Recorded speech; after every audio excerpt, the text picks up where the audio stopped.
chief guest for this function, today's webinar on post-harvest technology and value addition of farmers' produce.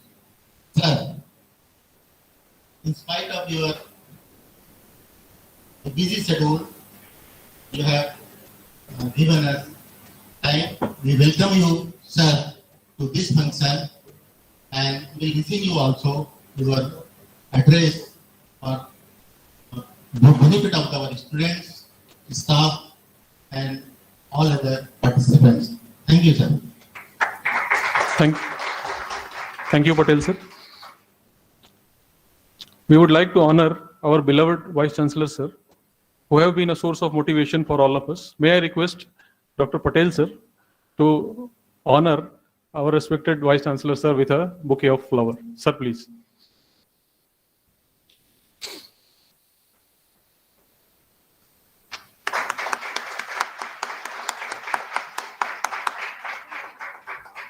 Thank you, sir. I also request our Dean, Dr. MP Tripathi, sir, to honor respected Vice Chancellor, sir, with a flower bouquet. Sir, please.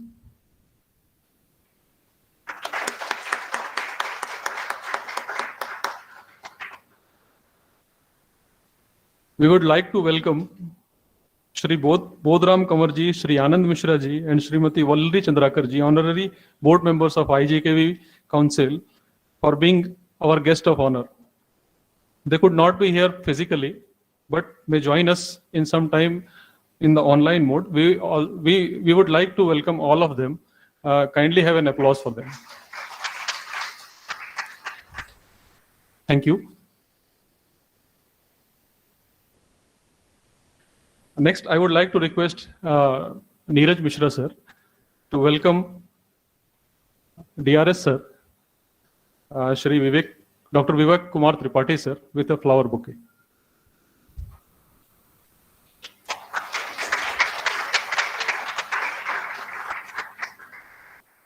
Thank you, sir. I would again request Neeraj Mishra, sir, to honor Dr. P.L. Chandrakar, sir, Director Extension, with a bouquet.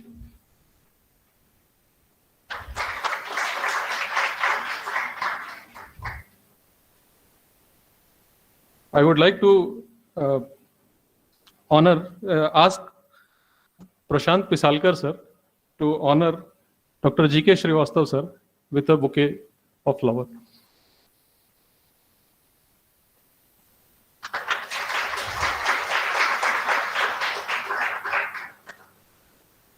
I would like to ask Dr. Divakar Naidu, sir, to felicitate Dr. M.P. Thakur, sir, Dean, College of Agriculture, IGKV.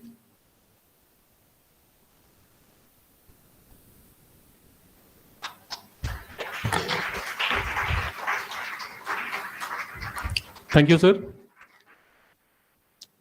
I would like to ask Engineer Abhimanyu Kalne, sir, to felicitate Dr. Vinay Kumar Pandey, sir, Dean, College of Agriculture Engineering, Faculty of Agriculture Engineering, with a bouquet. Thank you, sir.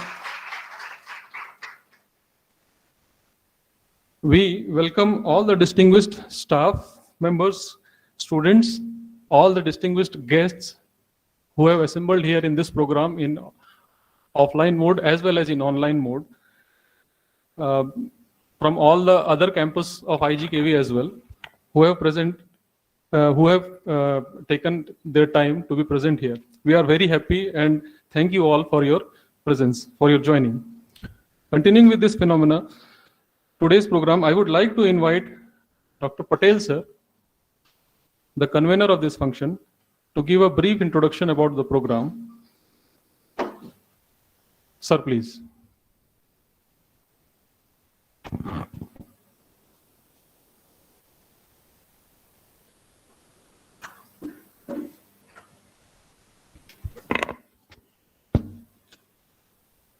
Good morning, all present in the hall and joined online to this function of 2 days webinar on post-harvest technology and value addition of farmers' produce. To begin with,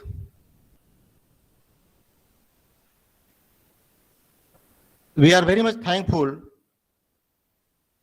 to Professor Chandel, our Honorable Vice Chancellor, to permit us to hold this function for the benefit of the students, staff, SMS, entrepreneurs,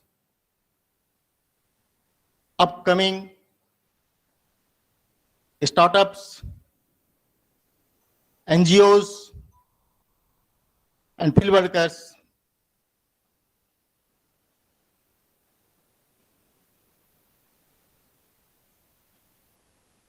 We are thankful also to Dr. S.N. Jha, who has given us consent to be the chief guest for this function. Dr. Jha is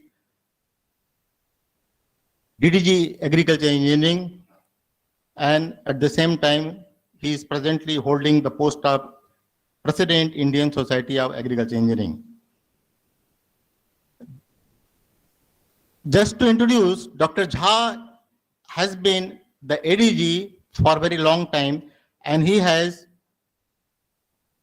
added many more things, and he has brought many of the projects, and he has developed many of the value chain and value of the process line for the benefit of the India, and for the students and for the beneficiaries. And he has taken very keen interest in developing this processing sector, particularly the agriculture commodity sectors.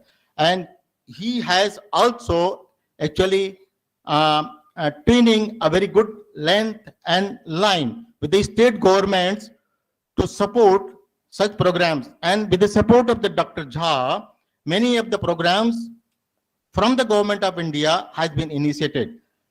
And as the president of the Society of Agriculture Engineers, actually he is the person, it is the first time actually he is joining all those agriculture engineering colleges and particularly students. He is the person who has brought this processing sector, food technology sector to the notice of the planners, to the Niti Aayog, and to the general sector as well. The topic is of very general nature, particularly this we have kept for the benefit of all.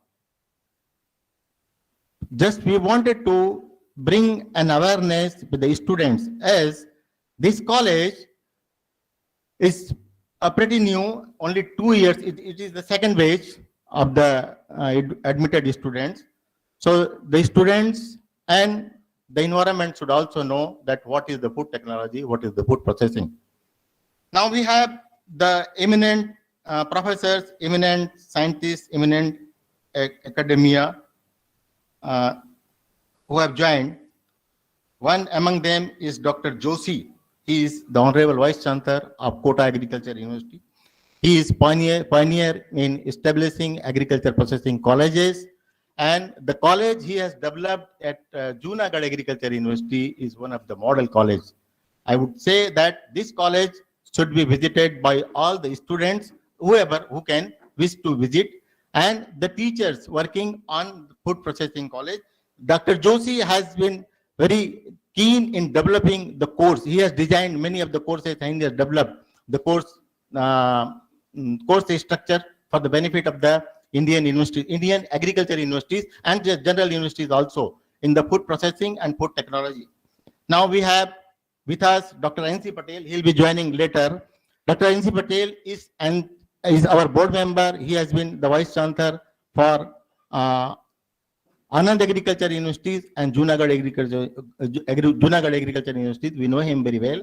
He is also one of the stalwarts in food processing and food technology. Under his guidance, many of the two universities, particularly the Junagadh universities and Anand universities, they have done, they have demonstrated a lot of things, a lot of development in the food processing. Now we have another stalwart, Professor H.N. Misra, Professor IIT Kharagpur. He is one of the senior most food technologists. At present, he is at IIT Kharagpur. He has been the president of AFSTI also. The AFSTI, becoming the president of AFSTI is a big name, and he has given a lot of things, lot of developments to the processing and to the challenging world in the food science sector. Now we have our honorable board members with us. They'll be joining, and many of them, they have joined also. We have invited the persons from the industries. We have invited the persons from the NGOs. We have invited the persons from the grassroots workers to share their experience and to educate our students, to educate our staff, to educate our SMEs who are the real worker in the field. And this way we wanted to bring upon an awareness among the people, among the beneficiaries, and the students who are willing to take up the startups. Sir, I would like to mention here that this sector is very easy sector to have entrepreneurship, but it is also a very difficult sector at the same time. With a small amount, one can start the entrepreneurship, but without no limit, he can go up to 5th level, 6th level of the processing. At present in India, up to 4th level of the processing is being done comfortably. But for the benefit of the others, actually, I would like to mention here that this is one of the biggest industry in India after the mining for the in terms of the economic value. With this, I would like to thank, and I would like to invite you all to be with us these 2 days and share your views also.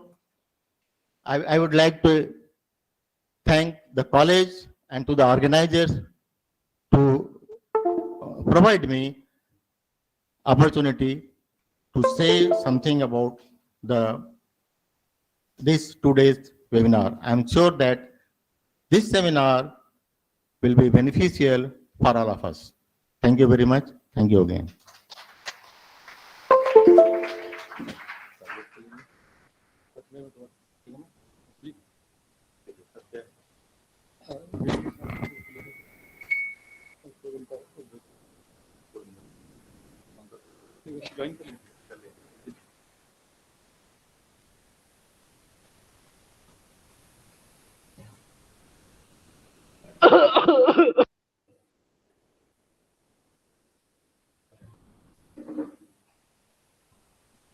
When he'll speak, he'll automatically. Okay.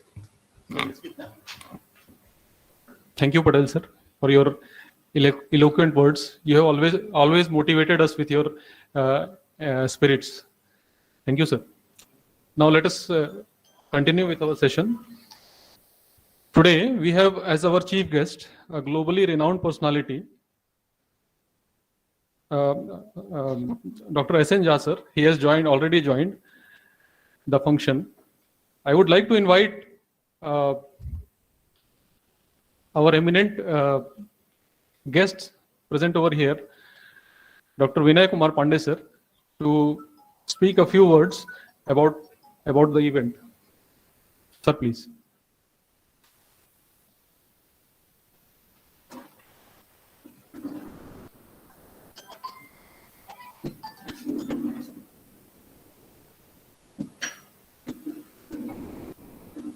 Honorable Vice Chancellor, IGKV Raipur, Professor Grace Chandel, the chairman of today's function, Honorable Dr. Jha, Deputy Director Engineering, Indian Council of Agriculture Research, Government of India, New Delhi, Dr. N.C. Patel Sahab, former Vice Chancellor and present board member of IGKV Raipur, Professor H.N. Mishra from Indian Institute of Technology, Kharagpur,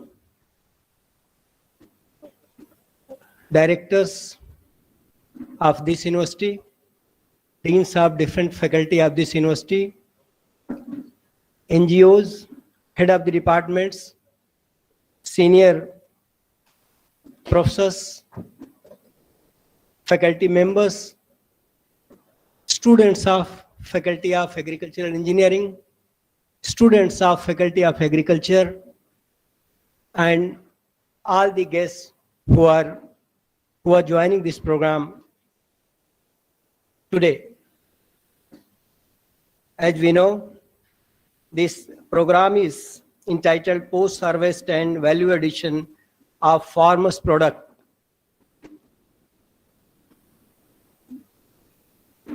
I think this is one of the most important and burning technology in the field of agriculture system. And we are very fortunate, we are very happy that today we are speaking, we are delivering on one of the most burning and important topic of agriculture system. Mostly we know the preliminary things of this technology, but the way post-harvest and value addition technology has advanced, has modernized, has digitalized. So there is a lot of things that we need to learn, all of we need to learn. And we are very fortunate that the organizers, Professor Patel, Dr. Tripathi Saab, and all the faculty members of Food Technology College, they have given us opportunity to learn, to listen a lot of things, advanced things about the post-harvest and value addition things. If we remember about 30, 40 years ago, there was a big doubt about the, say, micro-irrigation system, as we were having a lot of water for the irrigation. So nobody was hardly thinking about how this micro-irrigation system will work. You see, nowadays we have enhanced our cropping industry more than 119%. We have doubled the crop production more than more than 2 times. We have saved the irrigation water more than 60 to 70%. So in the similar fashion, few years ago, few decades ago, we were having some little knowledge about the post-harvest and value addition things. Nowadays, this is the most important technology that is existing within us, and this is the technology which is very useful to the farmers for doubling their income, for the entrepreneurship to establish their employability, and in all the sectors, everywhere. Now this value addition term, it was started from food and process, this one. Nowadays, this value addition term is being used every day in our house, within our family discussion. It is so important. So today, we would like to listen our Honorable Vice Chancellor, very national authorities like Dr. G.C. Joshi Saab, Jha Saab, N.C. Patel Saab, H.N. Mishra Saab. These are the big authorities in national and international level. So we'd like to listen them. And at this time, only, sir, I can assure that your each and every suggestion, each and every criticism, each and every lesson will be noted seriously, honestly by we people, and whatever best we can do for the state of Chhattisgarh, for the farmers of Chhattisgarh, will do, because we understand that the responsibility of expansion of post-harvest technologies and its benefit is on the shoulder of scientists of IGKV that will do. So with these words, once again, on behalf of Faculty of Agricultural Engineering, I welcome all the guests to Honorable Vice Chancellor, all the guests of within university, and the students and whatever and whosoever they are directly, indirectly, offline, online, they are associated with this program. Once again, I thanks and welcome to all, and with these words, I conclude my speech. Thank you.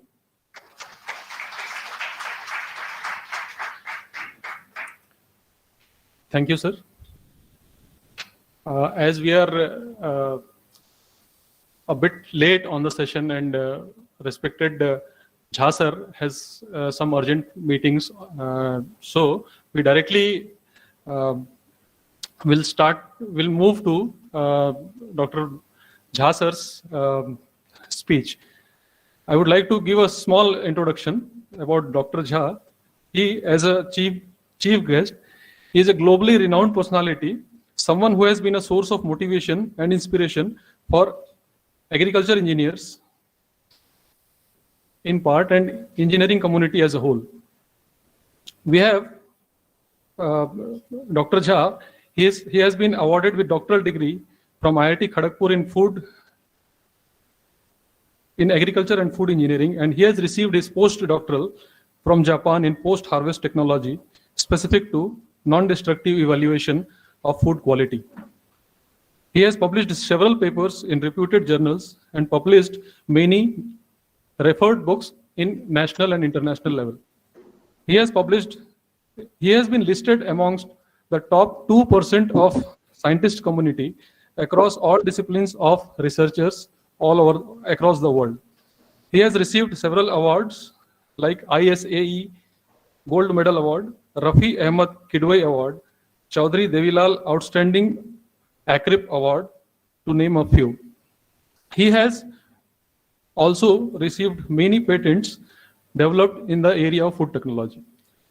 I would like to ask Dr. Jha sir to please give his speech in this function. Jha sir, please. Thank you very much. Good morning to all of you. Namaskar. Sat Sri Akal. Manakam. Honorable Vice Chancellor Sahab, Dr. Chandel, and very revered scientist, Professor Dr. Joshi, Dr. H.N. Mishra ji. I think Dr. Patel Sahab has also joined, or not, that is not visible whole screen here. Doctor, and all the board members who have joined are likely to be joined.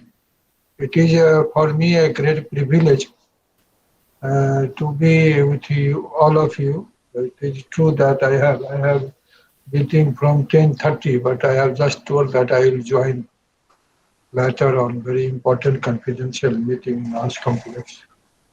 I have to go there by 11:30 at any cost to take some final decision. Meeting on, I will be joining in between. So friends, this conference or workshop seminar is very timely. I also see many deans, directors, head of the departments, faculty members, entrepreneurs, and also some of the industry personnel have joined this group, this meeting. And the most affectionate participants and beloved for me, maybe for all of us, the students who have joined this seminar conference and will be joining in future in such events. I respect our students too much because they are whatever we are now. You cannot improve much. We can just add something, but our students are the future of the country. You must be knowing that we are celebrating Amrit Kal, and Amrit Kal will be continuing till 2047. So we are preparing our plan. What kind of India we want to see? Everyone wants that in our country this is not good, that is not good. So all those good and not good is in our hand, and we have to make the India the best country of the world by 2047 at any cost. For that, these students and scientists who have joined in few years back and will be working till 2047, maybe at least 20-30% of those students and scientists all responsibility, most of the responsibility lies on them. And we are only the Margadarshak Mandal and guiding force, motivating force. So friends, only one thing I will tell you, most important things in the beginning itself. First of all, we all should feel that we are the proud of our professions. We are proud of our profession not only because we are doing some job, getting the nokri and doing this, that and that. We should be, we must be, and we are proud because we are associated with the food of the world. You must have heard a few days back, few weeks back, now it is more than 1 week, our Honorable Prime Minister had spoken in one of the international fora that India can feed the whole world. You see, now world is facing 3C. 3C, that is Corona or COVID-19, conflicts. You have seen that conflicts, whole world is polarizing in two parts. Only India is giving the leadership as a third, you can say. COVID conflicts and then climate change. Climate change, you have seen that how the food production, that particularly wheat has been changed, reduced around 4-5 million ton, has been around 4-5 million lost to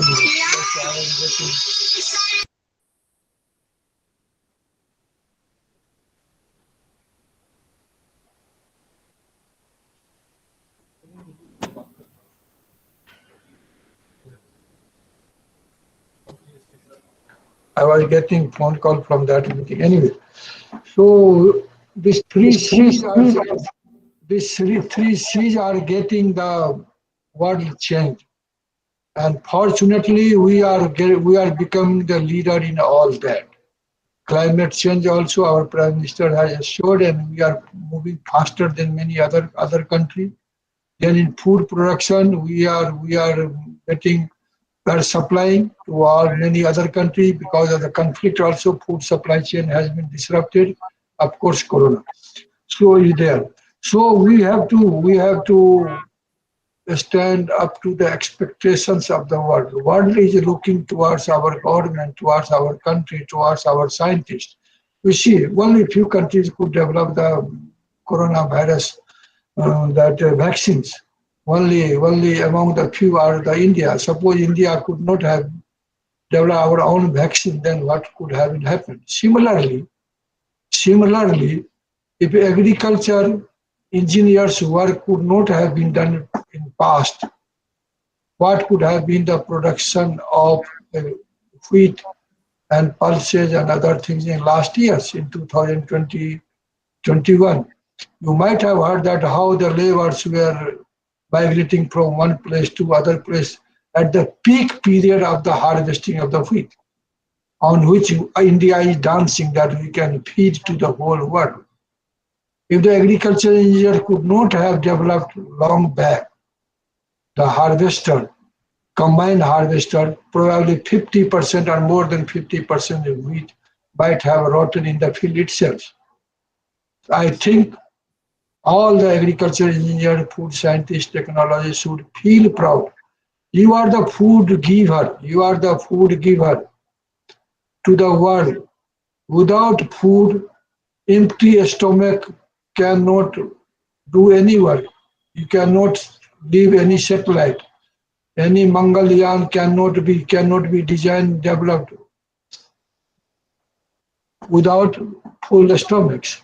So that's why I'm telling that you should feel that you are associated with the work without which this world cannot exist for longer. We are provider of the food.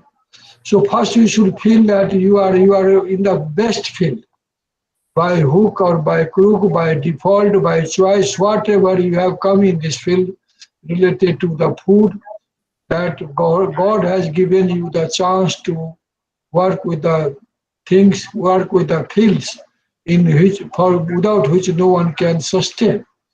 So that is the most important. Once you are feeling the proud, you are feeling satisfied with your job profile, then you can produce much and much more better than what you are producing now.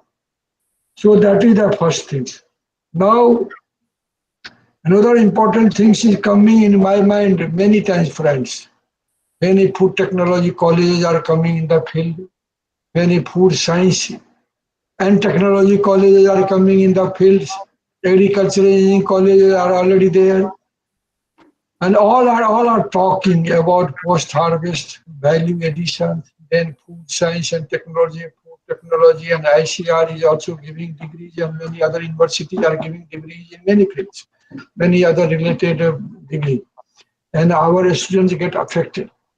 And now government has started, probably you must be knowing that new education policy in getting implemented at a very big speed. And ICR is also working. So I just coin some problem. You can say some people may say some problem. I'm telling some problem. I'm telling to distort your mind. It is mind-boggling how to implement this NEP so that all the agricultural engineering courses, particularly post-harvest engineering and technology, food processing, food technology should come in one platform under one umbrella. Because you see, this is a college in food technology, but conducting seminar on post-harvest technology and value addition. I hope that you all understand difference between harvest technology and food technology and food science. If you call only food technology, food science, then many things after harvest, non-food materials, for example, fibers, crop straw, burning, you might have heard, you are living. So if you only dealing with the food, then it is food technology, food processing. But if you are dealing with the post-harvest technology, then all things after harvest is coming into the picture. That all the crop residue, vegetable burning, crop, and also food industry byproducts are coming into the picture. So I suggest, it is my personal suggestion, you can say as a DDG or I say president, that does not matter. But my suggestion is that 4 years degree course instead of food technology, food science should be given as a post-harvest engineering and technology. If some UG program is there, and there should be some elective for food technology. If someone is completing the course in 3 years, suppose, then they can or 4 years with the post-harvest the food technology related all the courses, food safety and food quality, then they can be graduated or can be given diploma in food technology or graduation in food technology or food safety and quality. If they are doing most of the course, you see, food safety and quality is the most important work. When I started working on this field in 2000, here, people were laughing. They are telling who will bothering for food quality. No one was bothering food quality. They were bothering for the food only. But now we have abundant of food, so we are choosers. We are not buyers of any food. So food safety and quality has come into picture at a very big speed. And now the authority is there, you must be knowing. So one of the degree may be food safety and quality. And whoever is doing the more courses in that, they can exit by taking the 3 years degree courses or diploma courses that authority can decide as a food safety and quality. And whoever is doing all the courses, they can be given the degree of post-harvest engineering, post-harvest and technology, post-harvest technology or post-harvest engineering and technology courses. This is the time to discuss a new education policy, very good opportunity to reorient our education system. And students will be the most benefited students if they are getting the degree of post-harvest engineering technology. It means they have done all the courses. And they can be absorbed, they can be employed, they can be engaged in any systems. And if you are giving only food technology, food engineering, even then they may not be absorbed, employed in this post-harvest activity, which are non-food materials. So this is my thinking, and trying to discuss with many stakeholders in this. And particularly, I say, you see, the agriculture is not the agriculture which we are in 10 years and 5 years back. Agriculture has changed to the business, and number of farmers, actual farmers, are decreasing. All the farmers are getting the incentives. They may not be doing the work themselves. They are hiring the labor. So you must be knowing that the number of farmers are decreasing, and new farmers are not coming into the picture. If they are coming into the picture, they are coming just like an entrepreneur, you can say. And they don't want to go for puddling the field. They don't want to go to the preparation of the seed bed for the wheat fields. They don't want to go to the dal mill plant where a lot of dust are there. They want to control everything by hands. So friends, this food business, this agriculture business, technology business are totally changing and very fast changing. Whatever technology is relevant today, maybe after only 2 years, that may not be so relevant in this field.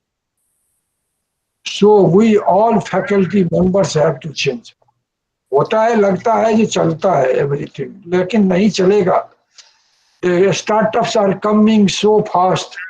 New technology. Problem is that the IITians, NITians, electronics engineers, computer engineers, IIM graduates are coming into this field. Coming in this field. Excuse me. Come.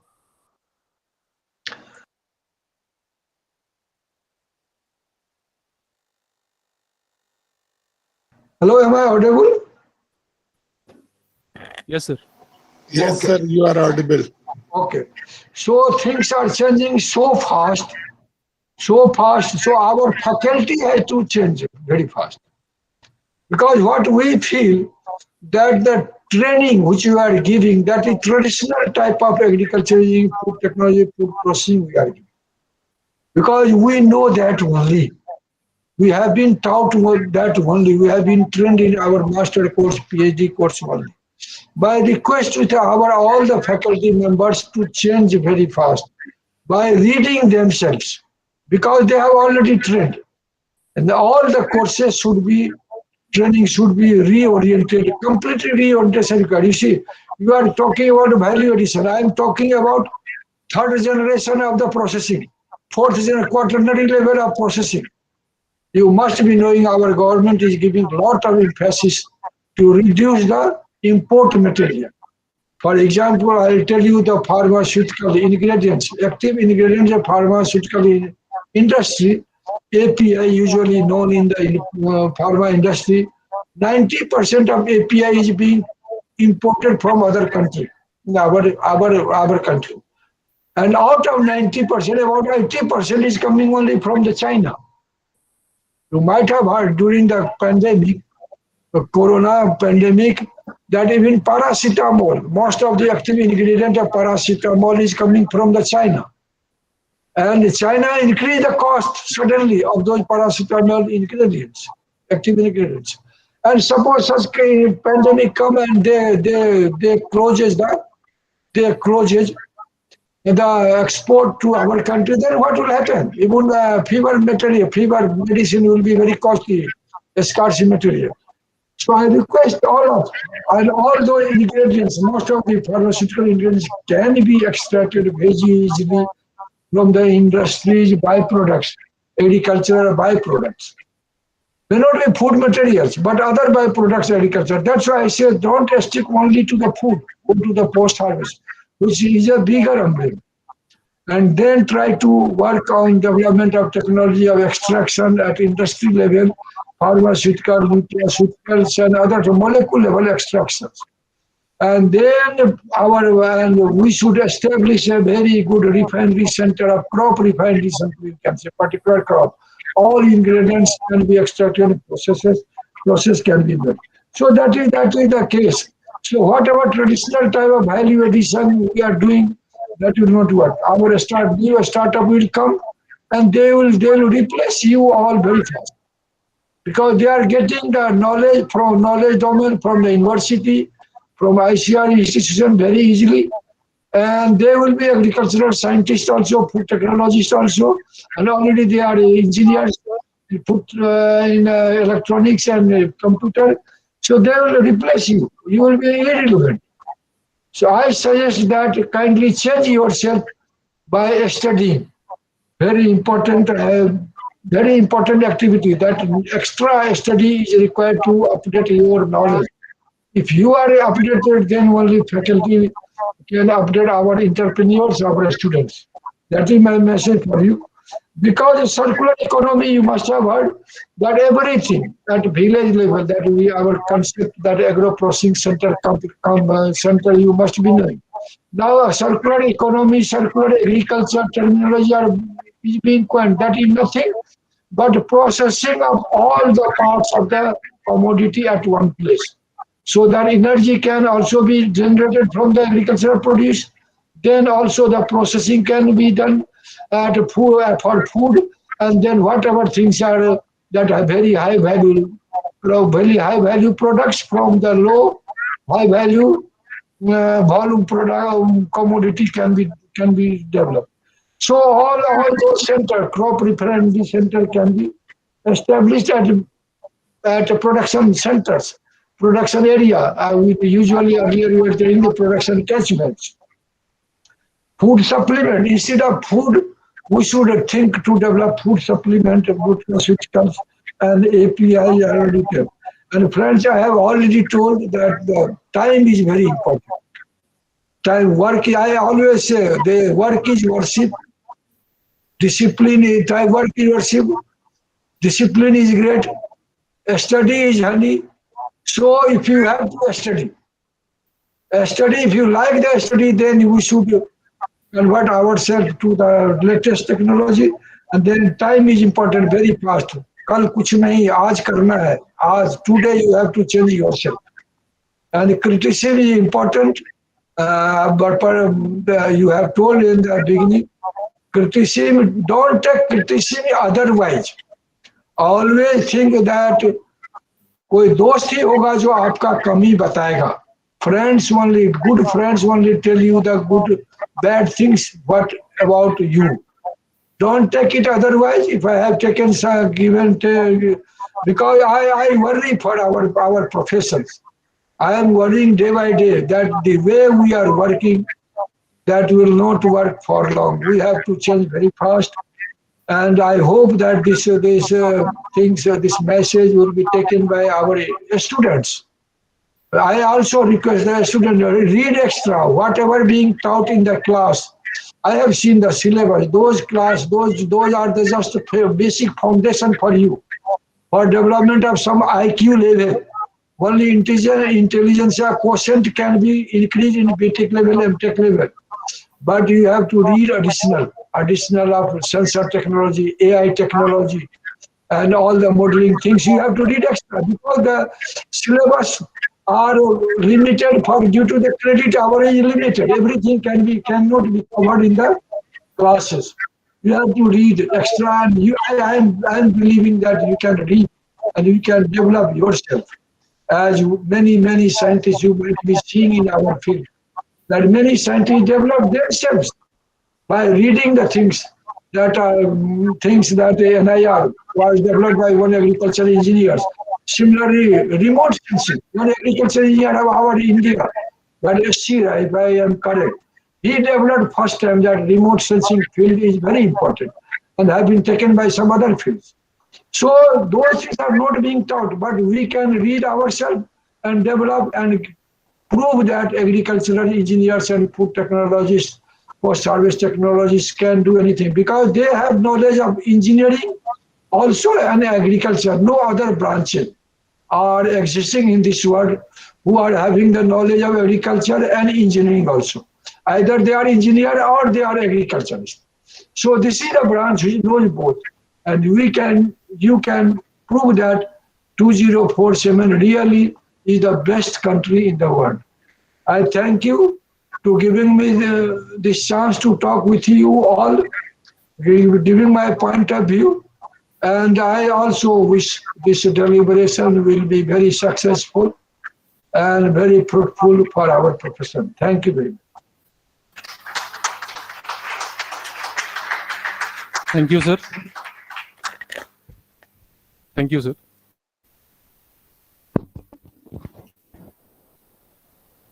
I would like to thank Jha sir for his motivational speech today, and I'm sure all the students over here.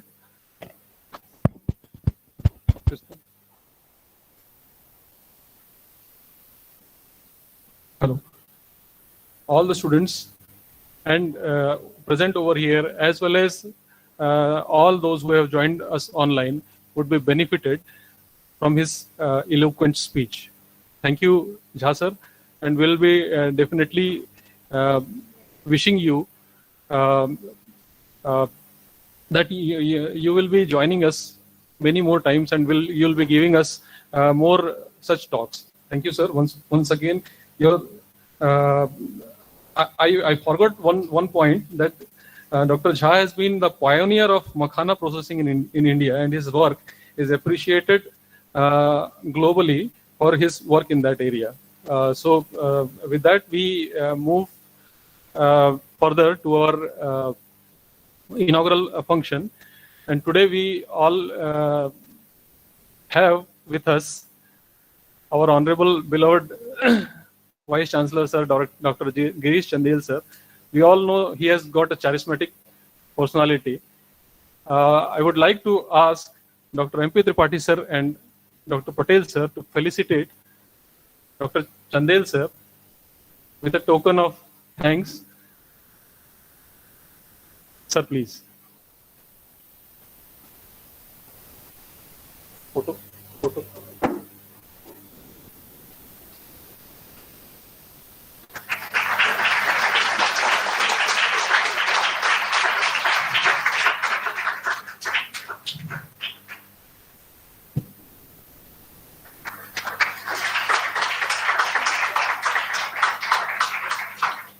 Thank you, sir.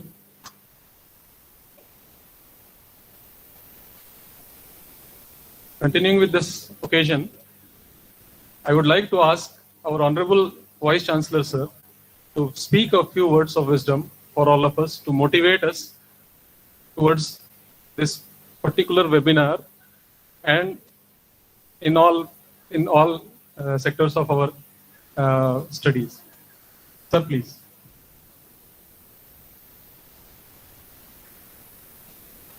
Good morning to all. Respected Dr. Jha, Engineering, Dr. Joshi, VC, I think other eminent speakers are here. I think either online or present in this room. I saw Dharmadhikari will be speaking. I think he's already visited from private sectors, and some experts are also speaking on tribal food side. So for post-harvesting and the value addition is the buzz these days, and I think Dr. Jha has also mentioned few points about it. I have only few points to tell you. Food processing and the basically primary level processing has been taken up at a very high level by government of Chhattisgarh also. You might all are aware that this is the focused area where the people are working. So agriculture is really yielded a lot, and as Dr. Jha was saying that we are somewhere around food surplus states, and there are a lot of foods which is being wasted. So to control that, the next step is the food processing, where I think the team of experts from our university has developed a lot of techniques days to come, and then they are on the side of processing. So processing is a major area where the excess or even the normal crop produce are being processed, right? Now process for food is something different than process for the industry or process for the, even if you can say the startup, like say for any other industry, drug industry also. I will cite one example which I think most of the people will adhere, particularly the people who are sitting on 2 rows this side and 2 rows that side, right? These are the people who should understand this very well, where the processing will go and what is value addition and what is the food per se. There is one saying called ahar, vihar or vichar, right? So what you eat, if it is a good quality food, your growth will be good and then it is gone to the next level also. Dr. Jha has mentioned two words, right, which is very important to understand to all of us. One is the COVID and conflicts, right? COVID has given us all to understand how the hygiene can be maintained at an individual level and what is the role of our immunity, right? And immunity is coming from the food material which you grow and consume. So that is the one area which is very focused area, right? So in my understanding, the processing, primary processing, then secondary processing, then tertiary processing, and then food marketing. So there is a complete chain, right? For any startup or any student who are sitting both sides, they should understand this. Agriculture production is going to be sufficient at this level, let's say for another 2 years. But if you see the prediction of 2030, we will be really needing more rate of genetic gain or more rate of production capacity to produce our food. Because of climate change, there are lots of issues which is coming up. You have seen like wheat production and productivity is very high in India. And Dr. Shah has also mentioned that we can export and feed the world. Very proudly we are saying this, but you should understand only 3% downfall in wheat production productivity this year has government given a second thought of export. So there are two reasons for that. One is this reason. So the climate change and then productivity is another issue. And based on that, what will be our food processing and value addition is another issue. The agriculture engineering stream is talking about processing more, value addition, and then the food as an industry is different. So I expect the days to come, we will have mixture in the food technology where the processing technology and farm machinery and the you can say pilot plant production capacity from the engineer side should come very nicely. But at the same time, the biological and the food science people can also collaborate and do the value addition and the other part of it. So that's one area I think where all our students can really come up with. Second thing is the startup ecosystem. People are talking too much about it. I don't know if I can give you only two statistics. Out of total, let's say the 10 or 15 unicorns in India, or let's say the 100 unicorns in India, no one is from agriculture side. Okay, mainly people are coming from either IT related solutions to the problem, and then second problem is basically they are dealing with production. So production related activity and the startups are not really gaining big data. So there is a catch in that. So the agriculture engineering people or the food technology scientists can come up with, see what is the nutrition and health in the market. You can find out, I think you all are aware that the Fair and Lovely case, right? That was the one case which has been fought in 26 years and we lost finally. So this industry, basically the food and nutrition industry is somewhere around 15 to 60,000 crore rupees. So as a food technologist person, you should find out what are the gaps, where is the problems and what are the solutions. So with this, particularly your system of agri processing and then value addition, then go to the second. I can tell you 3 examples in Chhattisgarh which can be brand and having lot of advantages for the startups. You go to Bastar, Bastar Imli is known across world. So if you can brand it, there is a processing unit I think has been kept. Dr. Patel will substantiate this. I think in the Bastar they are putting up the Imli product processing unit, right? So here is the catch. You go there, find out the processing unit, either make chicky or make the primary level processing, then B2B marketing. So the student can see these options. Where are the produce and then how can go about it. Second example is in Kondagaon. You all know Sitapal of Kondagaon is very famous, right?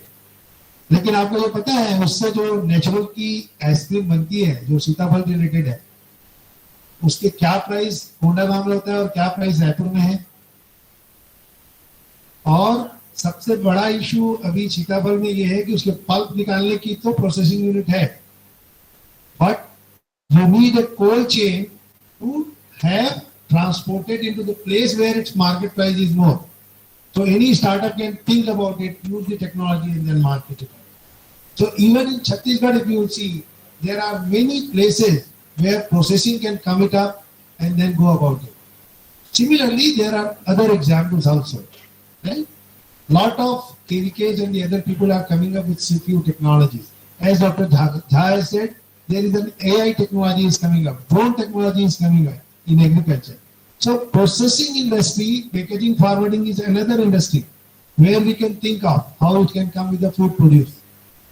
So I am really thankful and then really congratulate all the people who are involved in making this particular program, where the agricultural scientists are also coming, then also the engineers are coming, and some people from the food science can also become, and the industry people are also interacting.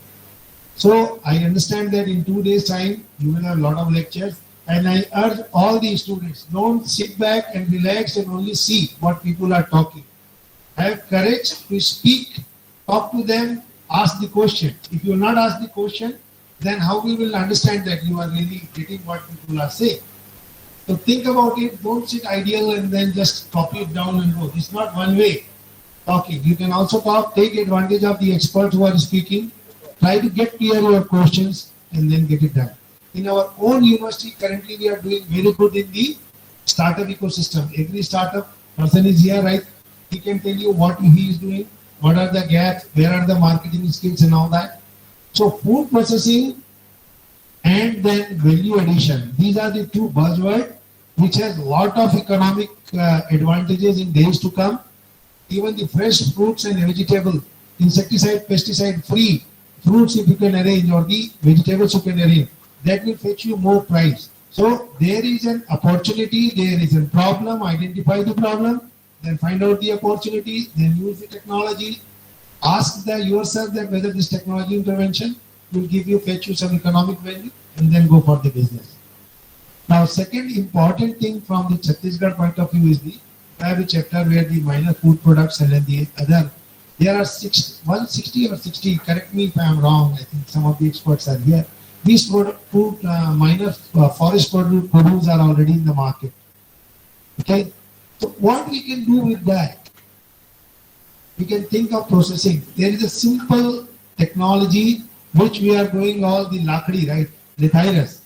For harvesting of lathyrus, what is the technology first, and then further processing, and then getting rid of its neurotoxic value. That is the simple, low cost pulse. Can it solve our problems of protein, energy, malnutrition? Linked to that, there is a big market for that, right? You just share 1% of the total food industry and then target your economic benefits out of it. So I must say that this is a well thought of program.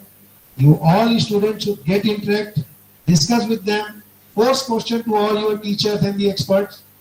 Then you will get your answers and very fast. Okay? So with this, I think I have spoken a little more time. So thank you very much for calling me here. And I look forward that days to come, our university will also come up with a lot of good processing and process-led food industries for the use of Chhattisgarh. Thank you.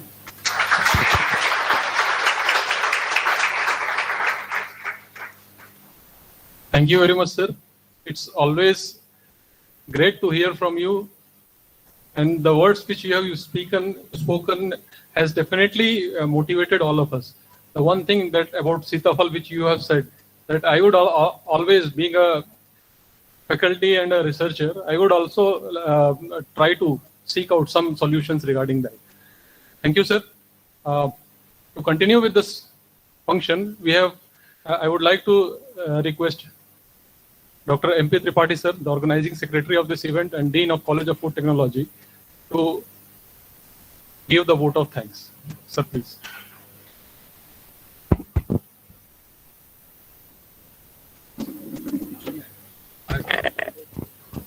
Hello.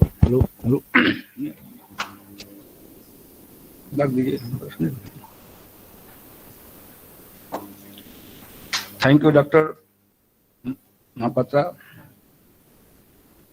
Most respected chief guest, chairman and guest of honors of this function, respected key speakers, distinguished guests, participants, and my dear students.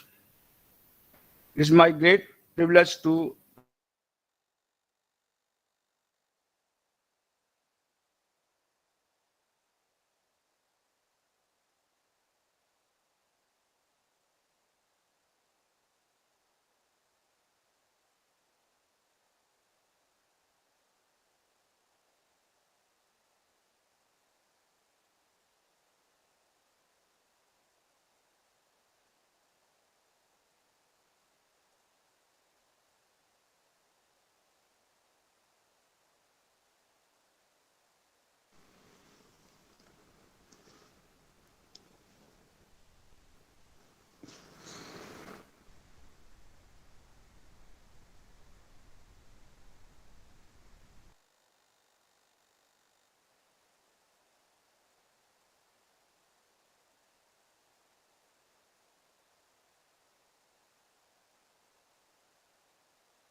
There is an audio problem, sir.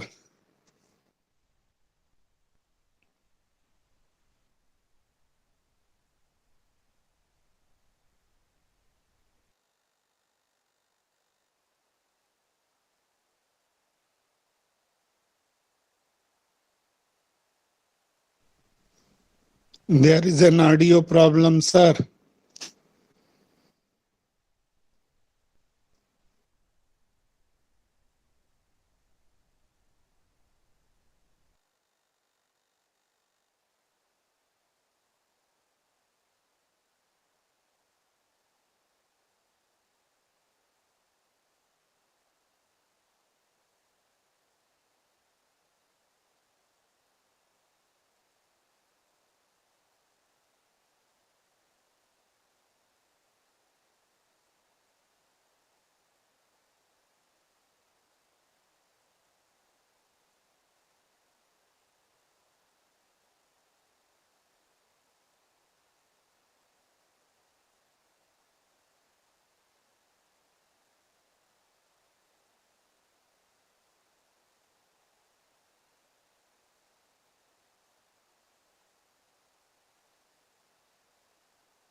Audio problem continues.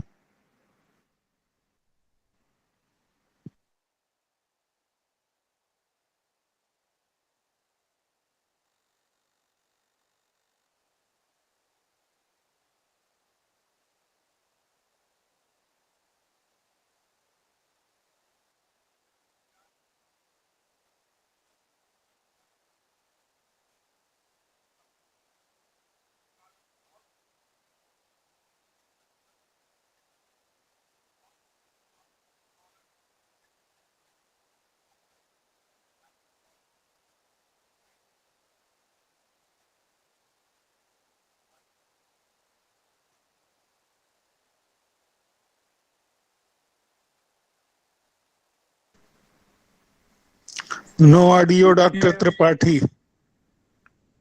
Dr. Tripathi, kindly look into the audio issue. Dr. Diwakar Naidu, Dr. Anurag Singh Kumar, Dr. Vipaka for their Please look into audio problem, Dr. Tripathi. Our Vice Chancellor and Director Research and our senior most Professor Dr. Patel. My special thanks goes to our senior most agriculture engineer S.K. Agrawal sir for his gracious presence in this webinar. I thank all those persons who have directly or indirectly extended their help to organize this function successfully. Lastly, I would like to thank Dean College of Agriculture, Raipur for providing this smart, high-tech and beautiful conference hall for organizing this webinar. Thanks to all once again. We look forward to extremely productive discussions during the webinar. Thank you so much.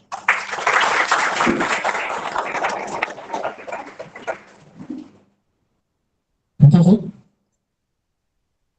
I would like to ask Dr. Patel sir and Dr. Tripathi sir that as we have reached to the conclusion of this inaugural ceremony, kindly escort all the dignitaries to the VIP lounge.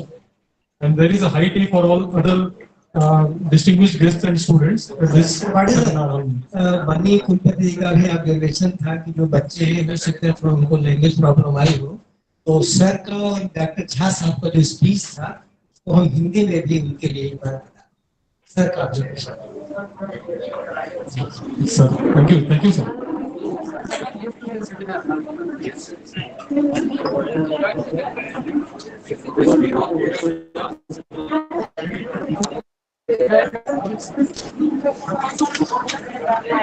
The next session will start immediately after the high tea. So all the students are requested to be present over here only.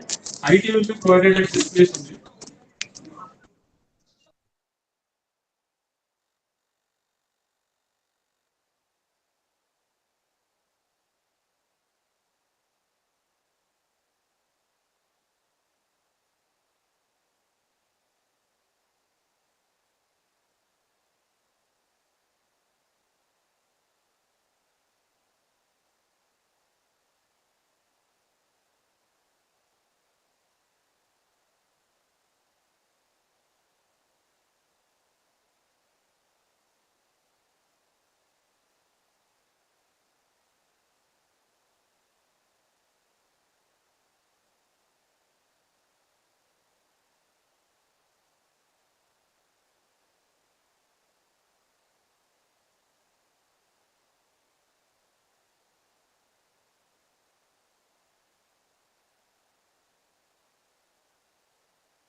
Green.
Yes, Dr. DC Joshi, sir.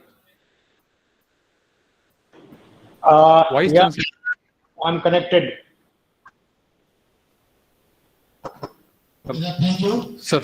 Now, friends, Dr. Joshi, Dr. DC Joshi, Honorable Vice Chancellor, Kota Agriculture University, Kota, Rajasthan, has joined the webinar with us. Just to introduce, Dr. Joshi is presently the Vice Chancellor of Kota Agriculture University, Kota, Rajasthan. Prior to this, he has been the Dean College of Food Processing, Anand Agriculture University, Anand.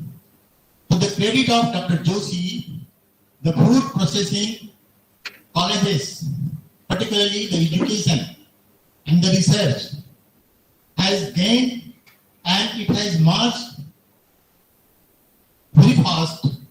And the example is the Agriculture University, Anand. Not only Anand, even in the other colleges of Rajasthan, the footprints of Dr. Joshi in the scene. He has developed many lines. He has developed a lot of things for the value addition of processing of agricultural commodities, primary processing, secondary processing, tertiary processing, even to the high level of the processing.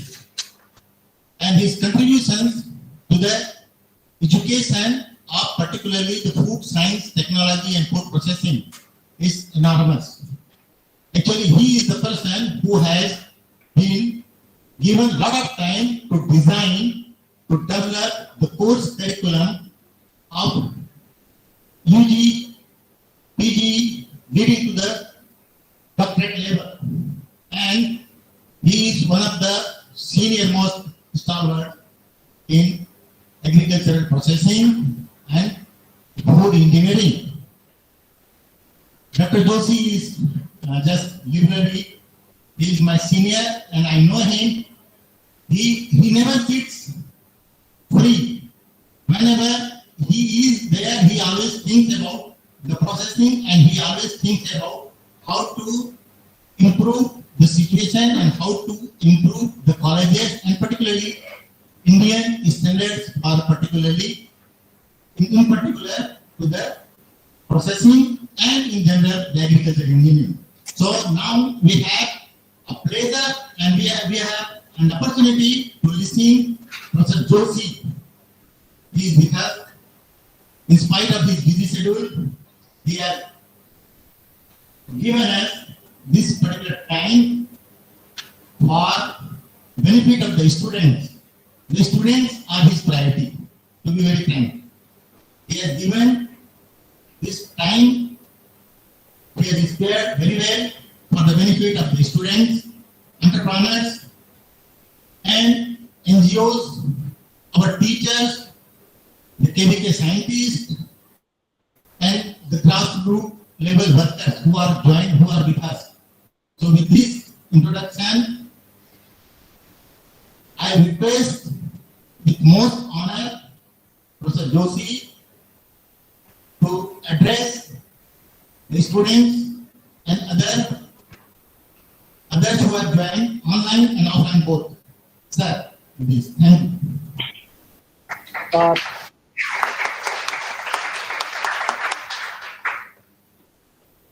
Thank you, Dr. Patel.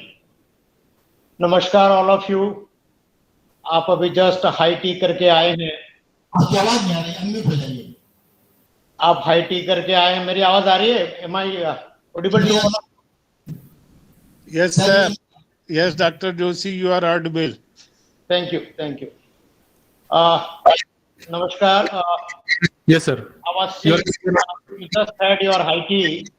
You must have taken some delicious processed foods. And thank you. I also had something here. नमस्कार आप सभी को. Dr. Girish Chandel, Honorable Vice Chancellor in absentia, Dr. S.N. Jha, Honorable DDG ICR, honorable members of the Board of Management of the IGKV, my friend speakers, Dr. N.C. Patel, Dr. H.N. Mishra, my friend Dr. Patel, Dr. Tripathi, all the invited faculty members, my dear students, boys and girls. It's a really great opportunity today to talk with you. And as Dr. Sadanand Patel said, it is my first love to speak with the students. Dear friends, as you are well aware, the importance of the agriculture in Indian economy. I will not deal in length as far as the basic agriculture is concerned, but we are well aware about the importance of agriculture because it is very much important as far as food security is concerned, livelihood of the farmers are concerned, the export are concerned, the national GDP is concerned, and it's really important. And therefore, since for 5-6 decades, we have done a lot of improvements as far as the production agriculture is concerned. And rightly, we continue to give our stress on the primary agriculture for enhancing the inputs through various interventions, mainly on the inputs like seeds and high yielding varieties and irrigation and so many and so forth as far as production agriculture is concerned. And as a result of this, today, in many of the agricultural, horticultural, animal, or even marine food resources, India is number 1 or number 2 in the world. And in fact, we are surplus in many of these commodities. That's a good situation. But as all of you are aware that our population increases, not only in India, but throughout the world, and that requires, the demand for food will certainly continue to increase. And therefore, the most important thing perhaps now will be required to focus on the post-production scenario of the agriculture. We may call it secondary agriculture to some extent. As the production increases, so is the food losses. So is the food, post-harvest losses. And in India, many of our friends and different government agencies have estimated the post-harvest losses to be around 5%, 10%, 15% for different commodities. And these losses are very serious. If you compute these losses in terms of the monetary values, it will be very, very big, perhaps rupees 1 lakh crore annually. And therefore, it's a very serious issue. Why we are incurring so high losses?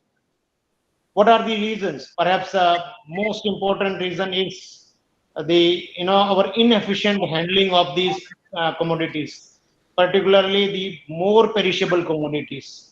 The perishable commodities like fruits and vegetables and milk and milk products and other those are which are highly susceptible to the spoilage.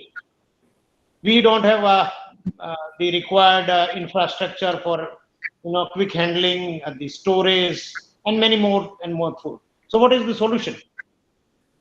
Perhaps the best alternative available today with us is to develop the efficient post-harvest management system for not only reducing the post-harvest losses, but also making available all kinds of food resources which India is capable of supplying to all the population at all the corners of the country throughout the year. It's very, very important. Not only availability of the food for food security, but availability of nutritional and quality food for nutritional security also. It's not only food and nutritional security, but the availability of all kinds of food resources at real places, where it is required, at real time, whenever it is required, at real price. It's very, very important. And that's why perhaps agricultural processing and food processing is very, very important as far as all those things are concerned. But there are a lot of problems, there are challenges, there are advantages, of course, as we know that India has a lot of advantages as far as agriculture is concerned. We have all kinds of agroclimatic conditions, all favorable conditions and all those things.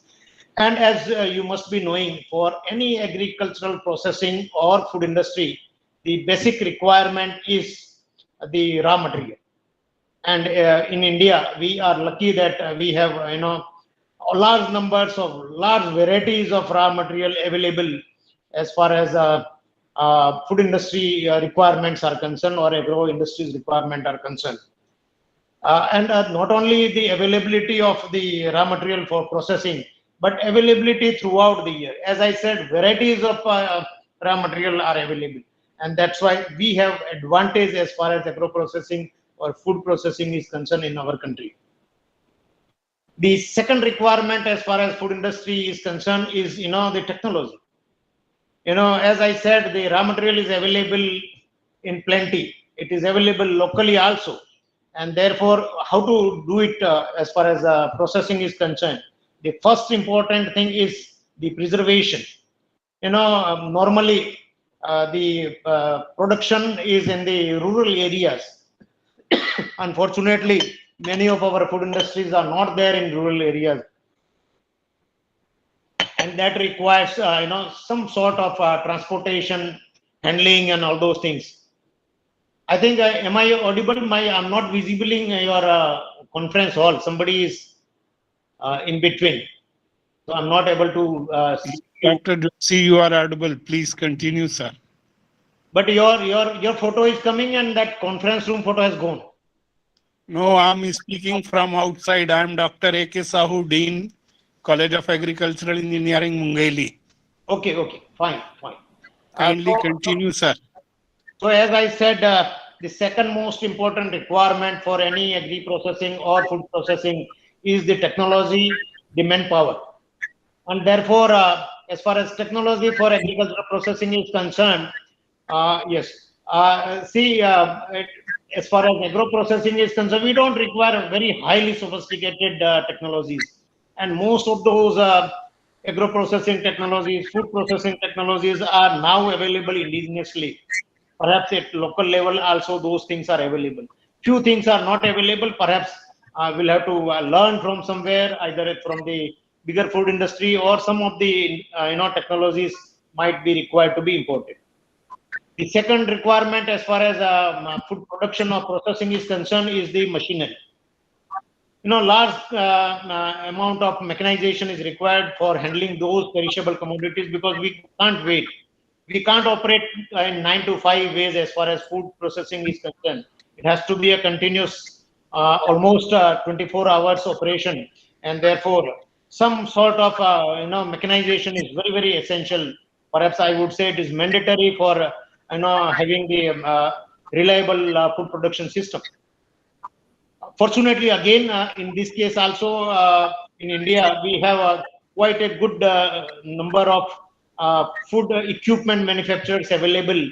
And as I said, not highly sophisticated machinery may be required, and therefore we are comfortable as far as machinery is also concerned. The another important requirement as far as food industry is concerned is the skilled and competent manpower. And perhaps here the role of the agricultural universities and the colleges of food processing is very important. And as Dr. Patel was saying, since last almost 30-40 years, I'm involved with this, and we are trying to develop the competent human resource, the graduates and postgraduates who can handle the all kinds of operations in the food industry, for requirements of varied requirements. Unfortunately, in the food industry, the requirements are various, different kinds of requirements are there. If you talk about the different subsectors in the food industry, for example, let's say grain industry, the rice mills and the dal mills and oil mills and all those things, the requirements of the skill human resource or the manpower is slightly different. Here we can say these kinds of commodities are reasonably having a longer shelf life. We call it durable to some extent, and therefore different kinds of technologies, different kinds of supply chain will work here. The other types of commodities, like for example, fruits and vegetables or milk and milk products, the manpower skill requirement will be different.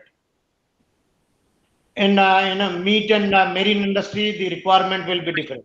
So unfortunately, we have wide range of the requirements in the food industry, and therefore the colleges and the students will have to cope up with all kinds of subjects. You cannot be only expert in bakery. You cannot be expert only in rice milling, but you are supposed to know many more things than that. And that's why it is tougher than the many of the specializations. But I think the course curriculum, the systems, the 4 years degree program, and all those things which we have designed and structured in India is comprehensive, which will perhaps make you suitable for multiple requirements of the food industry. So that is the second part of the industry: the raw material requirement, the shop floor requirement of the technology, the power, and the most important is the forward linkages like marketing. Again, here in India, fortunately, we have large number of population available in the country, and that's why both domestic and export market, we don't have any limitation as far as the demand for the processed food or the packed food is concerned. And so what I would like to say is, from raw material point of view, from manufacturing point of view, from marketing point of view, India has very comfortable situation as far as the whole operationalization of the agro processing or food processing industry is concerned. But still, why we are not so very big as far as the industry is concerned? There are many challenges. We have, observed. You might have observed very keenly during this unfortunate pandemic since last 2 years. The situation was very worse as far as the agriculture is concerned, the food requirement is concerned, food availability is concerned. But I would say that this is the blessing in disguise, that post-COVID, the demand for more safe, packaged, and healthy food has come up. That is what practically I am observing since last almost 1 year by now. That now the consumers' choices have changed. They will not go for buying the some kind of fruits and vegetables on Thela Gadi now.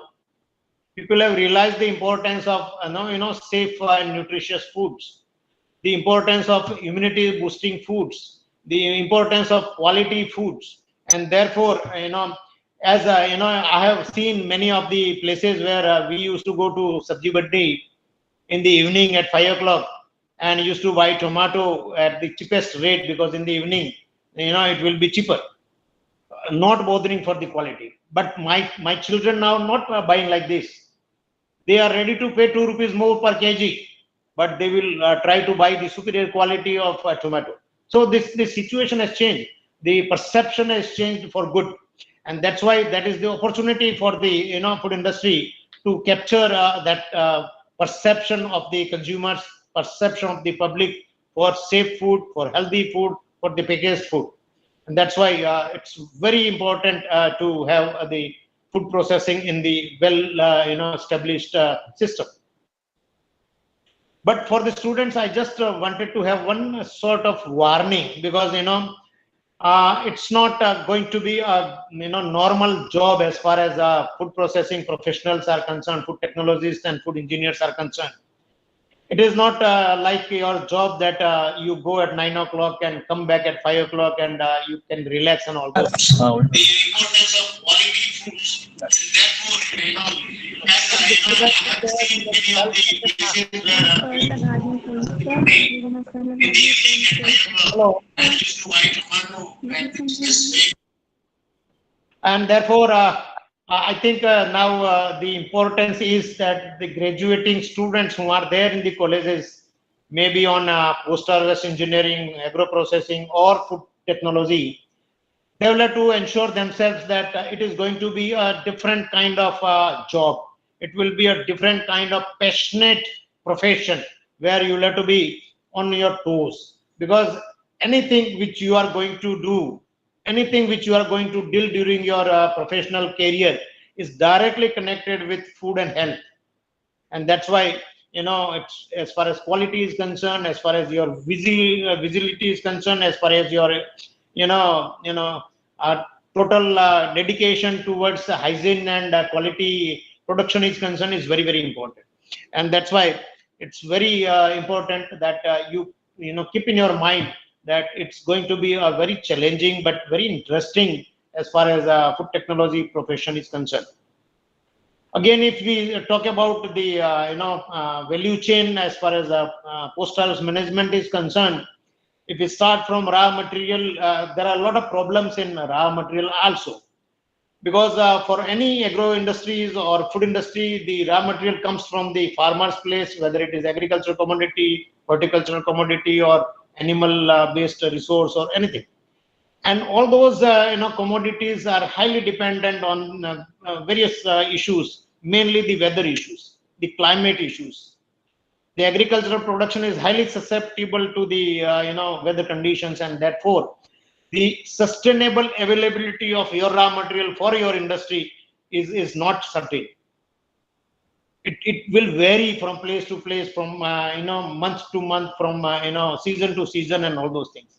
So seasonability, the variability depending on the weather, the quality parameters, the processability, these are the peculiar situations as far as agro processing and food industry is concerned.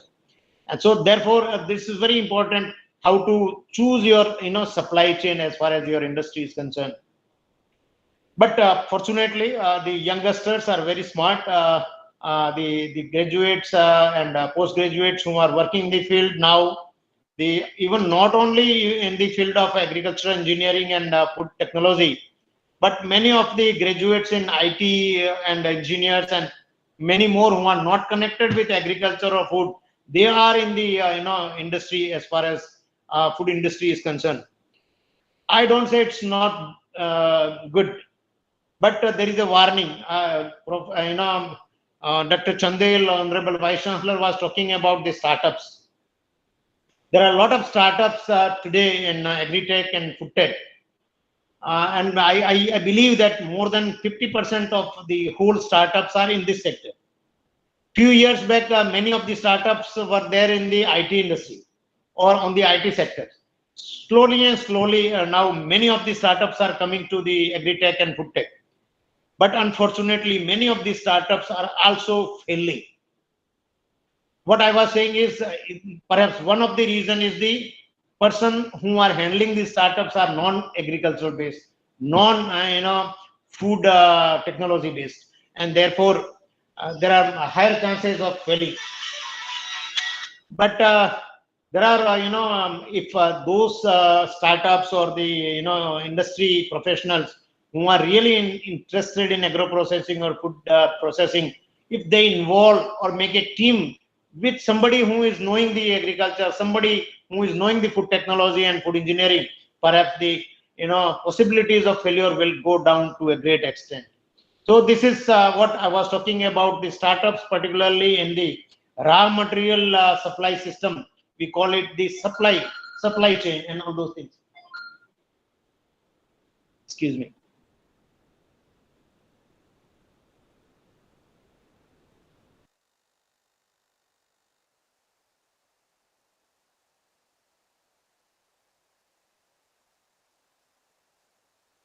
Sorry, there was some telephone from somewhere.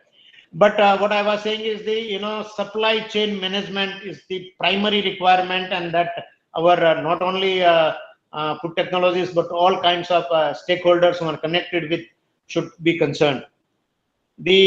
Fortunately, the ICT tools and IT tools and modern technologies have helped in improving the supply chain management. Earlier, we used to have mandis, and still there are a lot of intermediaries and all those things. There are a lot of problems in supply chain, but now fortunately the things are moving in good direction, particularly post COVID. There are a lot of e-commerce have come up, lot of, as I said, this aggregators have come up, agri-tech people have come up who are working on laptop, connecting farmers directly to the industry and the industry to the consumers. And that is what our supply chain systems are going to improve to a great extent. But still a lot of things are to be done, because unless and until your raw material is available of desired quality, in a sustainable desired quantity throughout the season and at the reasonable rate, our industry will fail. And that's why there is a very important role of the food technologies. Unfortunately, since last few years, we are witnessing there are many food technology colleges who are mushrooming at urban areas. The students who are coming directly from the schools joining the food technology courses are many times not aware what is agriculture. They are not aware where the tomato is being grown, how tomato is grown, when the tomato is available, when the mango is available. And that's why there are a lot of challenging issues of their understanding about the raw material requirement for the food industry. I don't have solution at present, but at national level, we are trying to incorporate the food technology programs along with the agriculture and more with the agricultural engineering system in such a way that the students, the graduates will be in a position to understand the food resources before understanding the processing, and that's why it's very important. See, I was talking again on the efficient supply chain management, and now the supply chain is improving because of so many reasons. The technologies are improving. The road infrastructure has improved a great. The transportation systems have improved a lot, and few areas still a lot of work are to be done. Cold storages, controlled atmosphere storages, the packaging system during transportation. A lot of improvements have been made, but still it is a dynamic process. A lot of improvements are yet to be done, and perhaps government both at the central level and in the states are doing a great job as far as supply chain are concerned.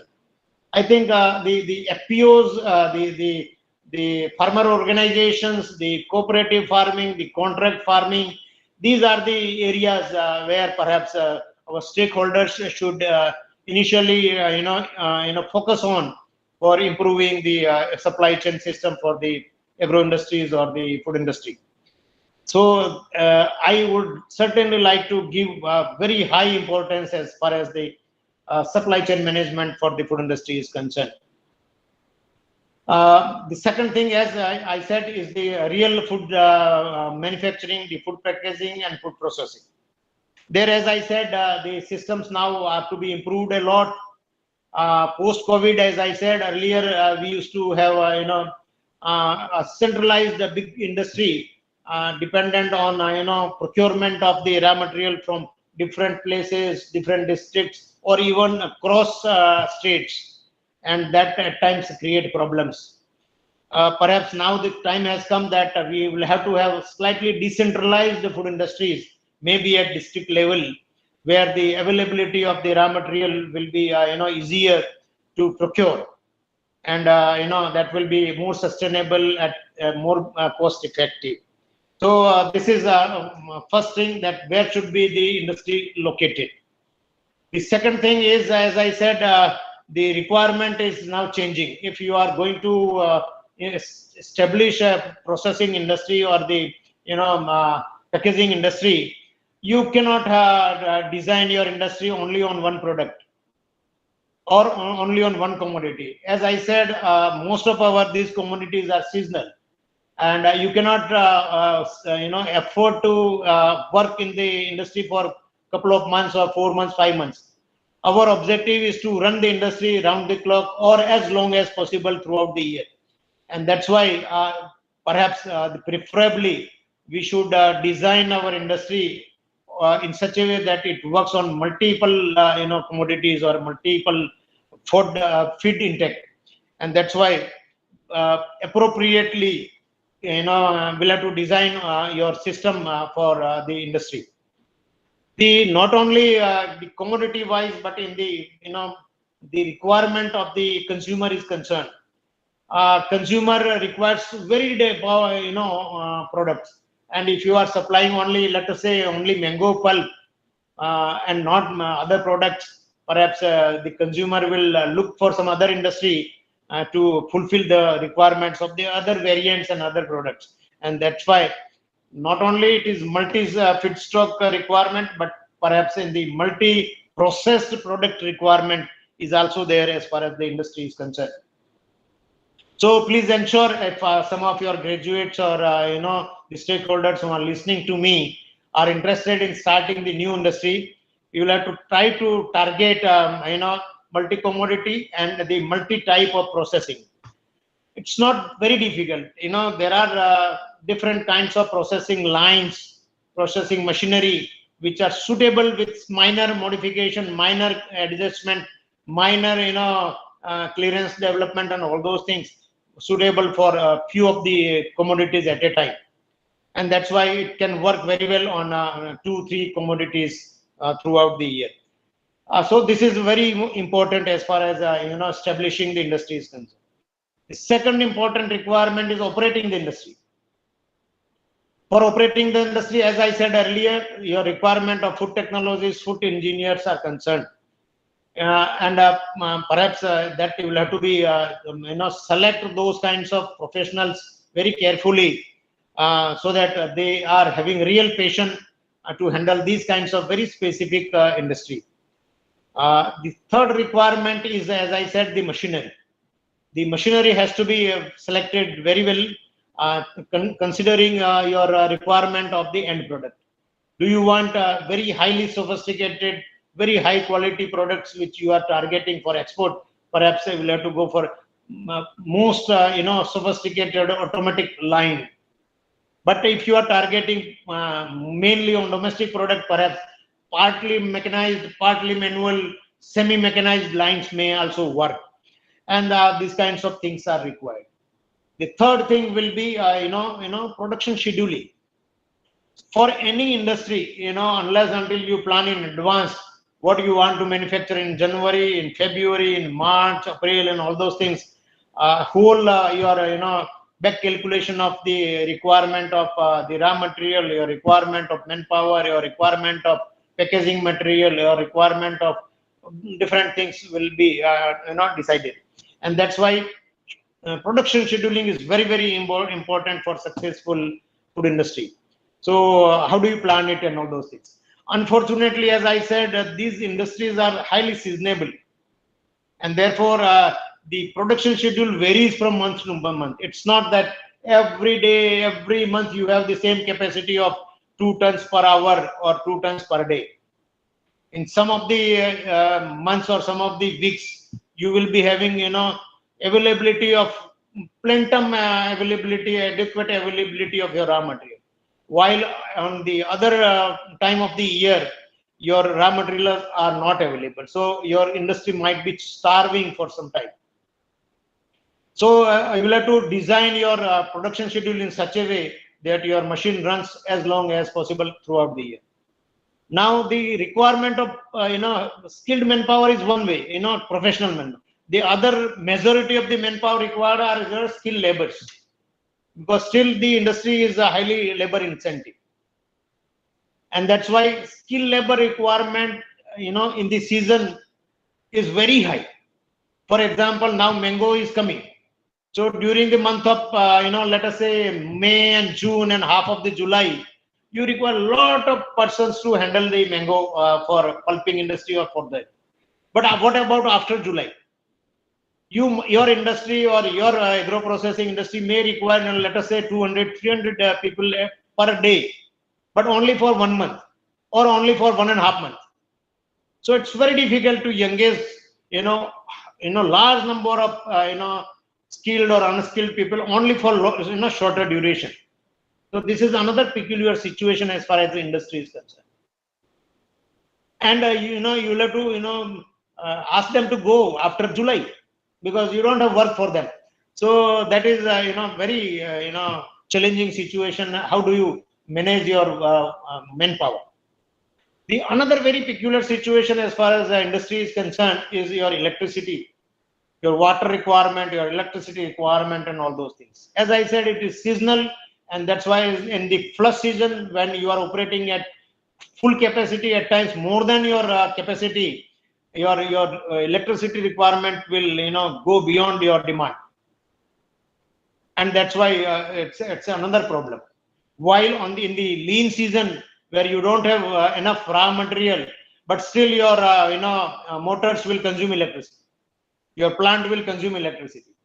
So electricity consumption per kg of your processed product in flush season will be very economical, while per kg of processed product in lean season will be highly uneconomical.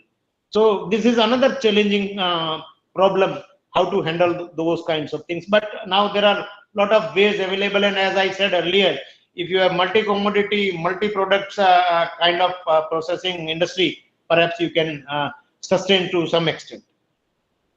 The another important segment as far as industry is concerned is the packaging.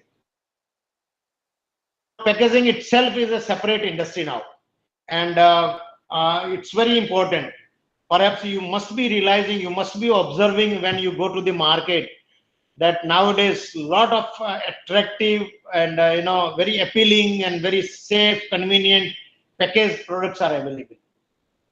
And we get tempted, the consumers get tempted to go for appealing type of packaging, and that is very obvious. And that's why how to design packaging, what should be the packaging material, what should be the size of package, what should be the total basket of packaging. It's very, very important. And perhaps our professional food technology colleges, we have tried to incorporate food packaging as a big segment of your 4 years degree program. There are postgraduate programs also in food packaging, so it's very, very important. The food processing, food packaging, then warehousing. Warehousing, there are two ways of doing the things. As I said, the raw material requirement of warehousing and storage are different than the packaged product storage. But if you store anything, you are blocking your capital, you are blocking your money. So we should try to ensure that your material either moves in or moves out. And that's why, this, marketing system is also very, very important. The most important thing is the marketing. As I said, packaging material costs almost 30%, 40% of the whole the product. And that's why we'll have to be very, careful in choosing all those things. We may not go for very costly packaging. Nowadays, a lot of economical packaging systems are also available. But the most important thing I just wanted to convey to my students and the other stakeholders is that the marketing and then the whole system should be integrated in such a way that you are in a sustainable manner can handle all those things. And startups are the very important things as far as these things are concerned, as far as industry are concerned. I just wanted to add few more things that while choosing your product mix, people go for very highly sophisticated kind of processing industry. But my experience is slightly different. What I understood and observed is that still today there are huge demand of Indian traditional foods. I'm sitting in a city which is very well known for coaching industry, Kota in Rajasthan. They have around 2 lakh floating students every year who are preparing for IITs and NEET and all those different kinds of competitive examinations. I just wanted to give one example as far as processed products are concerned, as far as the Indian traditional products are concerned.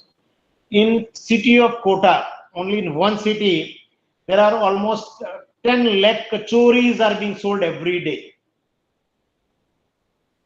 Kachoris are traditional Indian food. Samosa are Indian traditional food. Kota kachori business is almost 50 crores only in one city annually.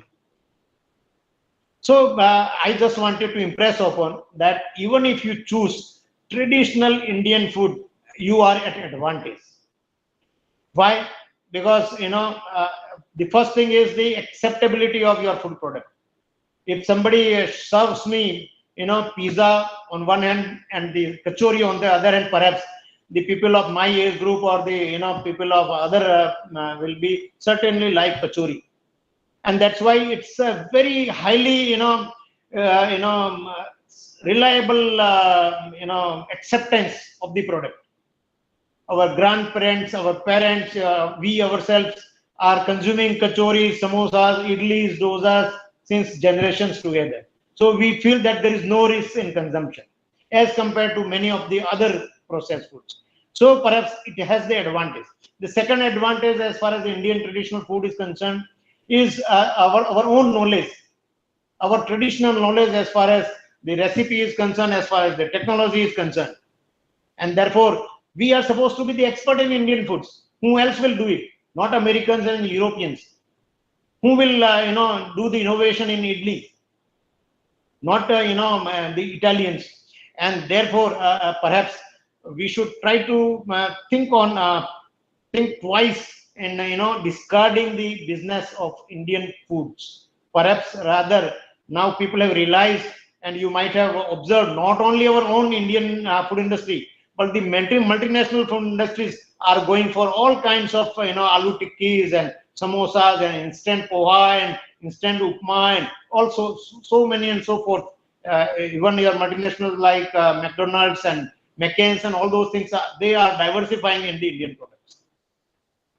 So another thing which I just wanted to say is you have all the advantages for going for the Indian traditional foods. The another aspect which now perhaps post-COVID which we are targeting is the healthy foods, the herbal foods, the organic foods. So please try to incorporate all those 3 or 4 areas which I am telling to you into your package of food for thought. Herbal foods, there are a lot of opportunities. The the immunity enhancing type of foods, the other kinds of healthy drinks and all those things. So Dr. Jha was talking about the protein isolates and all those things. There are a lot of things which are there for our things to go and diversify as far as our agro industries and food processing industry is concerned, and therefore there is unlimited scope. But another, I just give a point of warning. I should not use the word warning, but it is precaution that technologically now the things are changing very fast. The days have gone when we have worked on the bigger machines, very heavier machines in the food industry. Now smarter machines have come, smarter graders have come, optical graders have come instead of heavy big mild steel machines. Automatic systems have come, sensor-based machines have come, ICT tools are available, lot of automations are there, and that's why I request the students, the graduates and postgraduates to work on the latest technology. Dr. Jha was saying on the all kinds of drones and all those things. The food industry, the industry 4.0, that is there now. It's not futuristic. Those kinds of systems are now existing. You cannot ignore ICT. You cannot ignore robotics now. It is there in India. You will have to use this. You will have to be conversant with yourself. You are smarter. You are new generations. We were 1G and 2G, but you are 4G, 5G, and you are more faster and smarter. So I think you will use all those latest technologies also in agro industries, agro processing, post-harvest management, and food industry. So it's very important in incorporating this kind of ICT tools and all those things. The another aspect is the startups. Your Vice Chancellor was also touching that aspect, but it's very, very important now. And I say that, Naukri is one way and entrepreneurship is the another aptitude. And perhaps the food industry, agro industry is the best, sector as far as entrepreneurship is concerned. Nobody will be, denying that food is the system where demand will never be in recession. आपकी मंदी कभी भी नहीं आती है food में, जब तक आप व्रत नहीं करें, व्रत में भी कुछ ना कुछ खाना पड़ता है, and that there may be increasing, but never it will be decreasing. It will be steady. and that's why startups and entrepreneurship opportunities in agro industries and food industries are unlimited, huge, and perhaps that is the way. Unfortunately, in some part of India, even the part where I'm working, the culture is slightly different. लोगों को, बच्चों को सरकारी नौकरी चाहिए. यदि लड़के की नौकरी सरकारी है तो उसकी शादी होगी, नहीं तो नहीं होगी. I was working in Gujarat for so many years. The system was entirely different. If your boy, particularly the boys and girls of Patel community, Sadanand ji, if they are doing sarkari नौकरी, उनको कोई लड़की नहीं देता है. But if they are doing some some small business, वो आज कुछ छोटा मोटा ट्रेडिंग भी करते हैं, तो people will feel that हाँ आज ट्रेडिंग कर रहा है, आज बेच रहा है, कल को मैन्युफैक्चरिंग भी करेगा. That boy has guts, and that's why he is suitable. And that days are not far away. Not only in Rajasthan and Madhya Pradesh and Chhattisgarh, also we will have to inculcate this kind of entrepreneurship culture. लोगों को white collar job चाहिए, कोई बाहर नहीं निकलना, industry में नहीं जाना, वो थोड़ा सा अपने को मेंटेलिटी माइंडसेट चेंज करना पड़ेगा. माइंडसेट पेरेंट्स का चेंज करना पड़ेगा. आज मैं वाइस चांसलर हूं in the industry and I M in the university system since last more than 42 years. लोगों को, बच्चों को पहले था कि भाई मेडिकल में एडमिशन हो जाए तो अच्छा है, इंजीनियरिंग में हो जाए तो अच्छा है. कोई एग्रीकल्चर में नहीं जाना चाहता था. Agriculture means it's going only on the खेत.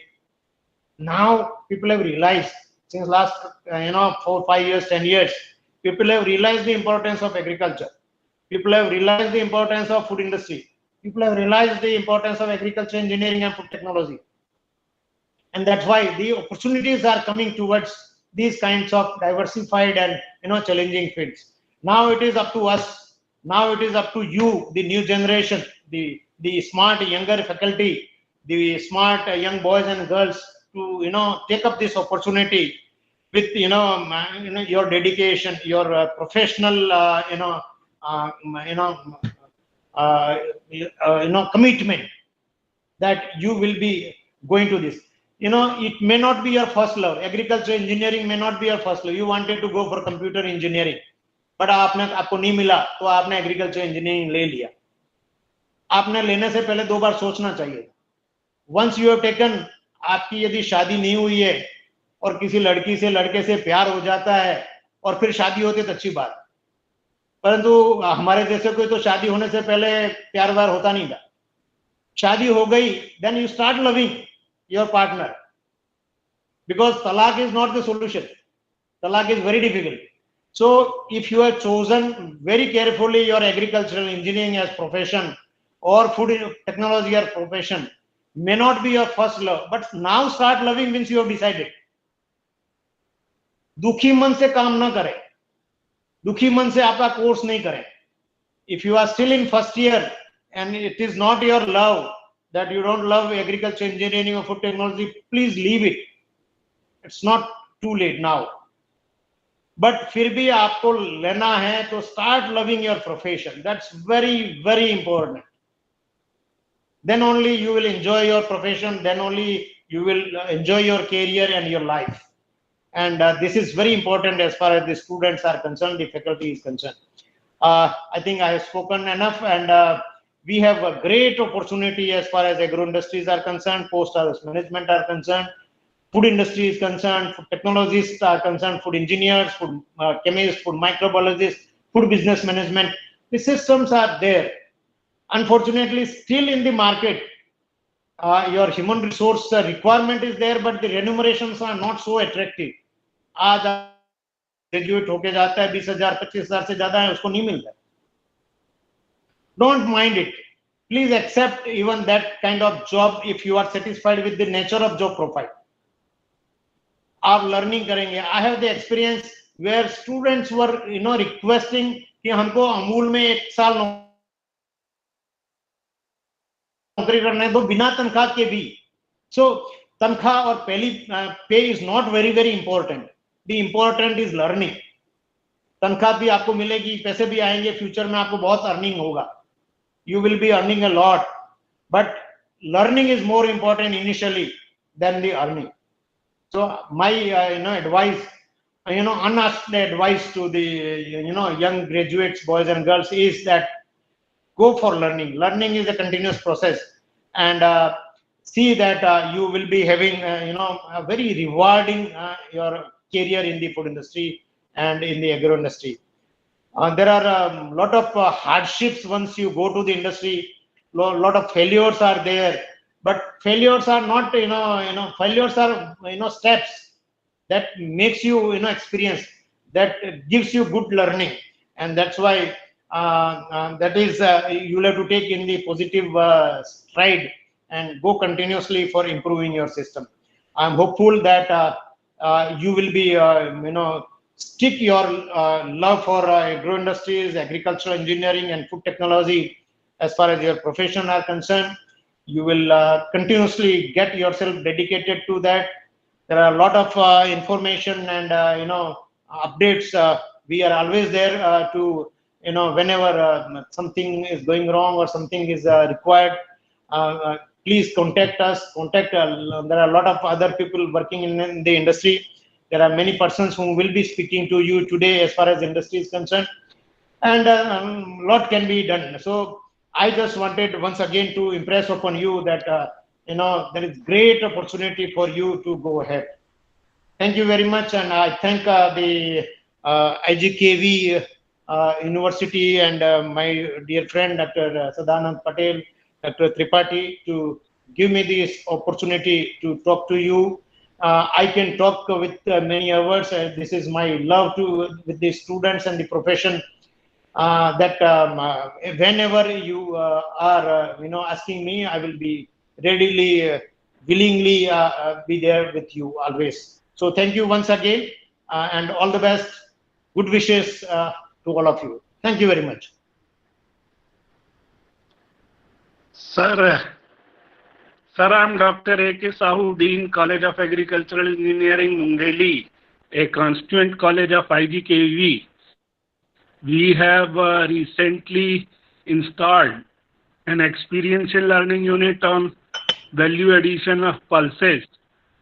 I would request you if you can give us some tips on value addition of pulses, so that we are about to begin the production, and that may help us. Thank you, Dr. Sahu. Of course, value addition in pulses, there are a lot of ways, starting from dal mill, and there are many other secondary products.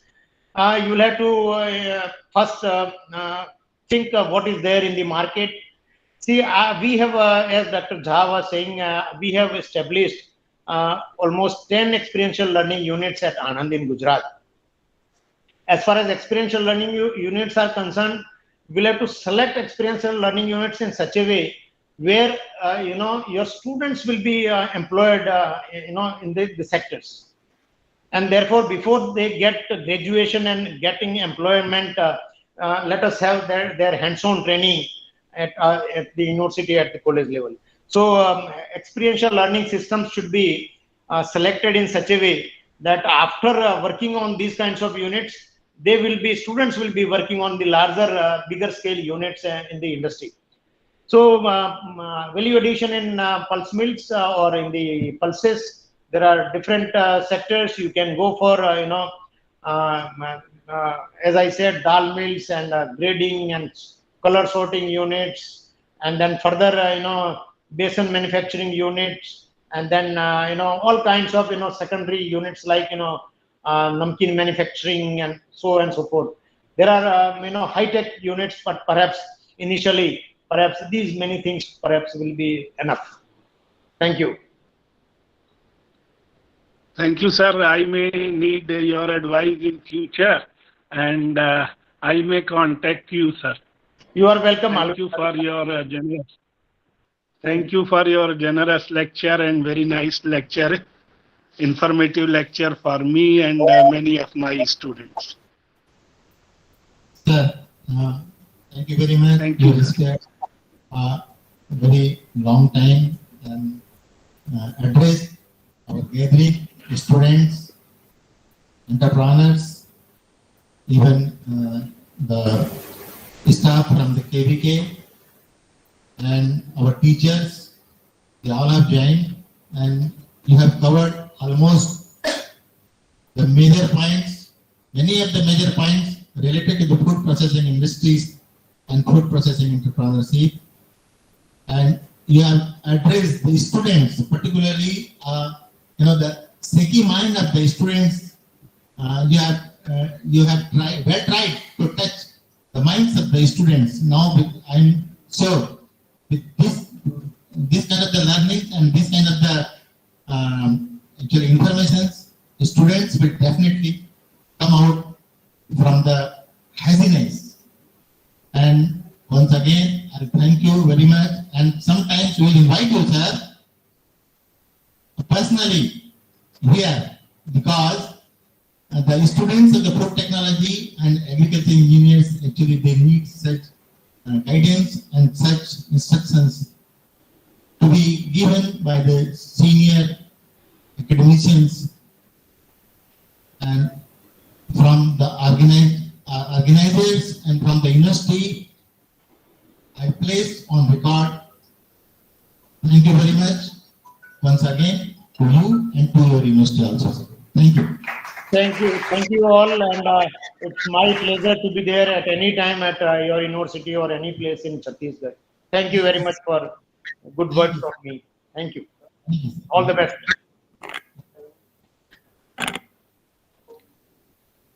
Thank you, Joshi sir. Thank you, Patel sir.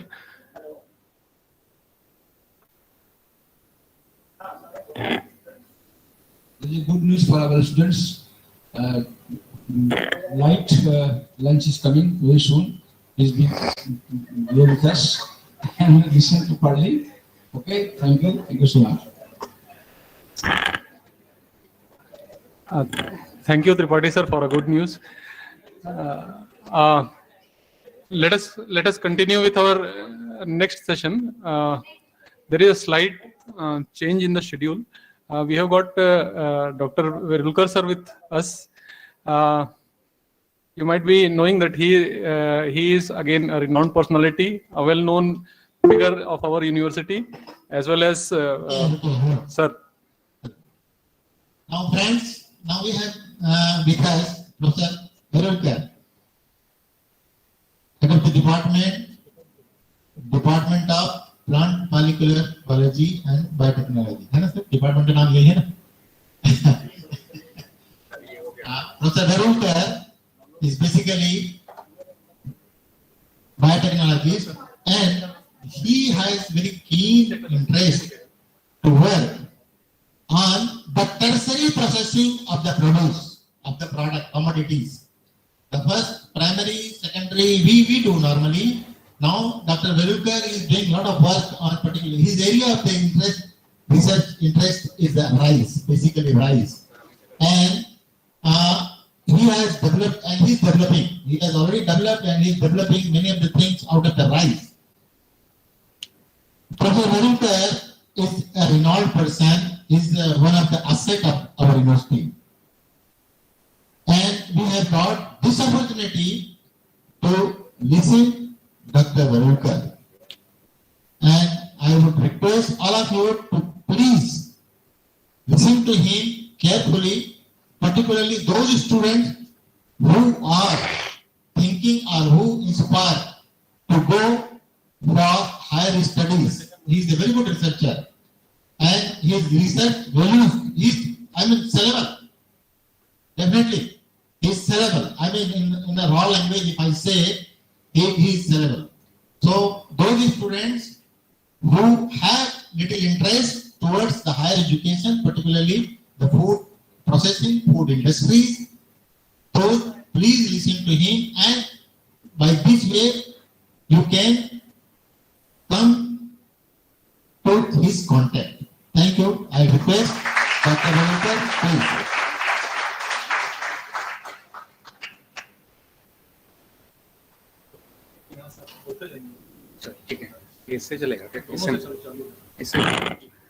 Right. Thank you, sir. And good afternoon, everybody. It's my pleasure, thanks for giving this opportunity. मैं अपने शुरुआत में मैंने हिंदी से शुरू करता हूँ। Basically मैं फूड इंडस्ट्री में मेरा एरिया नहीं है। Basically I am, if I consider my self, I feel कि मैं थोड़ा सा ऑफ टाइप हूँ यहाँ पे, क्योंकि मेरा बेसिक थीम फूड इंडस्ट्री नहीं था या फूड प्रोसेसिंग मेरा मेन डिसिप्लिन नहीं है। But then I started working on this area. ये मैं आपको थोड़ा सा एक बैकग्राउंड में ले जाऊं कि एक बार सीएम साहब ने, जब नए सीएम साहब बने थे करीब 3 साल पहले, तो एक उन्होंने मीटिंग ली थी, जिस मीटिंग को मैंने अटेंड किया था। और वो मीटिंग थी कि छत्तीसगढ़ में धान बहुत ज्यादा है और धान से अपन क्या कर सकते हैं। तो धान से इथेनॉल बनाना एक बेसिक आइडिया था। आज भी अगर आप कभी न्यूज़पेपर में पढ़ते हैं और आप बहुत सारी इंटरेक्शन करते हैं, तो यू विल फाइंड कि धान से इथेनॉल बनाने की इंडस्ट्री को स्टेट गवर्नमेंट बहुत ज्यादा पुश कर रही है, उसके लिए बहुत सारे एफर्ट्स कर रही है और बहुत सारी चीजें हो रही हैं उसके साथ साथ, और वो ऑन ग्राउंड भी अपने को दिखने लगा है। उस दिन ये लगने लगा था कि यार ठीक है, इथेनॉल एक प्रोडक्ट हो सकता है, परंतु इथेनॉल के अलावा भी आपके पास बहुत सारे ऑप्शंस हैं जो कि एक्चुअली फूड से फूड आप बना सकते हो। क्योंकि राइस एक फूड है, एक अपना रेगुलर फूड है, तो क्या हम इथेनॉल बनाने के बजाय या अपन क्या इस तरह से कोई दूसरा इंग्रेडिएंट या वैल्यू एडिशन करके उसकी वैल्यू ऐड कर सकते हैं क्या, या उससे अपन क्या चीज बना सकते हैं। So with that ground I started working on कि राइस को अपन कैसे प्रोसेस करें। एंड यू नो दैट कि fortunately I find my self कि मैं उन दोनों के बीच में हूँ। मतलब मेरे को एग्रीकल्चर भी आ रही है and then I am biotechnologist also. तो जितने भी एंजाइम्स हैं या एंजाइम की एक्टिविटी है, तो I can relate them. So I try to incorporate the knowledge of biotechnology into food technology, so that आप इसमें से कोई इनोवेटिव प्रोडक्ट बना सकें। टू स्टार्ट विथ, ये वाला जो चावल से प्रोटीन बनाने का कंसेप्ट है, या चावल से जो ग्लूकोज है, माल्टोज है, या स्टार्च बनाने का जो प्रोसेस है, अगर आप कभी लिटरेचर पढ़ें तो आपको बहुत सारे लिटरेचर मिलेंगे और बहुत सारे पेटेंट मिलेंगे। क्योंकि नेचुरली जब आप कोई चीज स्टार्ट करते हो तो आप बहुत सारा लिटरेचर पढ़ते हो, तो आपके पास ऑलरेडी बहुत सारे पेटेंट हैं राइस से प्रोटीन बनाने के, राइस से ग्लूकोज बनाने के, या राइस से दूसरे प्रोडक्ट बनाने के। So starting point was a point कि जहां पे लोगों ने ऑलरेडी किया हुआ है। अब नेक्स्ट इंपॉर्टेंट क्वेश्चन आता था कि जब इतना ऑलरेडी है, जब ऑलरेडी पेटेंट हैं, कम से कम नहीं तो अगर आप राइस से प्रोटीन निकालने के पेटेंट अगर निकालना चाहो तो आपको कम से कम 25 पेटेंट मिलेंगे, एटलीस्ट 25, जो कि आपको अलग अलग मेथड से प्रोटीन निकालने की मेथड बताएंगे, चाहे वो अलग एंजाइम हो, चाहे वो अल्कली बेस्ड मेथड हो, चाहे बहुत सारी ऐसी मेथड्स आपको मिल जाएंगी। सो एक नेक्स्ट क्वेश्चन जो था, जो ज्यादा इंपॉर्टेंट था, कि जब इतना ऑलरेडी नोन है तो फिर मार्केट में क्यों नहीं है, right. So it's a valid question कि अगर अपने को सब चीजें पता ही है कि हमको राइस से प्रोटीन कैसे निकालना है, तो फिर इतना अगर कोई चीज आसान है तो मार्केट में क्यों नहीं है। इसका मतलब जरूर यह है कि मार्केट और इसके बीच में कोई गैप है। So you need to understand कि गैप कहाँ है। सो द गैप कम्स कि जितने भी मेथड आज तक अपने पास है, राइस से प्रोटीन निकालना बहुत ही आसान काम है। अगर आप जितने भी देखें, एक एंजाइम होता है अल्फा अमाइलेज से आप ट्रीट कर दो राइस को, बिल्कुल राइस के पाउडर को, वो बहुत आसानी से आपके स्टार्च को डिग्रेड कर देगा। It will be converted, liquefaction की स्टेप आती है, एक सैक्रिफिकेशन की स्टेप आती है, बड़े आसानी से आप उसका शुगर में कन्वर्शन कर सकते हो। परंतु उससे जो बच जाता है वो आपका बेसिकली प्रोटीन और बाकी पार्ट बच जाता है। So you can isolate that very easily.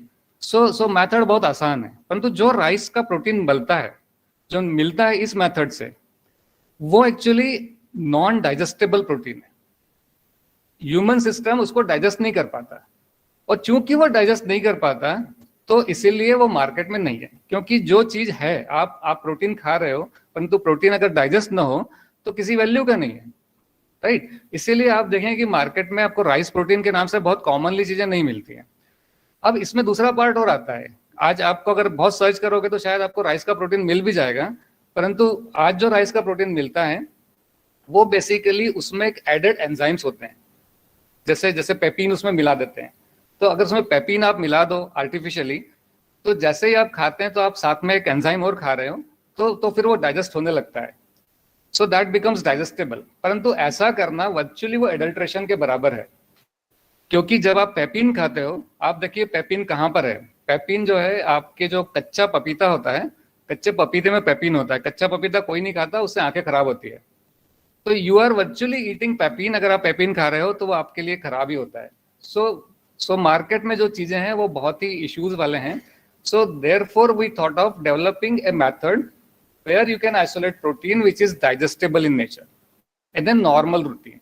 So that was a very tough job, that is what we did. और इसको आप बड़े अलग ढंग से इसको ले सकते हैं कि जितना भी कोरोना वाला पीरियड था, I used to come to my lab और I got full opportunity to work in the lab. कहीं कोई काम नहीं था, कुछ नहीं था, so we got opportunity to work also. So then last 2 years I started working on so many enzymes. मैंने कम से कम 20-25 एंजाइम यूज किए, अलग अलग मेथड यूज किए, एन नंबर ऑफ लिटरेचर पढ़ा, and then we come across with some of the methodology. That is what I am telling you कि वो क्या मेथड है। हालांकि वो पेटेंट अप्लाई किया हुआ है तो शायद मैं पूरी प्रोसेस आपको ना बताऊं, but it's very simple, absolutely simple, anybody can do that. और मैंने शायद इसीलिए इसको रखा है कि अगर इवन कोई इसको स्टार्टअप करना चाहे तो आई कैन टेल यू कि उसका क्या क्या कमोडिटी रिक्वायरमेंट है, कैसे वो होता है, कितना इन्वेस्टमेंट लगेगा और आपको इसका आउटपुट भी कितना होगा। मैं इसका एक स्केच आपको यहाँ पे बताने की कोशिश करूंगा। Right, next one. राइट, सो इसकी जरूरत कहाँ से थी? मैंने आपको एक बैकग्राउंड दिया था कि अगर आप ये देखें तो अपने पास कितना धान है, इतना एक्सेस धान है। शायद अपना एक माइंडसेट नहीं था कि हम राइस को प्रोसेसिंग पे ले जाएं। अपन हमेशा राइस को एज ए खाने का फूड प्रोडक्ट ही अपन हमेशा मानते थे, कभी भी वो इंडस्ट्रियल प्रोडक्ट नहीं था हमारे लिए। But now you can see the figures.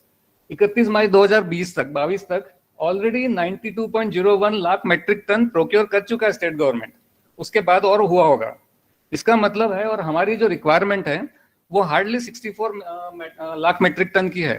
So we have 20 lakh ton which is in excess, जो कि सड़ रहा है क्योंकि हमारे पास बहुत अच्छी फैसिलिटी है नहीं, स्टोरेज हमारा बहुत अच्छा नहीं है। तो हमारा जो धान है लगभग 20 लाख टन है जो कि एक्सेस में है, सड़ रहा है। और इसीलिए बहुत सारी, आप अगर कभी दूसरी चीजें देखें तो कई जब सड़ जाता है तो बहुत वो 2 रुपए किलो 3 रुपए किलो ले जाते हैं लोग, उस पर इथेनॉल बनाना शुरू करते हैं। So this is what is happening, it's a fact. तो एक्चुअली में अपने पास बहुत एक्सेस राइस है which can be converted to some value added product. तो इसीलिए सो बेसिकली एक्सेस राइस को प्रोसेस करने की तरीके हैं। Next, okay. सो आप क्या कर सकते हो? सो करने के लिए now you have 2 different main products. हालांकि इसको अगर आप अलग ढंग से प्रोसेस करेंगे तो आपके पास बहुत सारे प्रोडक्ट आते हैं। आज अगर राइस के अपन शुरू करते हैं तो मैंने राइस को व्हाइट राइस से शुरू किया है, क्योंकि जब आप धान लेते हैं तो धान आपके पास में धान का हस्क होता है, फिर आपके पास ब्राउन राइस आता है, फिर आप उसको ब्रान निकालते हैं, फिर ब्रान से ब्रान ऑयल निकालते हैं। तो ये बहुत एस्टेब्लिश्ड इंडस्ट्री है, इसके लिए आपको बहुत ज्यादा जरूरत, टेक्नोलॉजी की जरूरत नहीं है। ऑलरेडी लोगों को ब्रान निकालना आता है, ब्रान से ब्रान ऑयल निकालना आता है, जो कि मार्केट में ऑलरेडी अवेलेबल है। So these technologies are already there. तो white rice, so we are starting with white rice. White rice से आप जो निकाल सकते हैं, एक पहला पार्ट है प्रोटीन। अब प्रोटीन क्यों? क्योंकि राइस का प्रोटीन जो होता है उसका अमीनो एसिड प्रोफाइल जो है वो बहुत ही अच्छा है। अगर आप मार्केट में आज जो राइस अवेलेबल है, जो प्रोटीन अवेलेबल है, आप देखिए वे प्रोटीन अवेलेबल है जो बहुत महंगा बिकता है। इसके अलावा आपको सोयाबीन प्रोटीन है, पी प्रोटीन है, ग्राउंडनट प्रोटीन है, ऐसे बहुत सारे अलग अलग टाइप के प्रोटीन्स हैं जो कि एक्चुअली वेगन प्रोटीन है, जिसको अपन कहें कि वेजिटेबल या वेजिटेरियन बेस्ड है, not meat proteins, and they have value. आप अगर देखें तो वे प्रोटीन की कीमत आज कम से कम नहीं तो 3000 रुपए किलो से शुरुआत होती है उसकी, डिपेंडिंग ऑन कि क्या ब्रांड कैसा है, उसका कंपोजिशन है। It's a very costly commodity. So and rice का प्रोटीन भी लगभग उसी स्टैंडर्ड का है, उसी एट पार पहुंचता है, जहां पर कि अमीनो एसिड प्रोफाइल उसकी लगभग वो, अगर आप थोड़ा सा और उसमें बैलेंस कर दें तो वो लगभग वे प्रोटीन के बराबर हो जाता है। Then you can next commodities कि जब आप प्रोटीन निकाल लेते हैं तो राइस में करीब 75% स्टार्च होता है, तो you can isolate starch as well. So it's very easy. So 2 तरीके से आप प्रोटीन को इसको प्रोसेस करें तो you will gate protein and you will get the starch. और कितना निकलता है आप इसको अगर देखें तो 1 किलो चावल से, आप इसको कैसे भी कैलकुलेट कर सकते हैं जनरल स्केल के लिए। 1 किलो चावल से लगभग 90 ग्राम 70% प्योर प्रोटीन आप बड़े आसानी से आइसोलेट कर सकते हैं, जो कि अगर आपको लगता है कि 70 से 80% करना है या 85 या 90% तक ले जाना है तो वो भी किया जा सकता है, डिपेंडिंग ऑन योर रिक्वायरमेंट, क्योंकि अलग अलग प्रोडक्ट के लिए उसकी प्योरिटी रिक्वायरमेंट भी अलग अलग होती है। So you can do that. So normal routine में 70% प्योर प्रोटीन आसानी से आइसोलेट हो जाता है। अगर आपको उसको 80% करना है या 85% करना है तो वो भी हो जाता है, क्योंकि उसके बाद थोड़ी सी एडिशनल प्रोसेसिंग करनी होगी। और जो बच जाता है वो करीब करीब 450 ग्राम स्टार्च है, जो कि आपको मिल जाता है। So these are the two main products जो कि आपको सीधे सीधे प्रोसेसिंग से मिलते हैं। Next one. राइट, ये प्रोटीन है। अगर आप मेरे लैब में आए तो मैं आपको प्रोटीन एक्चुअली दिखा भी सकता हूँ। आप you are most welcome to my lab. कभी भी आप आइए, मैं आपको उसका प्रोटीन कैसा होता है, कैसे दिखता है, या पूरी प्रोसेस कैसी होती है, मैं आपको पूरा डिमॉन्स्ट्रेट करके बता सकता हूँ। तो ये प्रोटीन है जो कि बहुत ही आसानी से, खास इस प्रोटीन का जो खासियत है वो ये है कि इसमें कोई ऑर्डर नहीं है, इसमें टेस्ट नहीं है। क्योंकि कोई ऑर्डर नहीं है, कोई टेस्ट नहीं है, तो आप इसमें जो मिला लोगे उसके टेस्ट जैसा हो जाएगा। अगर आपको लगता है कि चॉकलेट मिला के चॉकलेट टाइप का कुछ बनाना है, जैसे प्रोटीन का बार बनाना है, यू कैन डू इट, क्योंकि उसमें कोई टेस्ट नहीं है। अगर कोई टेस्ट होता है, जैसे आप अगर जब सोयाबीन का वो लेते हैं या कोई पल्स का प्रोटीन लेते हैं, तो उसमें एक बीनी फ्लेवर होता है, तो उसको आपको सप्रेस कराना पड़ता है। इसमें कुछ नहीं है, आप इसके बड़े आसानी से कोई भी प्रोडक्ट बना सकते हैं। जो प्रोटीन बाहर आते हैं या एनर्जी बाहर आते हैं, वो इससे बहुत ही आसानी से बनते हैं। एक्चुअली हम लोग बना भी रहे हैं, तो those can be produce very easily, क्योंकि ये और वाइट है कलर में, तो इसमें आप जो कलर मिला हो वैसे हो जाएगा, जो टेस्ट मिला हो वैसे हो जाएगा। So everything can be manage very easily. Next. Right, अलग अलग वेराइटीज से अगर आप ट्राई करें, बहुत सारी वेराइटीज हैं, बहुत सारी वेराइटीज में अलग अलग कॉन्सेंट्रेशन है प्रोटीन का। सो एक छोटा सा एक्सपेरिमेंट भी किया था कि अलग अलग राइसेस से इन सब में सबसे अच्छा दिखता है जो MTU-1010 है। MTU-1010, अगर आप छत्तीसगढ़ के बैकग्राउंड के हैं तो आपको पता है MTU-1010 यहाँ बहुत ज्यादा लगती है। तो MTU-1010 is a very good variety for isolating protein. Next one. Right, यही पार्ट था जिसके लिए पूरा वर्क करना पड़ा। एक्चुअली जब आप करते हैं तो अगर इसको देखें तो ये वो प्रोटीन है जो कि नॉर्मल रूटीन की, जिसपे कि सब पेटेंट डले हुए हैं। तो जितने भी पेटेंट है वो एंजाइम 2 वाले हैं, वो डाइजेस्ट नहीं होता है। And now what I have done is कि ये पूरी प्रोसेस है जो कि केवल इसलिए बताती है कि यहाँ पे अगर ये ब्लू कलर होता है, नीन हाइड्रोजन का कलर है, तो अगर प्रोटीन अमीनो एसिड में कन्वर्ट हो रहा है, इसका मतलब डाइजेस्ट हो रहा है। And so now this protein is a digestible protein. Right, next. अब प्रोटीन का क्या करेंगे? प्रोटीन से आप बहुत सारी चीजें कर सकते हैं। राइस प्रोटीन आइसोलेट बना सकते हो, जैसे कि वे प्रोटीन आइसोलेट है। इसका कॉम्बिनेशन बहुत ही आसान होता है। बेसिकली राइस प्रोटीन आइसोलेट लो, एक ज़ैंथान गम होता है जो कि एक स्टेबलाइजर और इमल्सिफायर टाइप का काम करता है, और आपको कोई भी फ्लेवर आप उसमें मिला लो, जो भी फ्लेवर आपको मिलाना है, एंड देन एग्जैक्टली आपको वो मिलेगा जो आपको एक्चुअली बाजार में आप वे प्रोटीन खरीदते हो। So it's combination is very simple, it can be done easily without any, और कोई उसमें टेक्नोलॉजी की जरूरत नहीं है। सो वे प्रोटीन, राइस प्रोटीन आइसोलेट को बनाना बहुत आसान काम है। आपसे प्रोटीन के बिस्कुट बना सकते हैं, आप प्रोटीन से कुकीज बना सकते हैं, और प्रोटीन से हाइड्रोलाइसेट भी बना सकते हो। प्रोटीन हाइड्रोलाइसेट की जो कीमत है वो बाजार में बहुत ज्यादा है, और एक सिंपल एंजाइम लगता है, एक नॉर्मल एंजाइम लगता है जो कि प्रोटीन को डाइजेस्ट करके उसको हाइड्रोलाइज करता है। मतलब it is converted into amino acids. वो एक लिक्विड फॉर्म होता है, इसलिए उसको हाइड्रोलाइसेट बोलते हैं। 4000 रुपए लीटर बिकता है। It's very very costly. तो आप ये समझे कि अगर वो, जैसे 1 किलो से मैं 90 ग्राम प्रोटीन बना रहा हूँ, तो लगभग 80 ml आपके पास हाइड्रोलाइसेट होगा, which will give you a very good cost, which will give a very good price of that. So hydrolysate भी बना सकते हैं, और फिर आपकी मर्जी, जैसे आप उसको यूज करना चाहें, you can use it. Next one. Next one, starch. जब स्टार्च बन जाता है, अब स्टार्च बनना एक प्रोडक्ट है आपका, स्टार्च एक बन जाता है। यूजुअली जितने भी आप प्रोसेस देखें तो आप स्टार्च आइसोलेट नहीं कर पाते। जितने भी अभी तक के पेटेंट हैं वो डायरेक्टली आपको शुगर में कन्वर्ट कराते हैं। कभी भी आप राइस का स्टार्च, अगर आपको राइस का स्टार्च आइसोलेट करना है तो एक बहुत ही क्रूड मेथड आपको पता है, राइस को कुक कर लो, उसमें से पानी निकाल लो, तो आपके पास राइस स्टार्च होता है। बट रिमेंबर कि ऐसी जो मेथड्स होती है ना, वो उसमें आप मुश्किल से 30% 40% ही स्टार्च निकाल पाते हैं। इसलिए कोई भी कमर्शियली वायबल सिस्टम नहीं है अपने पास। राइट, अगर किसी को आप बोलें कि हमने राइस का स्टार्च निकाला है ना, तो आपके ऊपर पहली बार तो हंसेगा वो कि इसमें क्या नया किया। राइट, क्योंकि बहुत आसान तरीका है। परंतु जो दूसरा डिफिकल्ट टास्क है कि इतना आसान होता तो मार्केट में क्यों नहीं बिकता। हर क्वेश्चन के लिए क्वेश्चन है कि अगर इतना आसान है तो मार्केट में क्यों नहीं है। सो नेक्स्ट इज कि जब आप इस तरीके से स्टार्च आइसोलेट करते हैं तो नेचुरली उसका जो रिकवरी है वो मुश्किल से 30% 40% होती है, जो कि किसी भी तरीके से इकोनॉमिकली वायबल नहीं होती। And therefore you need a viable technology. तो इससे आप स्टार्च निकाल सकते हैं बहुत ही आसानी से। ऑलमोस्ट 90% स्टार्च आप रिकवर कर सकते हैं, विच is a very high percentage. एक बार जब स्टार्च निकल आता है, स्टार्च बहुत सारे टाइप के स्टार्चेस होते हैं, आप अलग अलग वेराइटी से अलग अलग स्टार्च निकाल सकते हो, उसकी प्रॉपर्टीज अलग अलग होती है, अलग अलग उसके यूजेस हैं।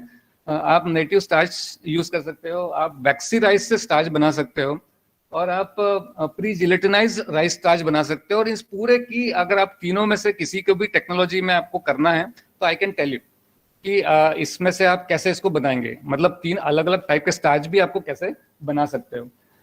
अगर आपको स्टार्च नहीं यूज करना है तो स्टार्च को आप कन्वर्ट कर सकते हो। अगर आप स्टार्च में कन्वर्ट कर सकते हो, डेक्सट्रोज में कन्वर्ट हो सकता है, फ्रुक्टोज में कन्वर्ट हो सकता है, माल्टोज में कन्वर्ट हो सकता है। और मैं आपको यहाँ पर एक वो बताऊं कि जब राइस से फ्रुक्टोज बनता है, तो राइस से जब फ्रुक्टोज बनाते हैं, आप मेरे लैब में आइए, मैं आपको फिर से वो फ्रुक्टोज बना हुआ दिखाऊंगा, आपको लगेगा हनी है पूरा, बिल्कुल शहद, एकदम शहद दिखता है वो। और आपको ये बड़ा लगेगा कि जो शायद मार्केट में जो हनी मिल रहा होता है वो शायद फ्रुक्टोज ही है। यू नेवर नो कि आप जब खरीद रहे होते हैं तो आपने शहद खरीदा है या आपने वो फ्रुक्टोज खरीदा है, क्योंकि वो इतना सिमिलर होता है कि आप उसको देख के जज नहीं कर पाते कि वो शहद है या वो फ्रुक्टोज है, but it can be done. आपको सिर्फ एक डिफरेंट एंजाइम यूज करना है। तो आप स्टार्च से चाहो तो डेक्सट्रोज बना सकते हो, चाहो तो फ्रुक्टोज बना सकते हो, माल्टोज बना सकते हो। आपको अगर कैंडी बनानी है तो आप माल्टोज बनाओ, you can do that very easily. नहीं तो इथेनॉल बन सकता है साइड, तो जो स्टेट गवर्नमेंट चाह रही है कि स्टार्च से इथेनॉल बनाना, तो that can also be still done. अब यहाँ पे जो प्लस पॉइंट है इस टेक्नोलॉजी का वो सिर्फ इतना है कि अभी जब इथेनॉल की इंडस्ट्री है वो डायरेक्टली राइस से इथेनॉल बनाती है, वहां पे प्रोटीन एक्सट्रैक्शन नहीं होता है। परंतु इस जो मैं प्रपोज कर रहा हूँ या मेरा जो उसमें इंटरवेंशन है वो सिर्फ इतना है कि अगर आप प्रोटीन निकाल लेते हैं उसमें से, which is a very costly byproduct, तो आपकी इकोनॉमिक्स पूरी चेंज हो जाती है। I will try to show you कि कितनी इकोनॉमिक्स चेंज होती है। So still you will get equal amount of ethanol जो अदरवाइज भी आपको राइस से मिल रहा था। So with this you have a additional product which is a very costly product. So ethanol बन सकता है। और अगर स्टार्च देखें तो स्टार्च में भी बहुत सारे टाइप के स्टार्च होते हैं। आपको पता है स्टार्च में बेसिकली स्टार्च जो है वो अमाइलोज और अमाइलोपेक्टिन का बना होता है। तो अमाइलोज जो होता है वो बहुत डिफिकल्ट होता है फॉर डाइजेशन। अगर आप अमाइलोज, लो अमाइलोज वाला कोई वेराइटी लें जो कि वैक्सी राइस होता है, जो कि हमारे पास है, तो उससे अगर आप कोई भी स्टार्च निकालते हैं तो वो बहुत इजीली डाइजेस्ट होता है। और अधिकतर जो बेबी फ्रूट प्रोडक्ट्स होते हैं उन सब में ये लो अमाइलो स्टार्च यूज होता है। So you have another option कि आप इसमें से एक नया प्रोडक्ट, एक बेबी फूड प्रोडक्ट टाइप का आप इसमें से बना सकते हो। So starch has so many applications, आप जैसे चाहो उसको यूज कर सकते हैं। नेक्स्ट वन, नेक्स्ट आ जाओ, नहीं है एक और नेक्स्ट है, इट्स नॉट मूविंग।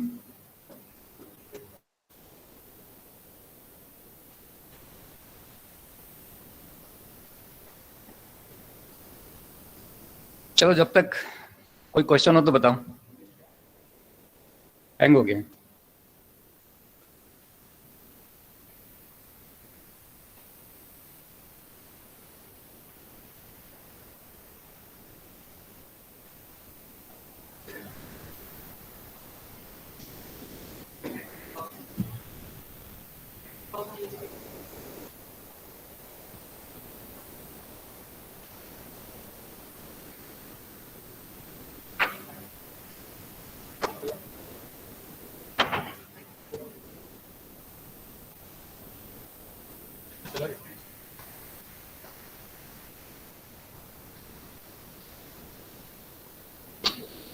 जब तक ये आता है तब तक मैं आपको ऐसे बताता हूँ। इस इंडस्ट्री को लगाने के लिए अगर आप अपने मतलब इस इंडस्ट्री में एक ऑप्शन ये भी है कि आप इसको बहुत छोटे स्केल में, अगर आप चाहते हैं कि 2 क्विंटल पर डे या 1 टन पर डे करना है या 60 टन पर डे करना है, पूरे ऑप्शन है। आप उसको जिस तरीके से करना चाहते हैं वैसे आप कर सकते हैं इसको। Slide next one.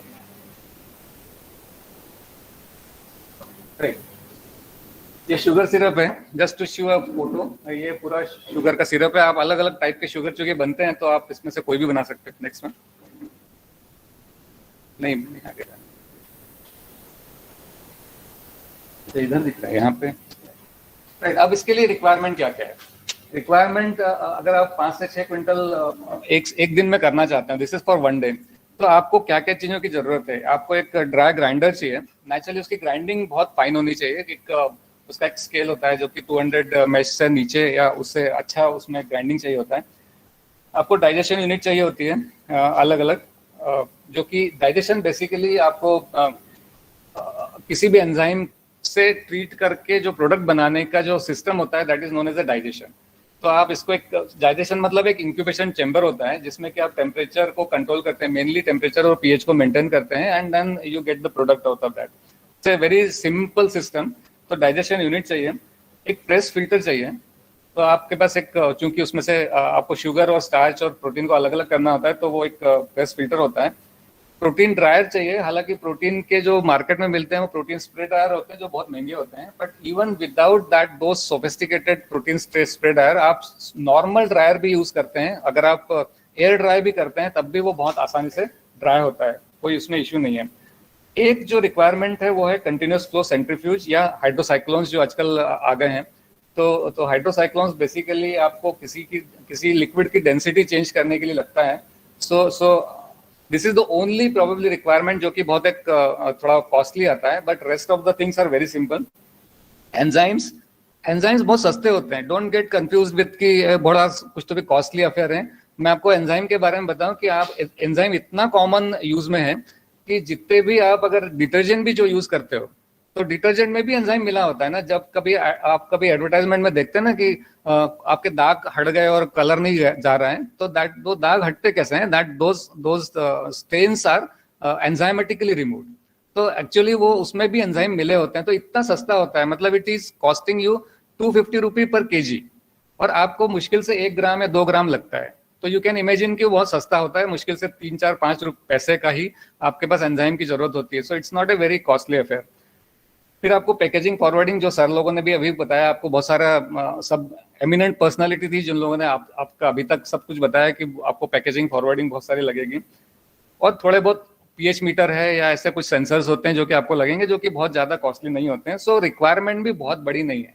अगर आप इसको देखें कि बहुत सोफिस्टिकेशन नहीं है, रिक्वायरमेंट बहुत टफ नहीं है, process is very simple. Space requirement भी बहुत ज्यादा नहीं है, हार्डली 700 स्क्वायर फीट में आप करीब 5 से 6 क्विंटल पर डे का प्रोसेसिंग कर सकते हो। स्टोरेज आपको थोड़ा सा और एक्स्ट्रा लगेगा डिपेंडिंग ऑन कि आप कितना स्टोर करना है, but rest of the things are very simple. So these are the very simple basic requirements for all the processing. Right, अब थोड़ी सी इकोनॉमिक्स देखते हैं इसकी। तो स्टार्च बिकता कितने में, अगर आप, मैंने 3 अलग अलग इसके रेट निकाले। एक स्टार्च का ये वाला है जो कि बहुत ही महंगा है। सो राइस स्टार्च जो पाउडर है 200 ग्राम 200 कितने का है, 295 रुपीज का 200 ग्राम है। राइट, सो 200 ग्राम 295 रुपीज का है, परंतु ये वाकई बहुत महंगा है। इतना महंगे की शायद ये बिकेगा नहीं। परंतु आप दूसरा देखें तो 230 रुपए किलो बिक रहा है, या 60 रुपए किलो भी अगर बिक रहा है, तब भी मैं आपकी इसकी इकोनॉमिक्स भी जब बताऊंगा तो मैंने इससे कम में कैलकुलेशन किए हुए हैं।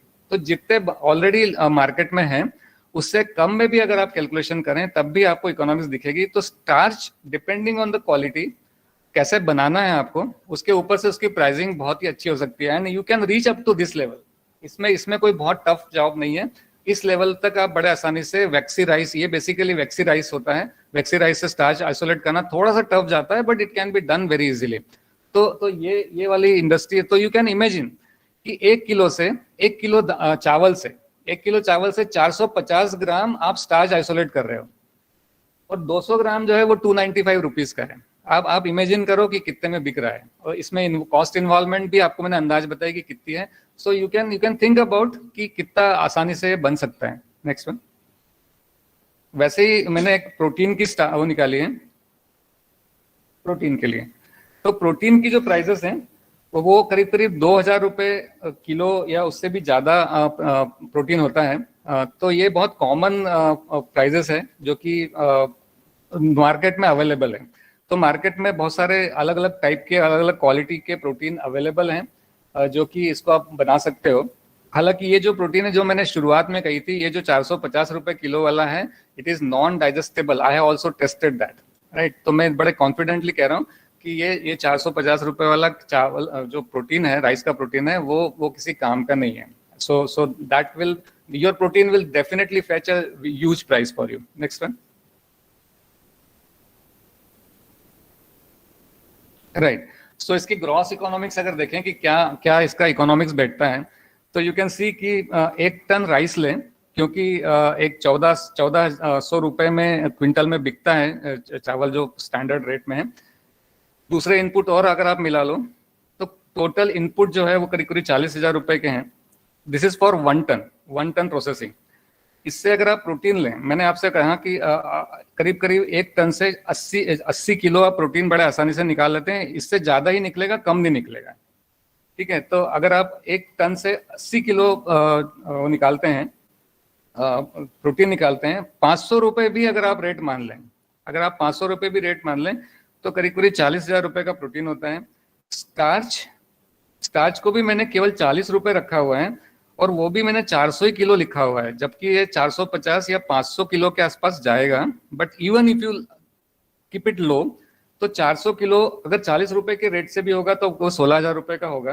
टोटल आउटपुट विल बी 56,000 और नेट प्रॉफिट होगा, मतलब that includes all kinds of expenditure.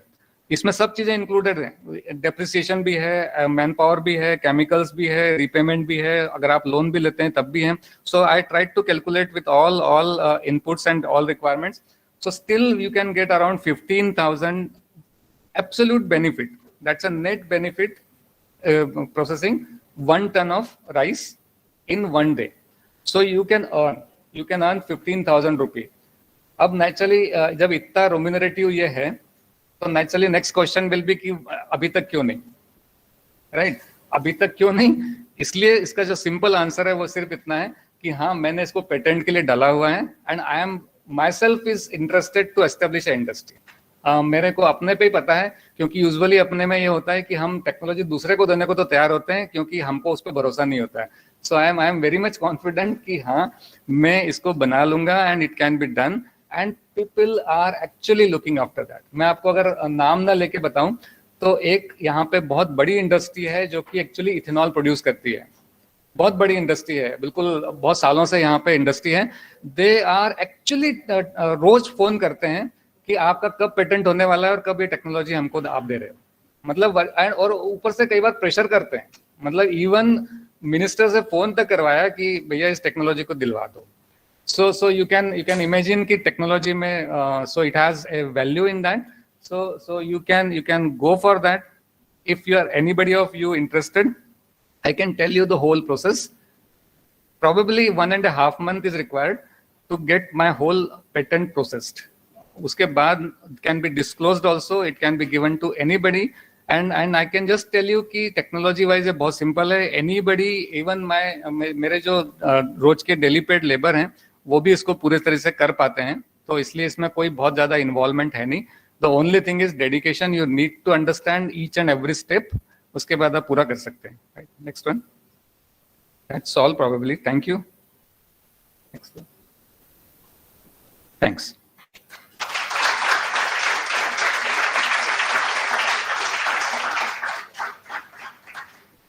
आपकी कोई क्वेरी हो तो I am ready to answer. अगर आपको ना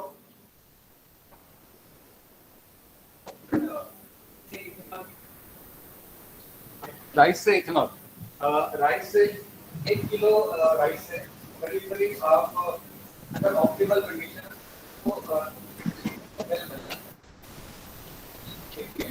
मतलब अगर आप तो कितना भी कन्वर्ट कर लो, 1 किलो राइस है 400 ml से थोड़ा सकती है। इथेनॉल आपका स्टार्च से बनने वाला, स्टार्च ही कन्वर्ट होने वाला। स्टार्च बेसिकली कार्बोहाइड्रेट का पॉलीमर, सुपर से पॉलीमर होता है। तो बेसिकली आप इथेनॉल प्रोड्यूस करते हो, तो आपके स्टार्च को आपको डिग्रेड करना होता है तो ग्लूकोज में। तो ग्लूकोज की अंदर एनारोबिक सिचुएशन इथेनॉल में कन्वर्ट होता है। एक मॉलिक्यूल ग्लूकोज का होता है, एक मॉलिक्यूल 6 कार्बन होता है। जो होता है इसमें 6 कार्बन होता है, 6 होता है। तो 6 कार्बन का जो 2 मॉलिक्यूल इथेनॉल के बनते हैं, 2 कार्बन डाइऑक्साइड के बनते हैं। तो कार्बन डाइऑक्साइड उड़ जाता है। तो आपके पास फिक्स ही है, इस रिएक्शन को और आप इंक्रीज या डिक्रीज नहीं कर सकते, क्योंकि आपके पास ग्लूकोज फिक्स है, क्योंकि जितना स्टार्च होगा उतना ही आपके पास ग्लूकोज बनेगा, तो जितना ग्लूकोज है उतना ही इथेनॉल में कन्वर्ट होगा।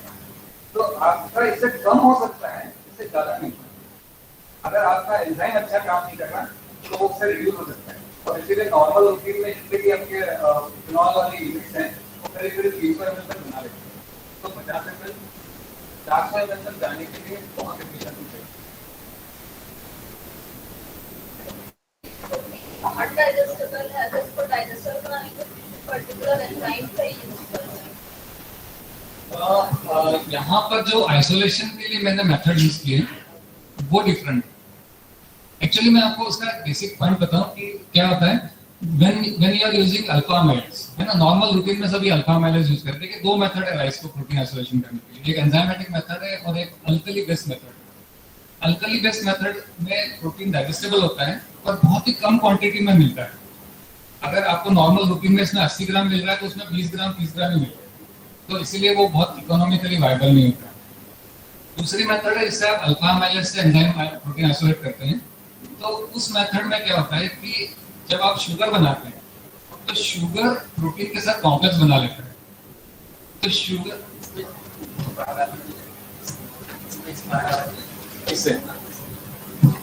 राइट, तो होता यह है कि जब आप राइस को प्रोसेस करते हो अल्फा अमाइलेज से, तो आपका प्रोटीन तो बनता है परंतु साथ ही साथ शुगर बन जाती है, और जो शुगर होती है वो शुगर और प्रोटीन कॉम्प्लेक्स बना लेता है, जिससे क्या होता है कि आपके जितने भी प्रोटीन डाइजेस्टेबल एंजाइम्स हैं, जो कि जैसे पेप्टिन है या आपके ट्रिप्सिन है या काइमोट्रिप्सिन है, वो प्रोटीन को एक्सेस नहीं कर पाते और इसीलिए वो डाइजेस्ट नहीं होता है।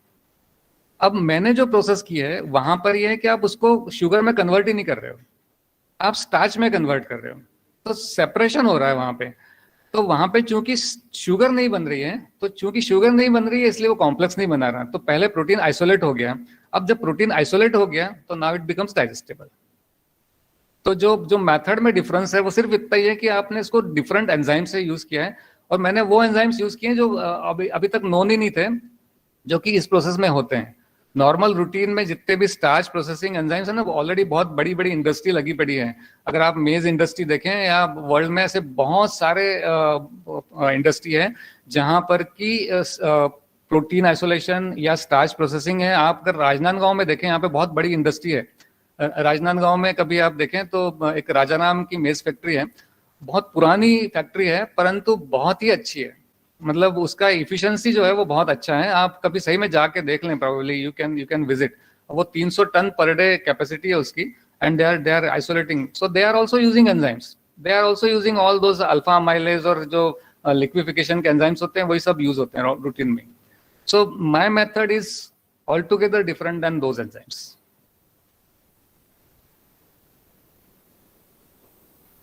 जो हम लोग चावल खाते हैं ना सर, तो वो आपने बोला कि प्रोटीन जो है वो नॉन डाइजेस्टिबल होता है। नहीं चावल जो खाते हैं कुछ तो उसमें नॉन डाइजेस्टिबल नहीं, मैंने सर पहले मैंने नहीं कहा कि प्रोटीन नॉन डाइजेस्टेबल होता है। इस मेथड से आइसोलेशन करने से अगर आप अल्फा अमाइलेज से प्रोटीन आइसोलेट करेंगे तो नॉन डाइजेस्टेबल होगा। नॉर्मल रूटीन में प्रोटीन जब अपन खाते हैं, राइस खाते हैं, तो प्रोटीन डाइजेस्टेबल होता है।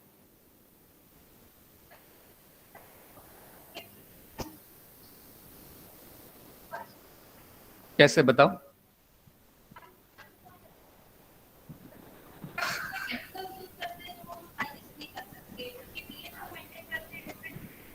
राइट, आइसोइलेक्ट्रिक पॉइंट की मेथड जो है वो प्रिसिपिटेशन के लिए यूज होती है। राइट, वो प्रिसिपिटेशन के लिए यूज होती है, परंतु जब ओरिजिनली राइस में प्रोटीन होता है तो वो प्रोटीन हमेशा स्टार्च के साथ कॉम्प्लेक्स बना के रखता है। ठीक है, जो स्टार्च होता है ना, मैं आपको अगर उसका मॉलिक्यूलर स्ट्रक्चर एक्सप्लेन करने लगूं तो मैं आपको वैसे बताऊंगा कि स्टार्च जो होता है वो हेलिकली कॉइल्ड होता है और उसके अंदर जो होता है वो प्रोटीन एम्बेडेड होता है। तो जब तक आप स्टार्च को हटा नहीं लोगे तब तक आप प्रोटीन को सेपरेट नहीं कर पाते। तो आपको, अगर आप आइसोइलेक्ट्रिक पॉइंट पे सेपरेट कर रहे हो, है ना, आइसोइलेक्ट्रिक पॉइंट प्रिसिपिटेशन के लिए यूज होता है, परंतु कब? जब आपके पास प्योर प्रोटीन हो। अगर आपका डिसॉल्व फॉर्म में प्रोटीन हो किसी सॉल्यूशन में आपके पास अगर प्रोटीन है, आप उसको प्रेसिपिटेट कराना चाहते हो तो आइसोइलेक्ट्रिक पॉइंट से प्रेसिपिटेट हो जाएगा, परंतु यहाँ पे अभी प्रोटीन डिसॉल्व फॉर्म में नहीं है, प्रोटीन अभी स्टार्च के साथ कॉम्प्लेक्स बना हुआ है, तो आप उसको सेपरेट ही नहीं कर पा रहे हो। अभी अभी आपके पास पहले आपको स्टार्च को प्रोटीन के साथ अलग करना होगा, तब आप जाके प्रोटीन आइसोलेट कर पाओगे।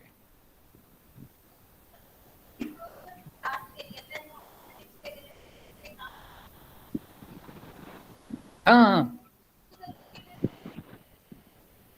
हाँ करते हैं, बिल्कुल करते हैं, वहां पे अल्कली बेस्ड मेथड यूज होती है। Yes why not. सोयाबीन में पूरा ऐसे ही होता है, पी में ऐसे ही होता है। सोयाबीन और पी में शुगर नहीं बनती, इसीलिए प्रॉब्लम नहीं होती। मतलब आप इस बात को फिर से नोट करो कि वहां पर क्या हो रहा है कि शुगर नहीं बन रही है और वहां पे वो कॉम्प्लेक्स नहीं बन रहा है, इसीलिए वहां पर। और चूंकि सोयाबीन और पी में ऑलरेडी प्रोटीन परसेंटेज बहुत ज्यादा होता है ना, वो बहुत सोयाबीन में तो 40% होता है, पी में करीब करीब 22% होता है, तो वहां पे प्रोटीन आइसोलेट करना आसान होता है विद डिफरेंट मेथड्स। वहां तो एंजाइमेटिक मेथड की जरूरत भी नहीं। These methods are already available, commercial available, वहां पे इशू नहीं है। ये वाला पॉइंट कहाँ से स्टार्ट हुआ था? क्योंकि छत्तीसगढ़ में बहुत एक्सेस राइस है, सो एक इशू है अपने पास एक प्रॉब्लम है जिसको अपन सॉल्व करने की कोशिश कर रहे हैं। सो अपने पास प्रोटीन आइसोलेशन करने के लिए तो बहुत सारे दूसरे भी तरीके हैं। अगर आप सोयाबीन से आइसोलेट कर लें, चाहे आप पी से आइसोलेट कर लें, चाहे आप किसी भी और से कर लें, दैट कैन बी डन। परंतु हम एक प्रॉब्लम को सॉल्व करने के लिए, क्योंकि हमारे पास इतना सारा एक्सेस राइस है, उस एक्सेस राइस को हम कैसे प्रोसेस करें, उसकी वैल्यू एडिशन कैसे करें, that gives you an opportunity. So there is a problem and here is a solution. जो ऑनलाइन जुड़े हुए हैं उन्हें कोई क्वेश्चन करना है? Last question please.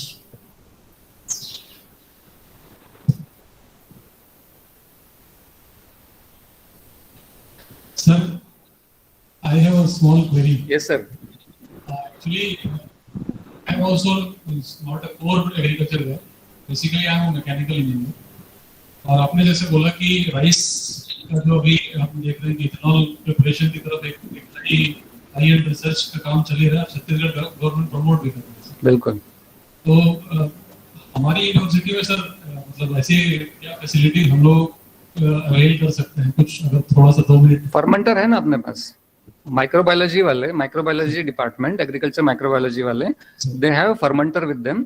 अगर आपको फर्मेंटेशन, बेसिकली वो फर्मेंटेशन टेक्नोलॉजी है, तो आप अगर फर्मेंटेशन किसी भी चीज का कराना चाहें तो आपको एक फर्मेंटर की जरूरत पड़ेगी। You can avail that fermenter, it's a very good normal functioning fermenter, you can use that.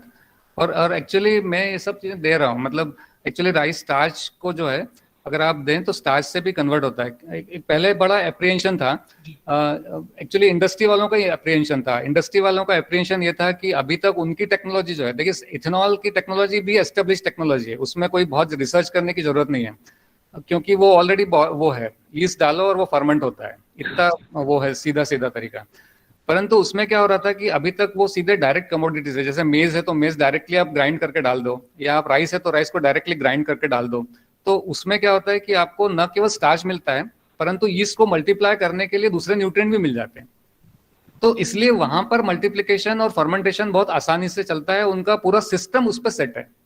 अब मैं उनको ये कह रहा हूं कि आप उस राइस से स्टार्ट ना करो, आप स्टार्च से स्टार्ट करो ना। उनका जो एप्रीहेंशन था, जो जिसपे हम लोग काफी डिबेट भी किए हैं उसमें, वो ये था कि जब आप उसमें से बाकी चीजें हटा लेते हो तो फिर यीस्ट का मल्टीप्लिकेशन कैसे होगा, क्योंकि उसको भी तो मल्टीप्लाई होना है।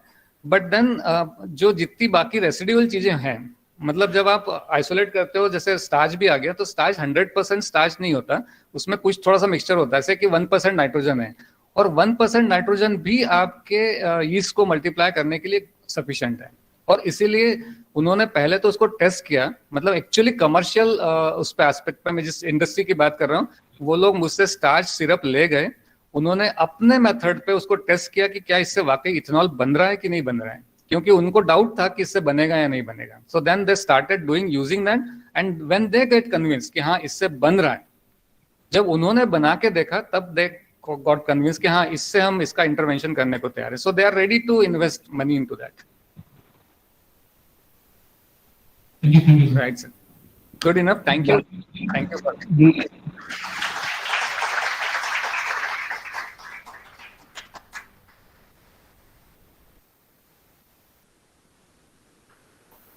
Thank you very much, Dr. Virulkar sir.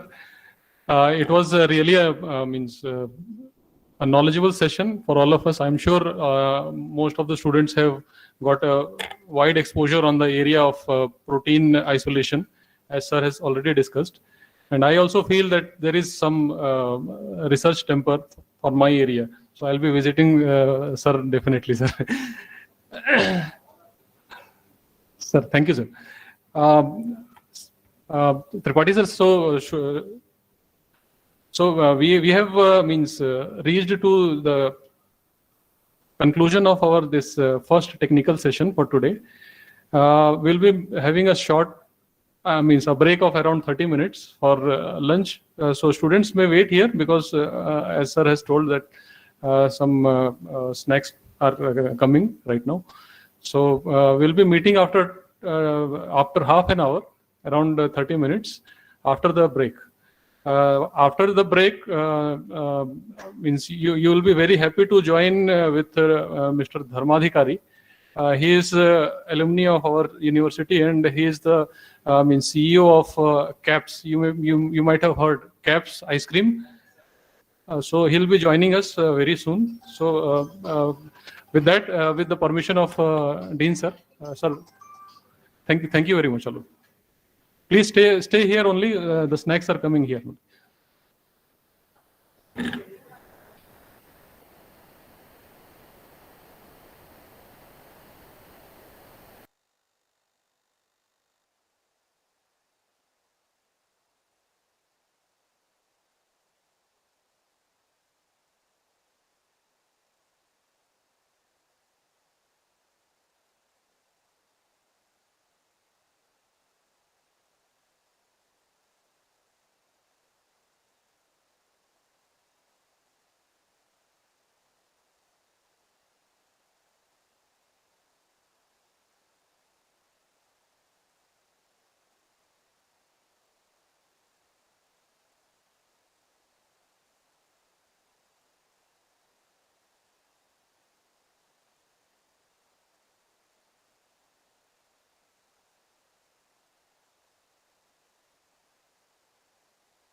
Good afternoon to all. So, we'll be starting our next technical session. Our lead speaker has already joined us online.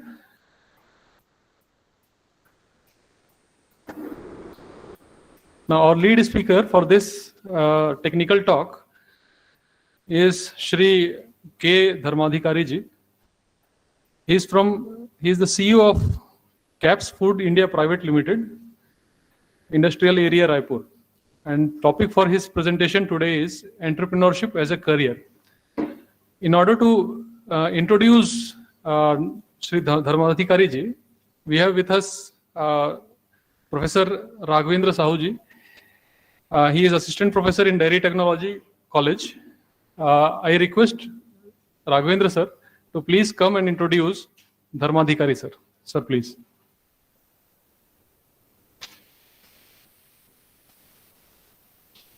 It is my privilege to welcome our next speaker, Sri Kaustubh Dharmadhikari. Shri Kaustubh Dharmadhikari के बारे में मैं आप लोग को थोड़ा सा brief में उनका हिस्ट्री बताना चाहता हूँ। छत्तीसगढ़ के इतिहास में 2001 ऐसा वर्ष था जहाँ पे दो इम्पोर्टेंट इवेंट्स हुए थे। एक तो छत्तीसगढ़ स्टेट का फॉर्मेशन हुआ था, और as in case of this agriculture and dairy industry के केस में एक ऐसा डेयरी इंडस्ट्रीज में एक कैप्स फूड्स इंडिया के नाम से एक फाउंडेशन स्टोन रखा गया था।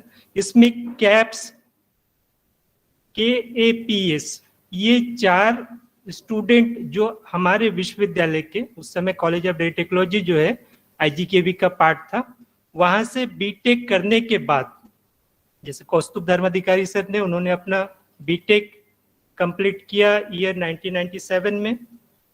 इनके जो 3 और पार्टनर्स हैं, 3 तो इनके बैच के ही हैं, K for Kaustubh, A for Ekandan, P for Prashant, इसमें NS for Sharda Charan Patel. S Prashant sir हमारे फूड प्रोसेसिंग से एमटेक किया हुआ है। शारदा चरण पटेल सर, उन्होंने भी एमटेक कर रहे थे, बीच में शायद उन्होंने छोड़ दिया था। ये सारे जो हैं आफ्टर बीटेक कंप्लीट करने के बाद डेयरी सेक्टर में उस समय सिर्फ सांची के नाम से एक ही प्रोसेसिंग इंडस्ट्रीज थे। उसके बाद इन्होंने आइसक्रीम इंडस्ट्री में अपना वेंचर स्टार्ट किया। एज ए एंटरप्रेन्योरशिप की बात करें तो कैप्स एक ऐसा परफेक्ट एग्जाम्पल है एज ए एग्रीकल्चर इंजीनियर, और जैसे एग्रीकल्चर स्टूडेंट्स जो भी एंटरप्रेन्योरशिप में जाना चाहते हैं, कैप्स आज छत्तीसगढ़ का एक रोल मॉडल बना हुआ है।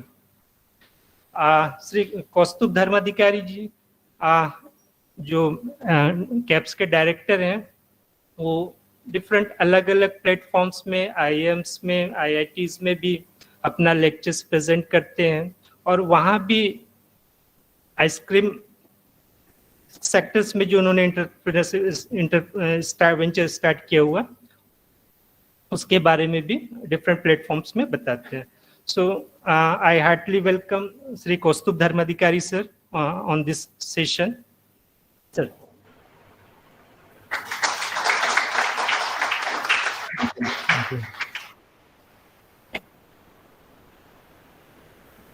Yes, sir.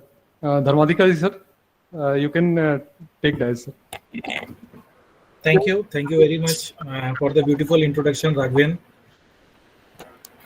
और स्टोरी का बहुत बड़ा पार्ट राघवेंद्र जी ने इंट्रोडक्शन में बता दिया है, how the brand was made, उसका क्या चीज है। तो वी विल डिस्कस कि being an entrepreneur what it means, actually entrepreneur होना, एक ब्रांड होना कैसे होता है। तो एक ब्रीफ में I will try to explain through some our experiences कि क्या क्या उसमें खुशियाँ होती हैं, क्या चैलेंजेस आते हैं, क्या मुश्किलें आती हैं, है ना, कैसे ये जर्नी अच्छे से हम लोग, आप लोग, सब लोग कर सकते हैं। और शेयर करने में मुझे भी बड़ा आनंद है क्योंकि this is my parent university, है ना, तो I feel always privileged to be a part of such activities. ऐसा ही एक सेशन हम जब थर्ड ईयर में थे 96, 95, 96 में, तब ईडीपी एंटरप्रेन्योरशिप डेवलपमेंट प्रोग्राम हुआ था, हमने भी अटेंड किया था, है ना. But at that time we were not aware कि इस प्रोग्राम का क्या आउटपुट होने वाले हमारी लाइफ में. Now the things have radically changed, बहुत ज़्यादा 360 डिग्री चेंजेस हो चुके हैं. एक एंटरप्रेन्योरशिप को लेकर के एक एनवायरनमेंट है ज़बरदस्त. आज की तारीख में सक्सेसफुल स्टोरीज हैं बहुत सारे. कम्युनिकेशन इज सो फास्ट कि एंटरप्रेन्योरशिप के लिए आपको जो भी जानकारी चाहिए that is available through virtually और फिजिकली. हर तरह से resources are so open and so wide, है ना. बोलते हैं कि सिर्फ सक्सेस को ही बताया जाता है, फेलियर को नहीं बताया जाता है. आंकड़े देखेंगे तो बहुत सारे एंटरप्रेन्योरशिप में फेलियर्स भी होते हैं. तो जो सक्सेस होते हैं वो भी कई फेलियर्स के थ्रू पार करके निकलते हैं. तो a warm welcome to all of you in today's my session. I will start by sharing some slides and we will proceed.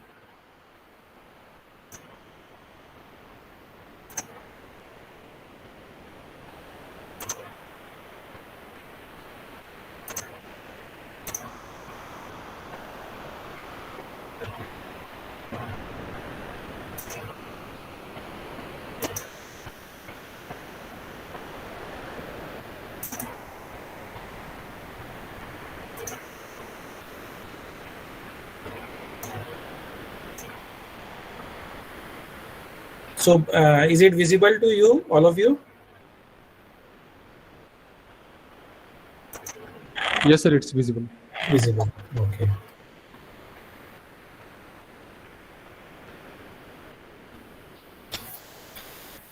So once again, welcome to all of you to this world of ice creams and to the world of the entrepreneurship.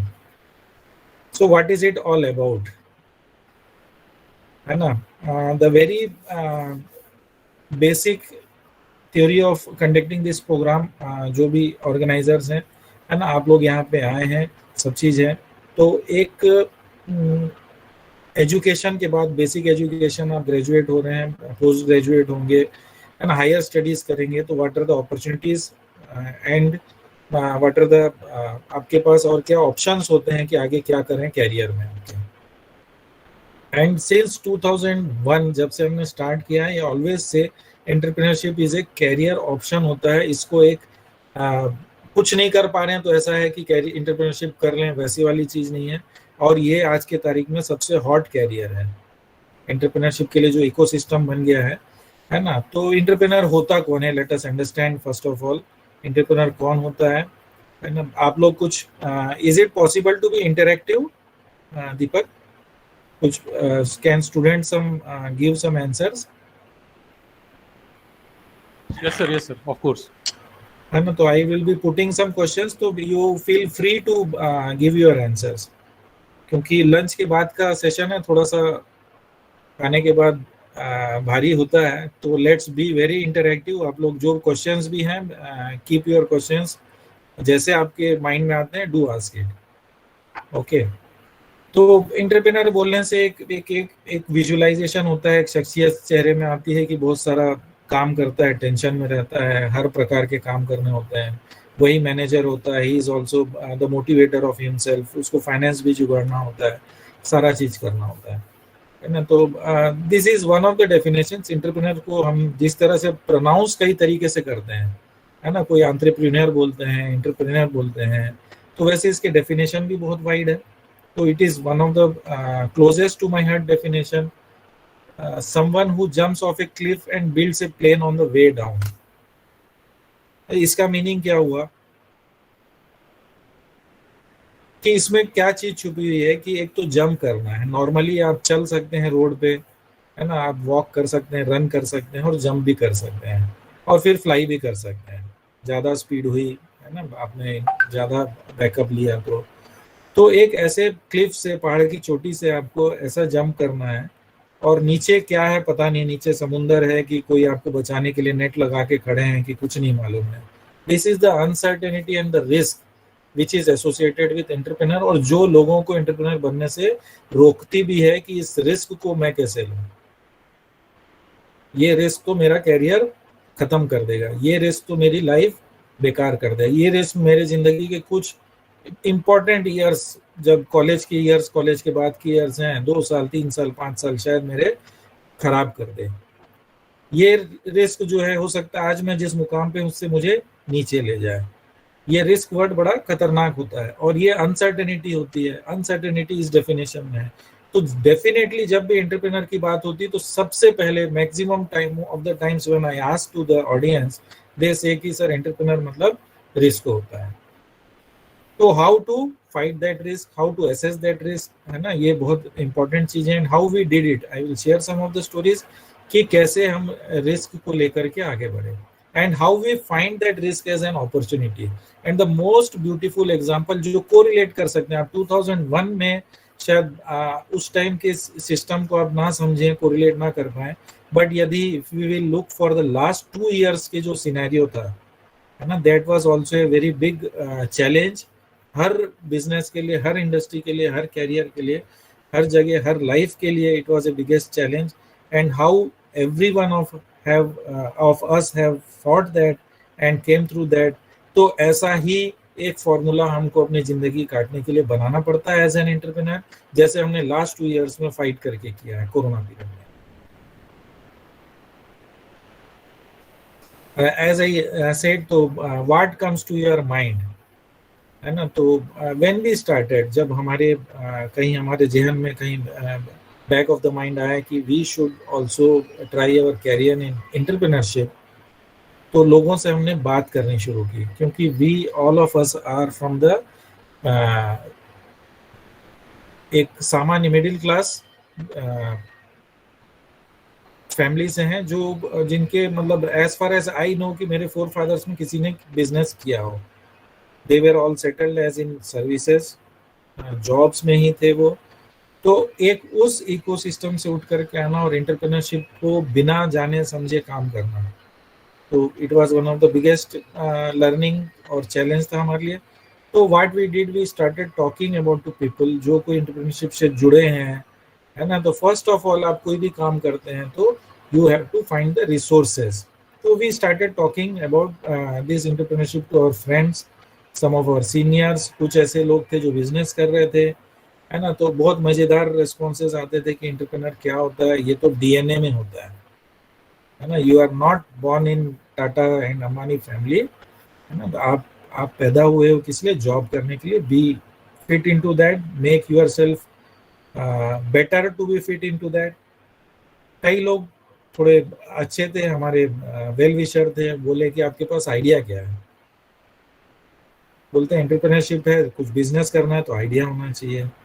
Idea से सवाल आता है कि idea क्या हमेशा नया होना चाहिए और यूनिक होना चाहिए, या उसी आइडिया को एक आइडिया पे काम हो चुका हम कर सकते हैं। व्हाट डू यू से, कैन समवन रिस्पॉन्ड?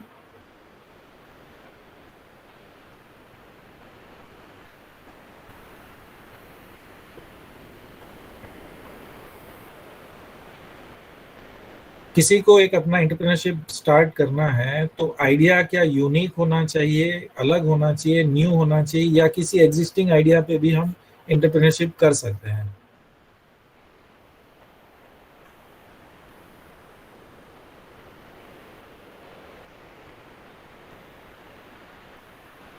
कोई आंसर देना चाहेंगे इसका?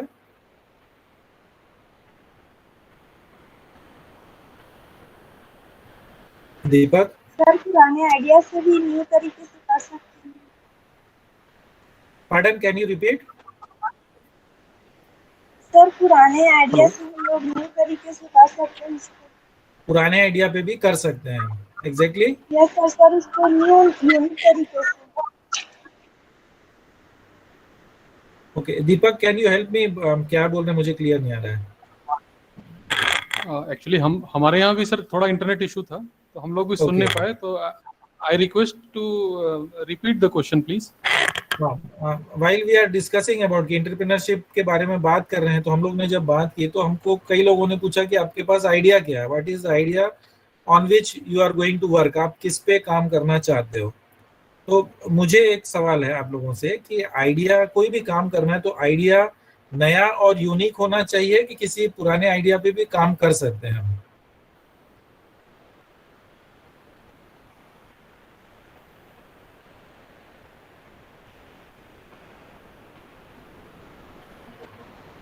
एक आंसर जो आ रहा था मुझे क्लियर सुनाई नहीं दिया, तो वो मुझे आप कम्युनिकेट कर देंगे।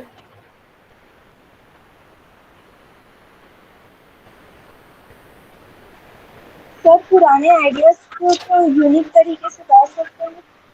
Very good, very good, very good. ये this is the basic difference. एक आप मतलब एक नया आइडिया की तलाश में लगेंगे, हो सकता है कि पुराने आइडिया को आप यूनिक तरीके से दें। वेरी गुड, बहुत अच्छा है ना। तो एंटरप्रेन्योरशिप बेसिकली क्या होता है कि it is presenting the things in different way,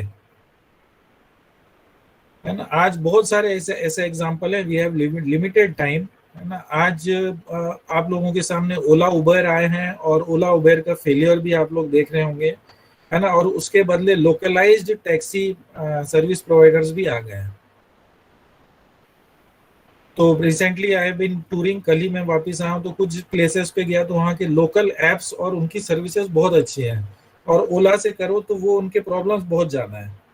तो what the market gives you the opportunity की आइडिया तो वही है कि आपको सर्विस प्रोवाइड करना है, टू गिव ए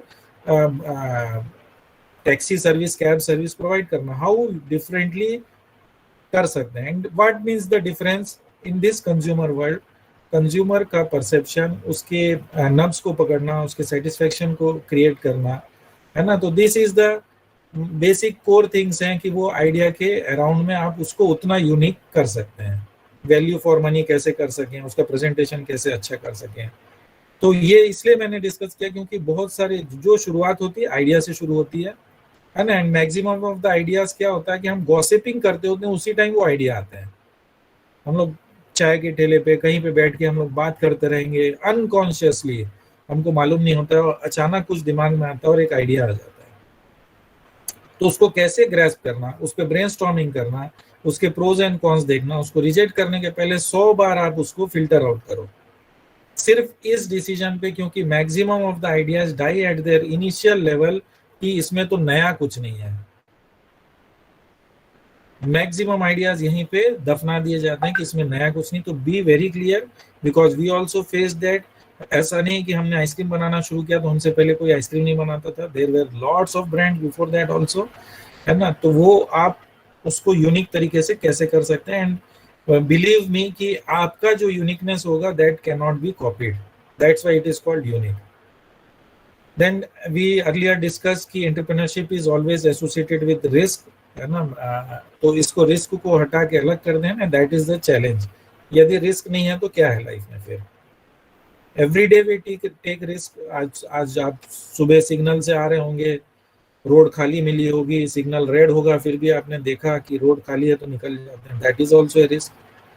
तो रिस्क तो आप सुबह से लेकर शाम तक लेते हैं, तो कैरियर के लिए, आपके फ्यूचर के लिए आप क्यों नहीं ले सकते?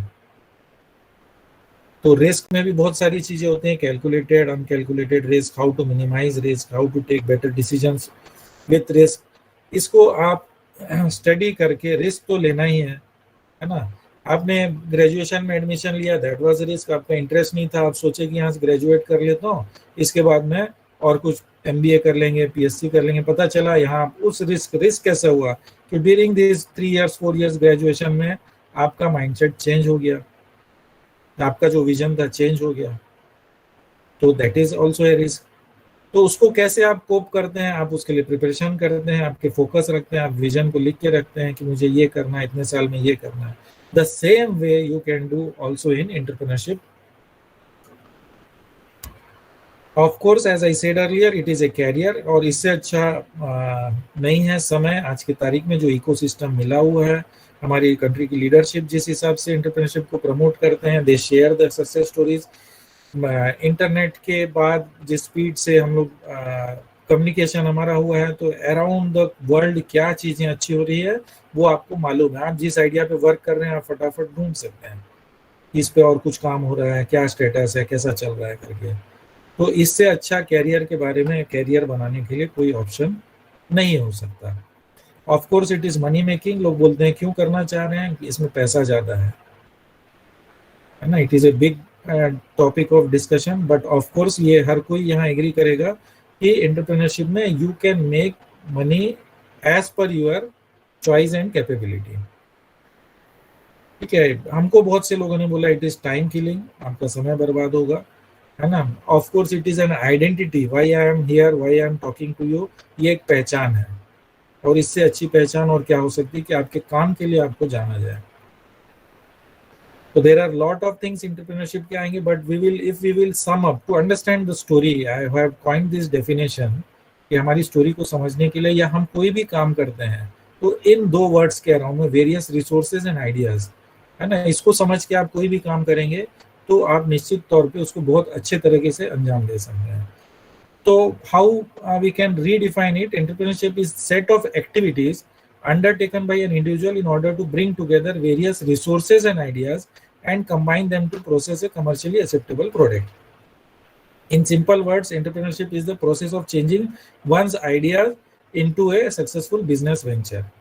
तो यहाँ दो तीन चीजें समझने के लिए, इसको ज्यादा हम डिस्कस नहीं करेंगे। These various resources and ideas, ideas पे हमने बात कर ली है, आपको कोई करना है। इसको एक समझने के लिए मैं एक एग्जांपल देता हूँ कि इफ आई से कि आज XYZ किसी का हमको बर्थडे सेलिब्रेट करना है फैमिली में, तो क्या होता है सबसे पहले, या कोई पार्टी सेलिब्रेट करनी है तो we first of all make the list of the invitees, किसको किसको हम लोग बुलाने वाले हैं।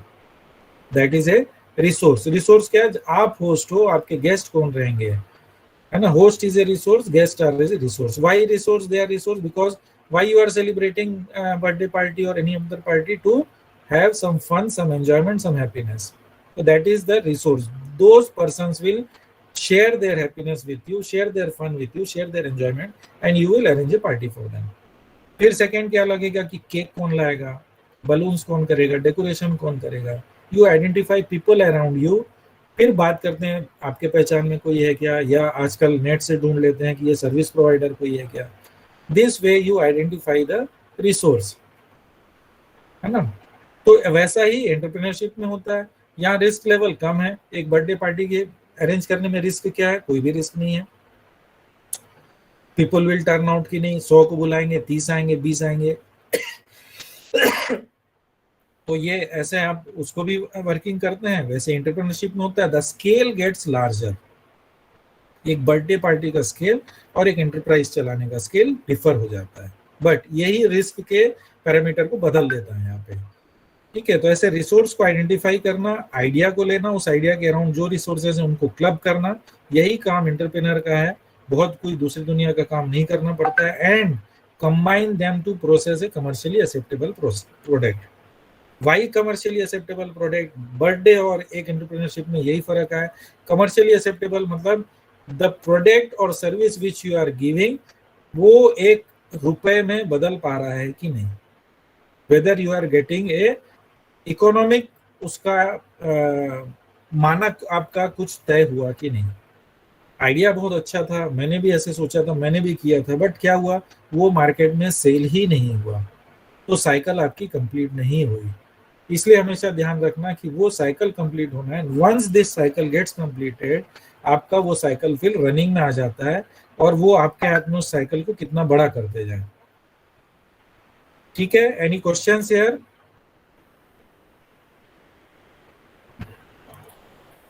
So we will start the movie, है ना। This is the story of Fantastic Four, जैसे राघवेंद्र साहू जी ने बताया, है ना। 4 फ्रेंड्स की बीटेक डेरी टेक्नोलॉजी कॉलेज से पास आउट स्टूडेंट्स की स्टोरी है। I hope everyone would have seen this logo. This was our first logo, जिसको हमने थोड़ा सा मॉडिफाई करके ऐसा किया है। And we have a very beautiful tagline, अच्छा लगता है।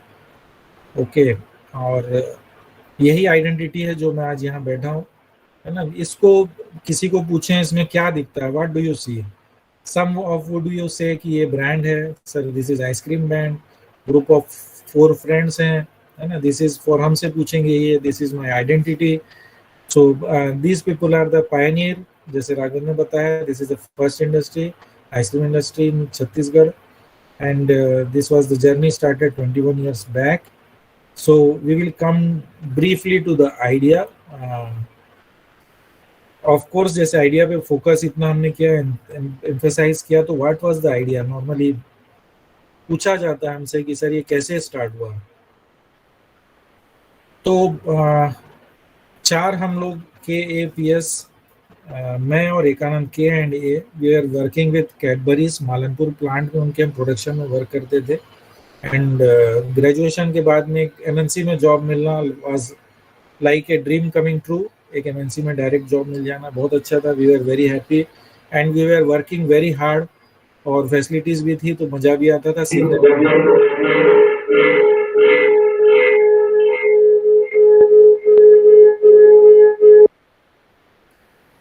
So in Prashant and Sharda we are doing here their post graduation here, और तब हम लोग जब हमको फ्री टाइम मिलता था तो हमारे सीनियर है आनंद भाटिया सर, उनकी आइसक्रीम इंडस्ट्री है वहाँ पे ग्वालियर में, and we used to go and meet him as a senior. हम लोग तब, हमारा कोई आइडिया नहीं था कि बिजनेस क्या होता है, ना हमको समझने की इच्छा थी वहाँ पे कि वो करते क्या है करके। हम जाके उनके साथ एक सीनियर, उनके साथ डिस्कशन करते, अपना एक टाइम स्पेंड करते और आ जाते थे।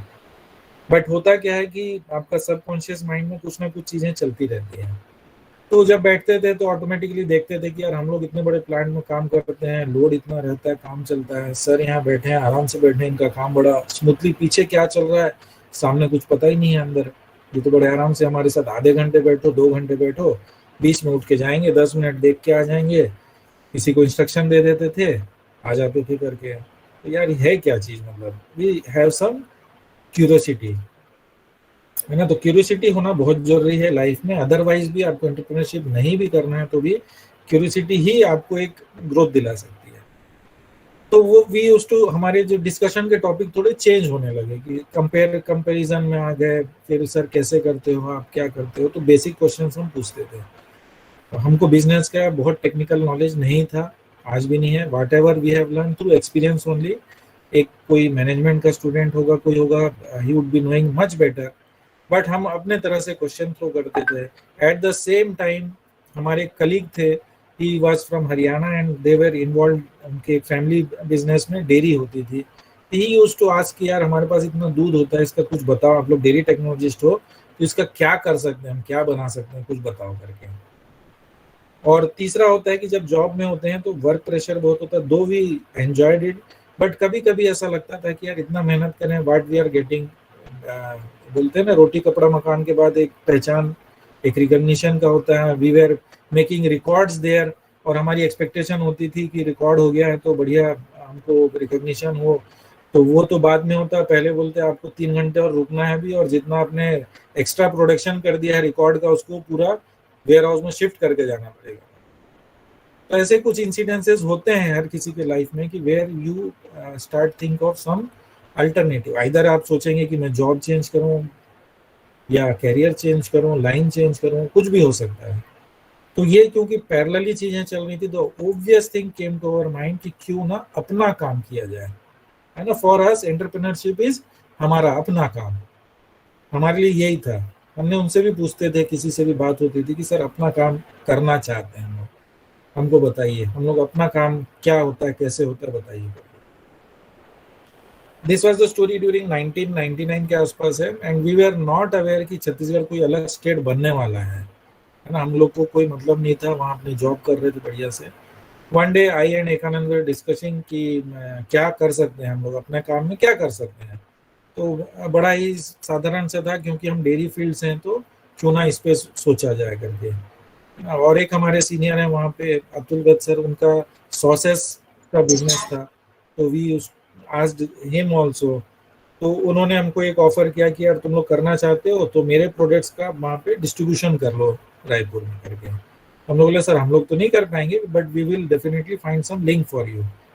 तो हम क्या करते थे, वहाँ से उनके ऑर्डर्स, यहाँ से ऑर्डर लेते थे, उनको वहाँ पे हम ऑर्डर देते थे, वहाँ से प्रोडक्ट उनको सप्लाई करते थे, और यहाँ हमने कुछ लिंक्स ढूंढे और उनको हम वो सप्लाई करने लगे। That was also great learning कि बिना किसी बेसिक या प्रोडक्ट को अप्रूव कराए आपको लार्ज स्केल पे काम नहीं करना चाहिए। सप्लाई इश्यूज बहुत होती कि once you are committed to your customer, तो यू शुड एंश्योर, आप पे कोई कस्टमर डिपेंडेंट हो गया है तो आप अब लायबल हो गए कि उसको अच्छा प्रोडक्ट अच्छे प्राइस पे सर्विसेज प्रोवाइड करो। तो ये कुछ कोर थिंग्स हैं जो आपके प्रोडक्ट को एक लंबे समय तक मार्केट में टिके रहने देंगे। तो ऐसा कुछ कुछ हम मिक्स एंड मैच में कर रहे थे कि ये भी है, वो भी है, ऐसा भी है। और यहाँ पे तब प्रशांत वाज डूइंग पीजी, तो उसको हमने एक दिन फोन किया कि we are thinking of doing some kind of our own work, और वहाँ पे थोड़ा डेयरी इंडस्ट्री की रायपुर में क्या स्थिति है, please do some kind of survey और बताना करके।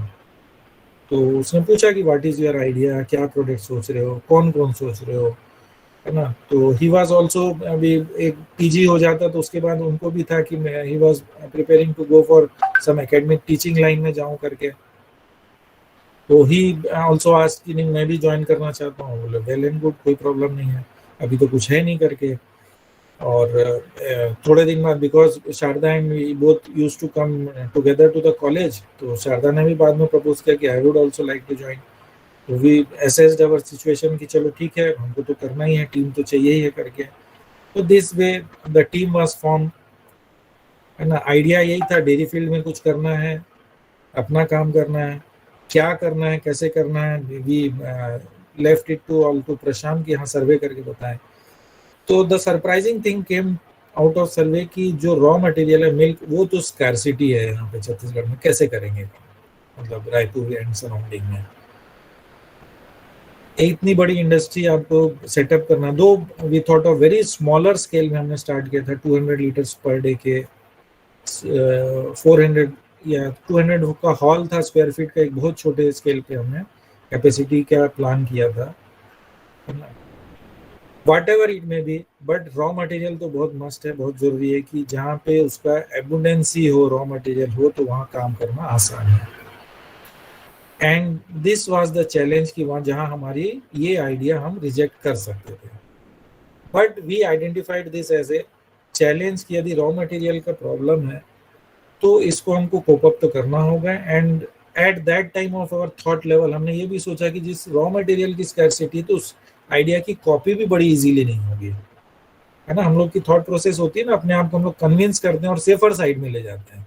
तो हमने अपने आप को कन्विंस किया कि नहीं यार, ये हमारा थॉट प्रोसेस ठीक है, इस प्रोडक्ट पे जाना है, और उसके लिए कारण क्या है कि ये चैलेंज है, तो इस चैलेंज को भी एक्सेप्ट करते हैं, इसको करेंगे। तो ये एक बहुत बड़ी अपॉर्चुनिटी है कि इस पे कोई काम ही नहीं कर रहा है क्योंकि स्कैर्सिटी है, और आगे भी कोई कॉपी करेगा ये बड़ा टफ रहेगा।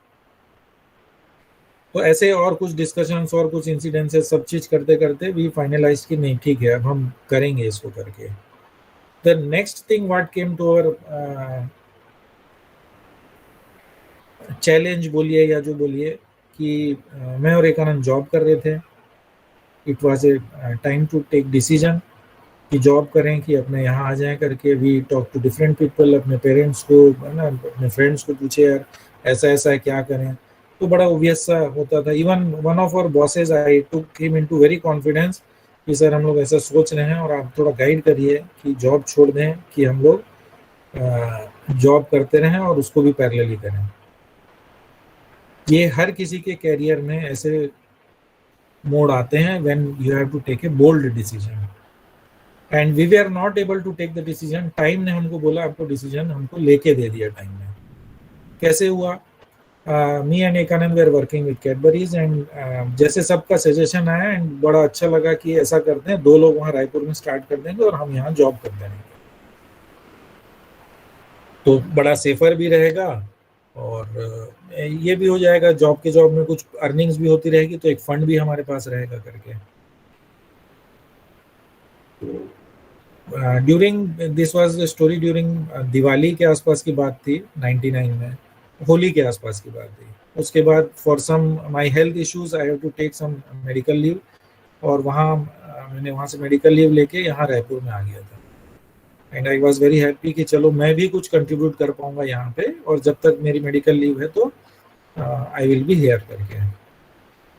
One day surprisingly I received, उस टाइम मोबाइल तो होते नहीं थे, फोन कॉल लैंडलाइन पे घर पे आया, कैन आई टॉक टू कौस्तुभ? मैं बोला yes I am speaking, and in a fraction of second it identified the boss कि वो मेरे HR मैनेजर का आवाज था करके। जनरल ये हुआ, सैल्यूटेशंस और सारा चीज हाय हेलो करके। उसके बाद बोले कि उन्होंने directly he through a question on me कि कौस्तुभ मैं जो सुन रहा हूँ वो सही है क्या? And you see the beauty of communication, कितना हमारी अंडरस्टैंडिंग होती है ना। मुझे एक सेकंड भी नहीं लगा हाँ बोलने में, है ना। हाँ सर, जो सुन रहे हैं सही, what he was talking about, मैंने सोचा भी नहीं, है ना। ये समझ में आ गया कि उनको इंफॉर्मेशन मिल गई है। तो आप कुछ प्लान कर रहे हैं ऐसा करके? Then he confirmed it secondly, thirdly 2-3 अलग अलग क्वेश्चन करके। मैं बोला हाँ sir. I openly told him because he was very good boss of me. उनके ही इंटरव्यू से मेरा सिलेक्शन हुआ था, बाद में काफ़ी एक्सपीरियंसेस हमको वहाँ पे जॉब में आए थे, तो आई ऑलवेज रेस्पेक्टेड हिम। और अभी भी he is vice president of HDFC asset management company, है ना। तो वी ऑल ऑफन टॉक। उन्होंने बोला क्या आपका क्या डिसीजन है? बोला कि सर एंटरप्रेन्योरशिप तो करना है करके, तो do one thing, send your resignation और मेल पे आप अभी भेज दो और फिजिकली आप भेजते रहना। तो ऐसा डिसीजन भी हो जाता है कि जब आप सोच रहे हैं, trying to be very smart, कि मैं तो ये भी कर लूंगा। मैंने क्यों ये स्टोरी शेयर की कि be clear with your vision, never share means never try to be on 2 boards, है ना। कि क्या जब तक आप अपना 100% डेडिकेशन अपने आइडिया पे, है ना, उस पे नहीं देंगे, तो हो सकता है कि आज हमारी कहानी कुछ और होती, हम शायद वहीं जॉब भी करते रहते। तो उसको बाद में हमको समझ में आया कि there are lot of people who invest on your idea, जो आपके एक्टिव पार्टनर नहीं रहेंगे, वो आपके ऊपर इन्वेस्ट कर देंगे। तो be that kind of also, आप उसमें पार्टिसिपेट मत करिए, आप एक इन्वेस्टर बन के रहिए। जैसे शेयर में लगाते हैं, म्यूचुअल फंड में लगाते हैं, तो एक इन्वेस्टर भी हो सकते हैं आप। बट यदि आप एक अपना बेबी इसको रखते हैं एंटरप्रेन्योरशिप में कि इसको मुझे एक आइडिया को एक बहुत बड़ा स्वरूप देना है, तो उसको उसी हिसाब से केयर करके आपको आगे प्रोसीड करना होता है। और एक सवाल आता है बड़ा कॉमन सा कि एंटरप्रेन्योरशिप करना है तो क्या जॉब एक्सपीरियंस, जॉब करना जरूरी है पहले, ये कि डायरेक्ट एंटरप्रेन्योरशिप में जा सकते हैं? कोई इस पे अपना व्यू देना चाहेगा?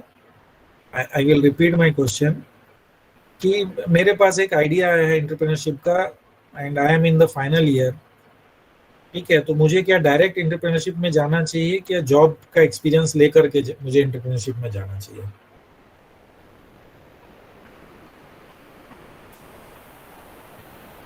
कोई आंसर देना चाहेंगे?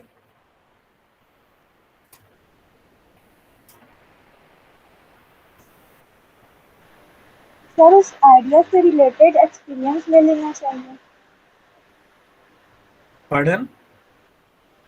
सर आइडिया से रिलेटेड एक्सपीरियंस ले लेना चाहिए। ओके, आइडिया से रिलेटेड एक्सपीरियंस लेना चाहिए, ठीक है। इट इज कुछ पार्ट तक योर आंसर इज राइट। मैं यहाँ थोड़ा डिफर करता हूँ कि आइडिया से रिलेटेड भी एक्सपीरियंस भी नहीं भी होगा, बट यदि जॉब का आप कहीं पे भी एक एक्सपोजर मिलता है, तो you get a exposure to the professionalism of the world. थोड़ा कॉर्पोरेट कैसे वर्क करते हैं, या कंपनी कैसे वर्क करती है, या एक सिस्टम कैसे काम करता है, एक छोटी यूनिट भी, कहीं पे भी आप एक्सपीरियंस लेते हैं, तो यू गेट द प्रोसेस के थ्रू आप जाते हैं कि हाउ थिंग्स वर्क। जब हम बात करते हैं रिसोर्स की और उसकी प्रोसेस करने की, आपके पास आइडिया और रिसोर्स है, आपका काम ही क्या है, उसको प्रोसेस करना प्रॉपरली, एक बहुत अच्छे से। तो कहीं आपने यदि एक्सपीरियंस ले लिया है, तो आपको स्टार्ट करने के लिए बड़ा इजी हो जाता है कि प्रोसेस कहाँ से स्टार्ट होता है, आइडिया को कैसे हमको मिक्स करना है, क्या चीजें होती हैं, डिपार्टमेंट्स क्या होते हैं, है ना। किसी भी ऑर्गेनाइजेशन में या किसी बिजनेस के कितने पार्ट्स होते हैं, फाइनेंस होता है, मार्केटिंग होता है, प्रोडक्शन होता है, सर्विस होता है ना, सेल्स होता है। तो इसका एक एक्सपोजर, क्योंकि कॉलेज लेवल पे, ग्रेजुएशन पे, पीजी पे इसका हमको बहुत एक्सपोजर नहीं होता है। We go through all the theoretical things. तो एक प्रैक्टिकल एक्सपोजर होना बहुत जरूरी है। जिस आइडिया पे आप काम कर रहे हैं, आपने जैसे कहा, उसका एक्सपीरियंस लेंगे तो उससे अच्छी और कोई बात नहीं है, क्योंकि बिकॉज यू हैव डिसाइडेड कि मुझे यहीं पे काम, इसी आइडिया पे काम करना है, तो उससे related experience. But never keep yourself restricted कि जब तक उस पे मुझे नहीं मिल रहा है तो मैं रुके रहूंगी, उसकी कंपनी आएगी वैसे ही तो मैं उसमें काम, मुझे अपॉर्चुनिटी मिलेगी, तब तक आपका तो 5-10 साल निकल भी सकता है। तो never wait for that job experience, but always plan like that कि यदि आपको एक्सपीरियंस कहीं मिलता है, बी इट ए 6 months और 1 year और 3 years का भी आपको एक्सपोजर मिलता है, तो आपके कहीं ना कहीं थॉट प्रोसेस में कुछ चेंज आएगा जरूर। हैंड्स ऑन एक्सपीरियंस का एक अलग इम्पोर्टेंट, फिर आप अपना काम करेंगे। बट इसके लिए भी कभी मत रुकें कि मैं एक्सपीरियंस लेके ही काम करूंगी। कुछ आइडिया, कुछ सर्विसेज ऐसे होते हैं जो आप डायरेक्ट भी स्टार्ट कर सकते हैं। ओके, तो हमारा आइडिया क्लियर हो गया, आइडिया कैसे आया हमको, and we decided on product भी करना था हमको। तो डेयरी में बहुत सारे प्रोडक्ट हैं, तो हाउ आइसक्रीम, वाई आइसक्रीम, है ना। तो आइसक्रीम के लिए इसलिए हुआ कि एक, जब मैंने बताया कि risk calculated and you can switch off your mic,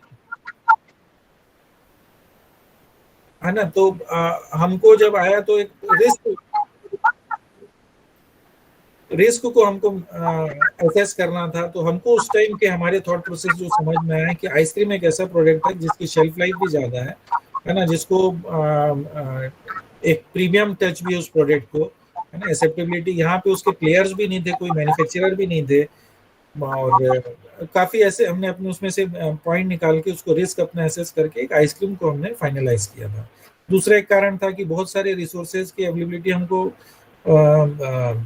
Bhatia sir के थ्रू भी इंफॉर्मेशन मिल जाती है कि आप आइसक्रीम का ही वो भी काम कर रहे थे, तो हमारे लिए बड़ा इजी था कि कोई हमको उंगली पकड़ के एक स्टेप ऊपर खींच सकता है करके। And that he helped us a lot कि सप्लायर्स कहाँ हैं क्या है करके। But it is not that easy, क्योंकि जब शुरू होता है काम तो जैसे बताया थ्योरी और प्रैक्टिकल में बड़ा फर्क होता है। सन 2001 की बात करें तो छत्तीसगढ़ नया स्टेट बना था। हमने जब अप्लाई किया था 2000 में, नवंबर के पहले हमने अप्लाई किया था, तो तब एमपी का पार्ट था। सारे जितने फॉर्म्स होते थे, जो भी होता था, भोपाल जाता था, वहां से सारा चीज परमिशन होके आता था। 2001 में सारी कहानी बदल गई, सारे ऑफिसेज यहीं हो गए। अब इसमें अच्छाई सारी है कि अब यहीं सब होना है, बट प्रॉब्लम ये था कि कोई ऑफिस के सेटअप नहीं होते थे, ऑफिसर्स डेजिग्नेटेड नहीं थे, पोस्ट उतने नहीं थे, उनको डिसीजन मेकिंग, उनको अभी तक फॉरवर्ड करने की आदत थी, उनको यहाँ डिसीजन लेकर के फाइल क्लोज करना नहीं मालूम था। दूसरी सबसे बड़ी प्रॉब्लम थी कि छत्तीसगढ़ को उस टाइम भी, आज भी मिनरल्स, पावर, सीमेंट, स्टील इसी के लिए जाना जाता है। फूड प्रोसेसिंग को लेके बहुत ज्यादा कुछ नहीं थे। And we have seen that कि फूड प्रोसेसिंग का स्कोप इतना बढ़ गया है drastically, tremendously, and there is, आपका रोल वहां पे आता है। इतनी अपॉर्चुनिटी है कि मेरे से ज्यादा आज आप जानते होंगे। आपके इन एंड अराउंड मैं देखता हूँ उद्भव उद्गम में इतने न्यू आइडियाज आते हैं, है ना, लोग उस पर वर्क कर रहे हैं और कुछ बहुत अच्छे सक्सेसफुली कर रहे हैं। Now what is the catch there? आज की तारीख में जैसे कंज्यूमर वर्ल्ड आ रहा है, सर्विस प्रोडक्ट्स की जरूरत पड़ रही है, खास करके फूड इज द प्रोडक्ट जो हमने लास्ट 2 इयर्स की जब मैंने बात की, एक्सपीरियंस की, है ना, कोविड पीरियड में समझ में आया कि जो बोलते हैं कि this is the evergreen field. Food process, food जो है, आप कितने भी घर में भी बैठे हो तो सबसे पहले लॉकडाउन में क्या हुआ, सब लोग शेफ बन गए थे हम लोग घर में, और फेसबुक और सोशल मीडिया में क्या करते थे, आज हमने ये बनाया, आज हमने ये बनाया। आप सोचो how deeply we are related to it. And ऐसे भी क्राइसिस पीरियड में फूड वाज ए, आपका एक कन्वीनियंस फूड बोलिए, हेल्थ या न्यूट्रिशन ऑप्शन से बोलिए, या फन के हिसाब से बोलिए, हर जगह आपको वो फूड काम आया। अब अपॉर्चुनिटी क्या है उसके साथ में कि जब अब हेल्थ की बात हुई, न्यूट्रिशन के प्रति लोग अवेयर हो गए हैं।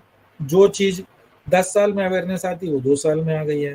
तो आपका रोल इस टाइम में बहुत ज्यादा अपॉर्चुनिटी बढ़ गई है कि आप कुछ कंट्रीब्यूट कर सकते हैं इसमें।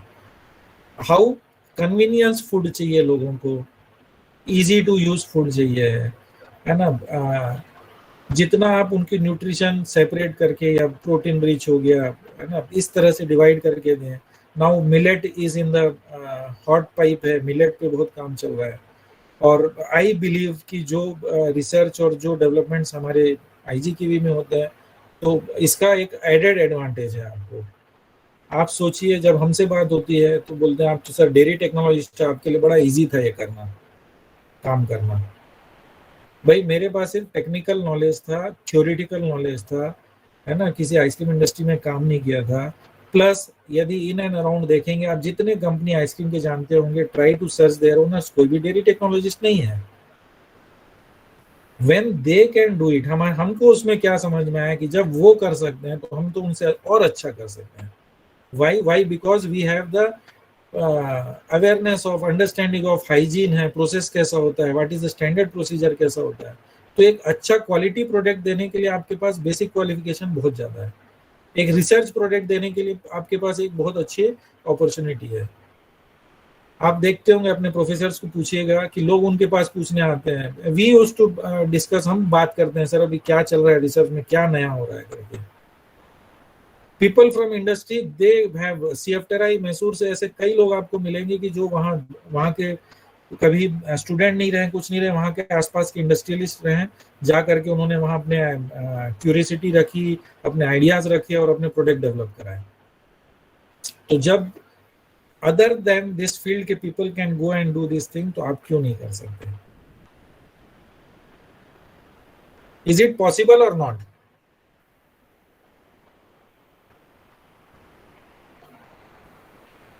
एग्रीकल्चर फील्ड में एंटरप्रेन्योरशिप आज इतनी ज्यादा ओपन है, इसको आप लोग मानते हैं कि नहीं?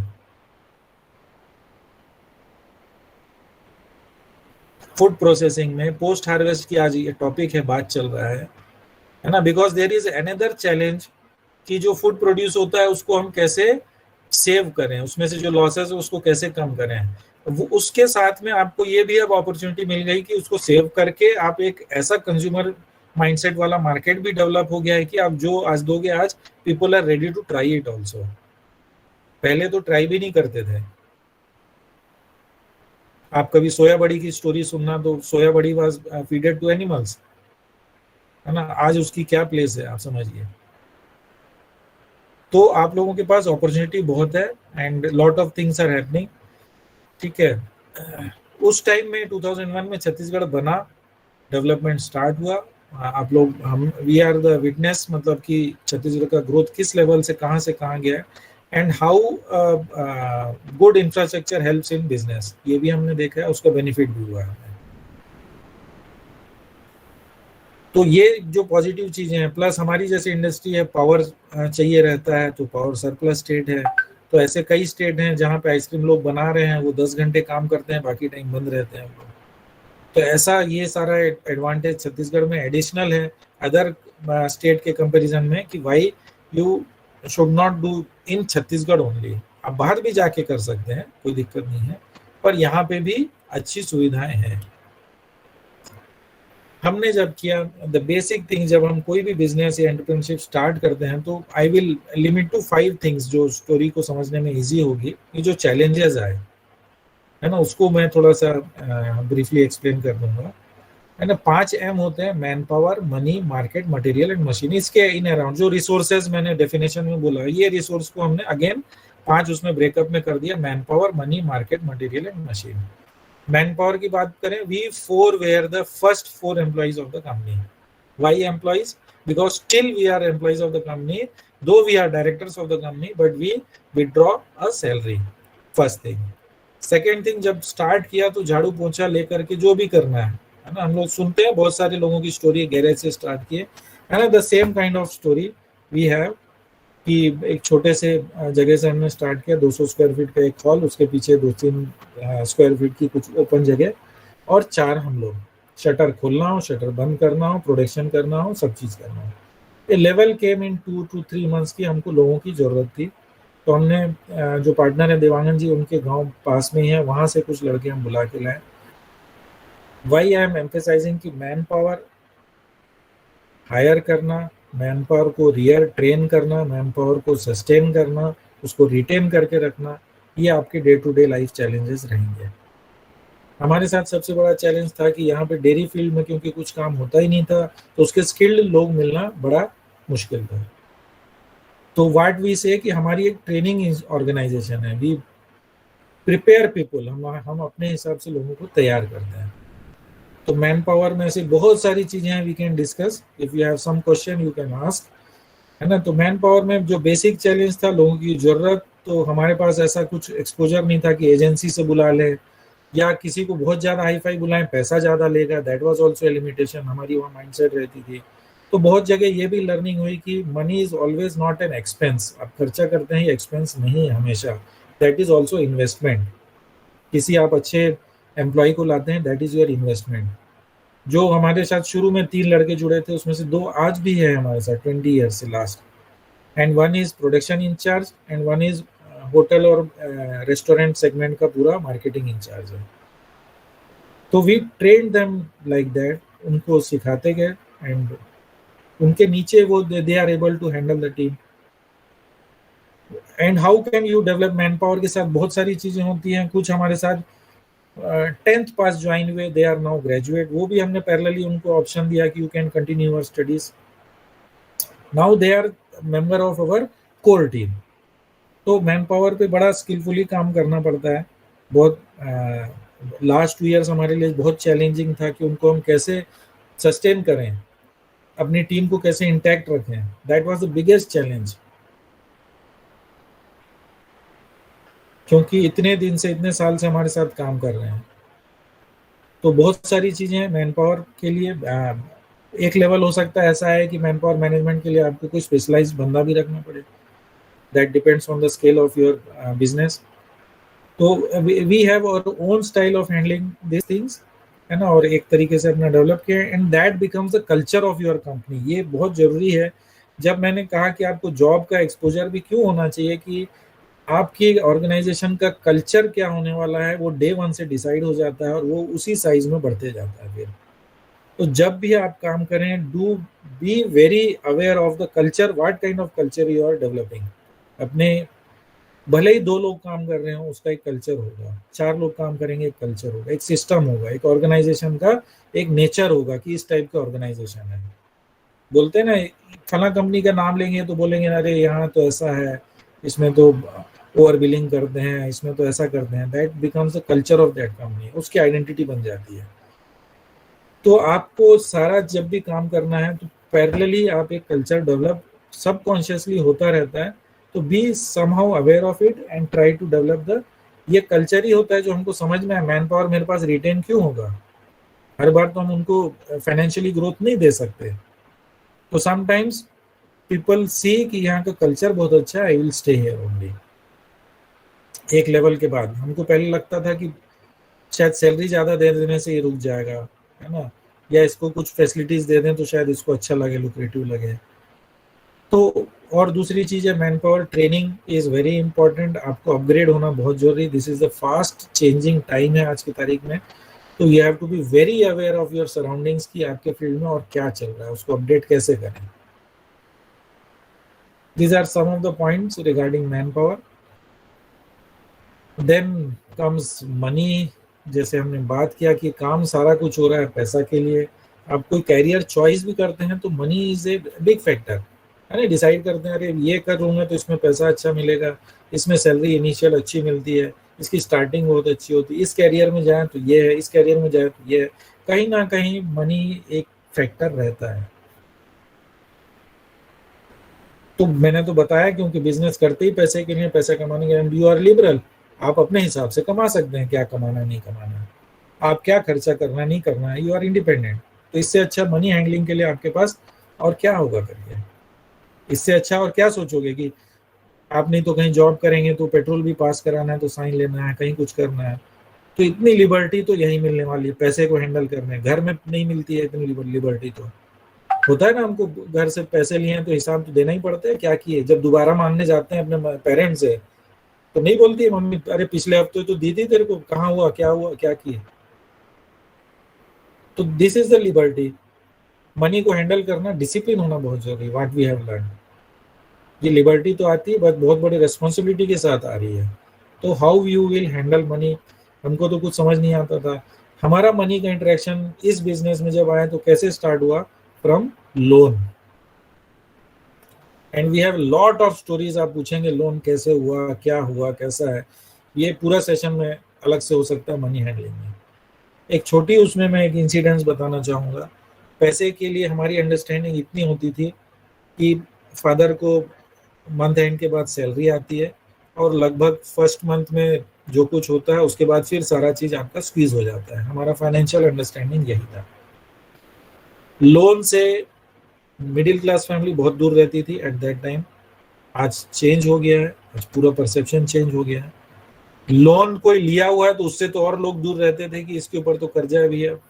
सर्विस क्लास में, उस सराउंडिंग में, उस थॉट प्रोसेस में आप हैं, उसके बाद हमको लोन लेकर के काम करना। वी वेर लकी कि our parents allowed us to do entrepreneurship.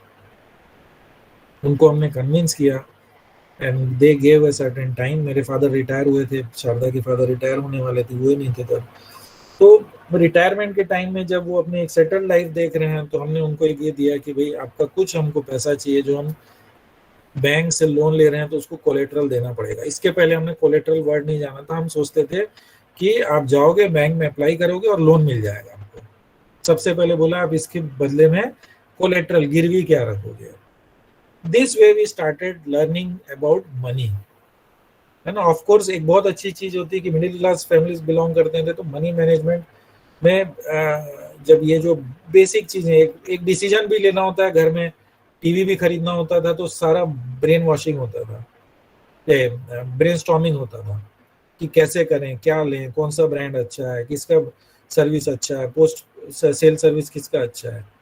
वो ब्रेनस्टॉर्मिंग वाला प्रोसेस बहुत अच्छा होता है मनी हैंडलिंग में. कोई भी डिसीजन आप लेंगे, do a brainstorming with your team या आपके फैमिली है, आप उनसे भी पूछ सकते हैं. तो उसको डेली आप रिटर्न में रिकॉर्ड में ले लो, आपका पैसा कितना आया कितना गया. That is the discipline we learn from businessman. जब हम पूछते थे लोगों से जा करके, तो उन्होंने हमको एक एग्जांपल देके समझाया था. एक बड़े यहाँ चेन के मालिक हैं, तो उनसे पूछे आप कैसे करते हो इतना बड़ा बिजनेस. बोले कैसे भी करें, जो भी आप खर्चा करते हो या इनकम आता है तो उसको लिखो, और क्योंकि आप 4 लोग हो तो और ट्रांसपेरेंसी बहुत जरूरी है आपको. आप वैसे अकेले भी करोगे तो उसका रिटर्न में आपके पास रिकॉर्ड होना चाहिए, because that is your financial health ही है जो आपको आगे सर्वाइव ग्रो करने में मदद करेगी. क्योंकि आपके जितने बुक स्ट्रांग होंगे, फिगर्स जितने स्ट्रांग होंगे, उतना हमने उसी बैंक से लोन लिया, फिर 3 साल बाद फिर लिया, फिर 2 साल बाद फिर लिया, फिर 3 साल बाद फिर लिया. लोन लेते रहे बैंक ऑफ बड़ौदा से. और वो क्यों कि देते रहे, because we were very discipline about repayment of the loan. हम कुछ 2 साल 3 साल तक हमने कोई खर्चे नहीं लिए. That was the kind of एक एडजस्टमेंट था हमारा पेरेंट्स के साथ में कि छत और रोटी हम घर का देंगे तुमको, और बाकी आपको देखना है, अपना बिजनेस संभालो. और 1 साल के बाद आपको अपने एक्सपेंसेस खुद थोड़े बहुत मीट करने पड़ेंगे. पर हमने उसको 3 साल तक किया. जब फैमिलीज बढ़ाने की बात हुई, सब चीज हुआ, तो फिर हम लोग एक बहुत छोटा अमाउंट लेते थे कि घर का कुछ राशन वाशन लेकर के चला रहे करके, कि उतना हम कंट्रीब्यूशन घर में दे दें करके. तो ये हो सकता है कि सेक्रीफाइस देना भी पड़े, नहीं भी देना पड़े, but be prepared for that कि कुछ दिन आपको ऐसे भी गुजारने पड़ सकते हैं. क्योंकि शुरुआती दौर में एक एक्सपेंस हमको एक बड़ा दिखता है कि ये खर्चा कम कर दें, इसको रोक दें, but always take the decision on the basis whether it is a expense और इन्वेस्टमेंट है कि एक्सपेंस है. इसको जरूर देख लें. 10 लाख का पहला लोन लिया था. इससे मनी से रिलेटेड एक चीज और मैं बस शेयर करना चाहूंगा, बाकी आपके कुछ क्वेश्चन होंगे तो पूछिएगा, कि उस थॉट जो आइडिया पे आप काम कर रहे हैं, उस इंडस्ट्री या सर्विस से रिलेटेड कोई सब्सिडी है गवर्नमेंट की तो वो जरूर लें. एंड आई कैन से कि हॉर्टिकल्चर, एग्रीकल्चर से मैक्सिमम सब्सिडी शायद और किसी फील्ड में गवर्नमेंट दे रही होगी, तो आई डाउट सो.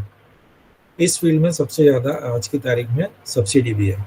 सब्सिडी क्या है कि you don't have to repay that much of amount. तो एक बहुत बड़ा सपोर्ट होता है कि आपने 10 लाख लिए हैं और आपको एक सब्सिडी के तौर पे 2.5 लाख 3 लाख आपके एलिजिबिलिटी के हिसाब से आपको सपोर्ट मिल रहा है कि जो उसको आपको रिटर्न नहीं करना है.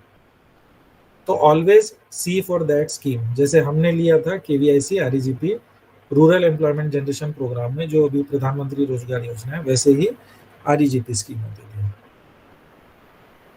और उससे बेनिफिट भी ये हुआ कि REGP स्कीम में रजिस्टर्ड होने के कारण हमको ऐसे कई प्लेटफॉर्म्स मिले, अवार्ड्स मिले, एग्जीबिशन के लिए प्लेटफॉर्म मिले, तो हमको एक एक्सपोजर भी मिला.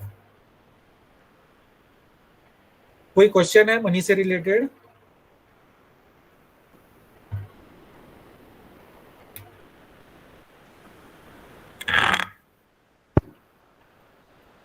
Any questions? दीपक कितने 10-15 मिनट्स हैं और About 5 minutes more. Okay sir. जी 5 more minutes you can take. ठीक है. तो ऐसे ही मार्केट भी हमने डेवलप किया. And since I explain you कि हम लोग सब टेक्निकल बैकग्राउंड से थे, तो हमारे पास मार्केट का एक्सपीरियंस नहीं था. तो सबसे जो टफेस्ट पार्ट हमारे लिए हुआ था मार्केट में कैसे करना, क्या करना। We didn't have any printed menu card, नहीं होता था। We learn from the market, है ना। आज वी कैन प्राउडली से कि हमारे पास एक मार्केट से दी हुई MBA की डिग्री है हमारे पास, आज मार्केट ने दी है। Why? Because we have sustained for long 20 years। तो कहीं ना कहीं हमारी strategy is good. We never try to copy any other company. हमने अपनी स्ट्रेटेजी बनाई, अपने तरीके से काम किया। Be open to that, be passionate about that. जो काम करने को मिले उसको करें जा करके। तो मार्केट में भी हमने वही रखा, जहां जाना है स्टॉल में खड़े होना है, स्कूपिंग करना है, शादी पार्टी में जाके खिलाना है, लोगों का फीडबैक लेना है, सारा चीज हम लोग करते थे। And that is very important. Product set करने से लेके उसको ग्रो करने तक, रन करने तक आपको मार्केट में प्रोडक्ट तो अच्छा देना ही है, पैकेजिंग अच्छा देना ही है, और फीडबैक बहुत कंटिन्यूअस लेना है आपको। और जो डाउन लेवल के रिटेलर्स हैं या जो नेटवर्क में आप काम करें, है ना, तो आपको उस पर बहुत कंटिन्यूअसली वर्क करना होता है। This is the learning which I would like to share with you. Materials का कोई भी जैसे बताया, सबसे स्कैरसिटी थी रॉ मटेरियल की। धीरे धीरे सप्लायर्स जुड़ते गए। यहाँ कुछ भी नहीं होता था, रॉ मटेरियल प्रिंटिंग का काम कुछ भी नहीं होता था। आज डेडिकेटेड कुछ लाइंस हैं जो हमारे लिए काम करते हैं। रॉ मटेरियल्स अभी भी काफ़ी बाहर से आते हैं, और कुछ हमने टाई अप्स कर लिए हैं कि जो मिल्क की सप्लाई हमको रेगुलर यहाँ मिलती रहती है। Then comes about machine. Machine के भी कोई सप्लायर सर्विस प्रोवाइडर नहीं है, हमने खुद अपनी इंटरनल टीम सर्विसिंग के लिए डेवलप की, बाहर से सप्लायर्स किए। Now the what the things have changed, मतलब अभी यदि आप देखेंगे, है ना, तो अवेयरनेस या एजुकेशन लेवल, मैन पावर की अवेलेबिलिटी बढ़ गई है, उनका एक बेसिक स्किल लेवल बढ़ गया है, जो आज की तारीख में अच्छी चीज़ है। आप ऐसे इंस्टीट्यूट्स को ऐसे सर्च करके वहाँ से आप ले सकते हैं।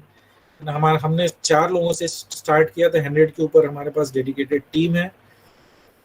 मनी की बात करें, एज आई टोल्ड कि 10 lakhs के फर्स्ट लोन से हमने स्टार्ट किया था। नाउ जो लास्ट हमने एक्सपेंशन किया, ऑलमोस्ट 6 crores का हमने एक्सपेंशन किया था फिर, है ना। We have money from various other resources also. बाद में समझ में आया बैंक के अलावा एक NBFCs होते हैं, ऐसे बहुत सारी चीजें हैं जहाँ से आपको इन्वेस्टर्स भी होते हैं जो पैसा लगाते हैं।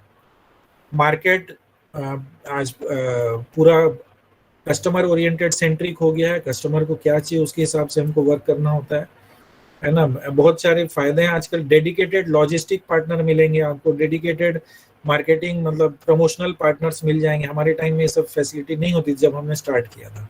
आज सोशल मीडिया के लिए आपको एक हैंड मिल जाएगा, है ना, पूरी लॉजिस्टिक टीम मिल जाएगी आपको। तो ये भी कुछ ऐसे डेवलपमेंट्स हुए हैं कि these things are very favourable to us. Material और काफ़ी कुछ जैसे बताया यहाँ पे भी हो रहा है, बाहर से भी आ रहा है। तो छत्तीसगढ़ के साथ एक बहुत अच्छी चीज़ हुई है कि एक overall not only in ice cream और फूड, बाकी चीज़ों कंज्यूमर ओरिएंटेड चीज़ें भी यहाँ पे बहुत बड़ा मार्केट है। तो नेशनल लेवल की कंपनीज जो यहाँ अपना सेटअप नहीं रखती थी, आज उनका यहाँ पूरा डेडिकेटेड सेटअप है।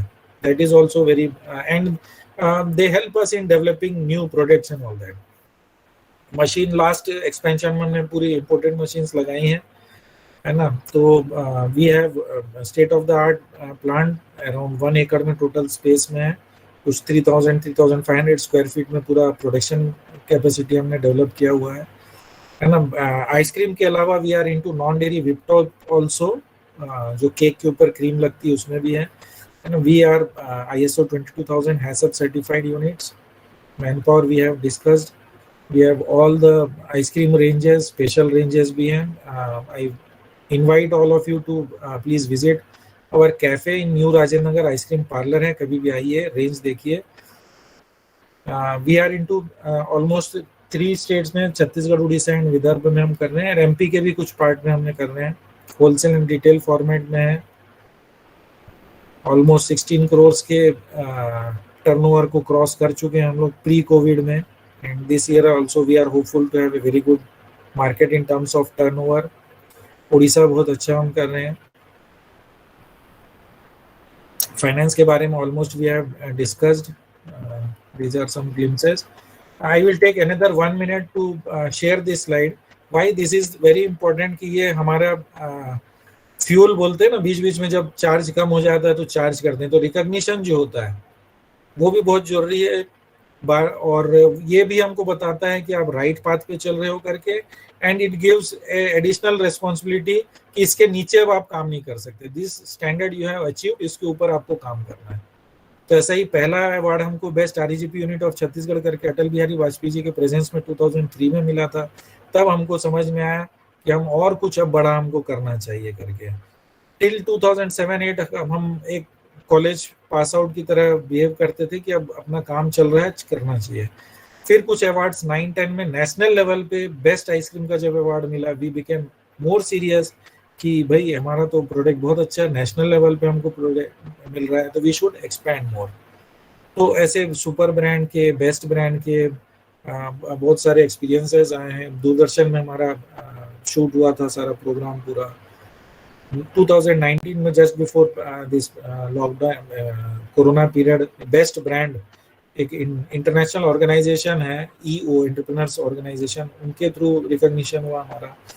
यूनिवर्सिटी ने टाइम टू टाइम हमारा रिकॉग्निशन किया है।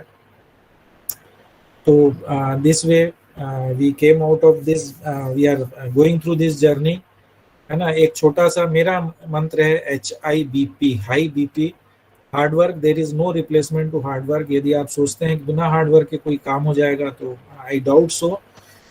Hard work is to build that passion into habit. ये करता क्या है कि जो शुरू में तो हार्ड वर्क लगता है, बट बाद में जब पैशन बन जाता है तो बड़ा इजी हो जाता है और हैबिट हो जाती है आपकी। Taking initiatives, that is very important. This is not only for entrepreneurship. आप कॉलेज में भी कोई प्रोग्राम होता है, क्लास में भी कोई पूछते हैं, इवन आंसर भी देने की बात होती है, तो हु टेक्स द इनिशिएटिव, वो उससे उसकी क्वालिटी समझ में आती है, उसका डेवलपमेंट समझ में आता है। तो always be ready to take the initiative, और एंटरप्रेन्योरशिप में इनिशिएटिव लेना बहुत जरूरी है। बैठे रहेंगे कि कोई आके मेरा काम कर देगा तो हो गया फिर। Third is belief, be, this is my personal biggest learning कि एक बिलीफ फैक्टर बहुत, क्योंकि जिस हम एनवायरनमेंट में पले बड़े थे तो बिलीफ हमारा इकोसिस्टम बहुत छोटा होता था, किसी पे आसानी से भरोसा करना। बिजनेस में समझ में आता है कि कैसे बिलीफ सिस्टम पे बड़े बड़े काम हो जाते हैं। आपकी टीम डेवलप होगी, सप्लायर्स की चेन डेवलप होगी, आपके डिस्ट्रीब्यूशन चेन डेवलप होगी, that all runs in a belief system. End of course passion, इसके बारे में बताने की जरूरत नहीं है, आप गूगल में देख सकते हैं, सुन सकते हैं, समझ सकते हैं। These are some of the cutouts, ये सब हमने डिस्कस कर लिया है।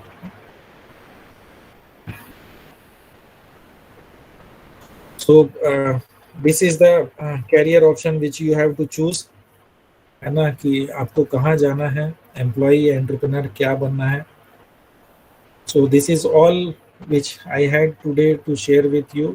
If you have any questions, कुछ भी क्वेश्चन है तो most welcome as time permits। Over to Deepak ji, coordinator. Thank you very much, and before concluding, and I would like to extend my heartily thanks to all the organizers, our institute, our college, our university, for giving this opportunity, for sharing my experiences. Thank you one and all. Thank you, Dharmadhikari sir.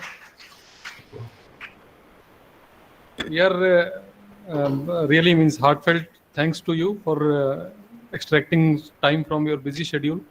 If any students or anyone has any query, then you can ask Dharmadhikari sir. We can have 1 minute query session. Any online? Yes. Any online participant? I would like to ask Dr. Dharmadhikari, how much is the market share of caps in Chhattisgarh and other states? Okay.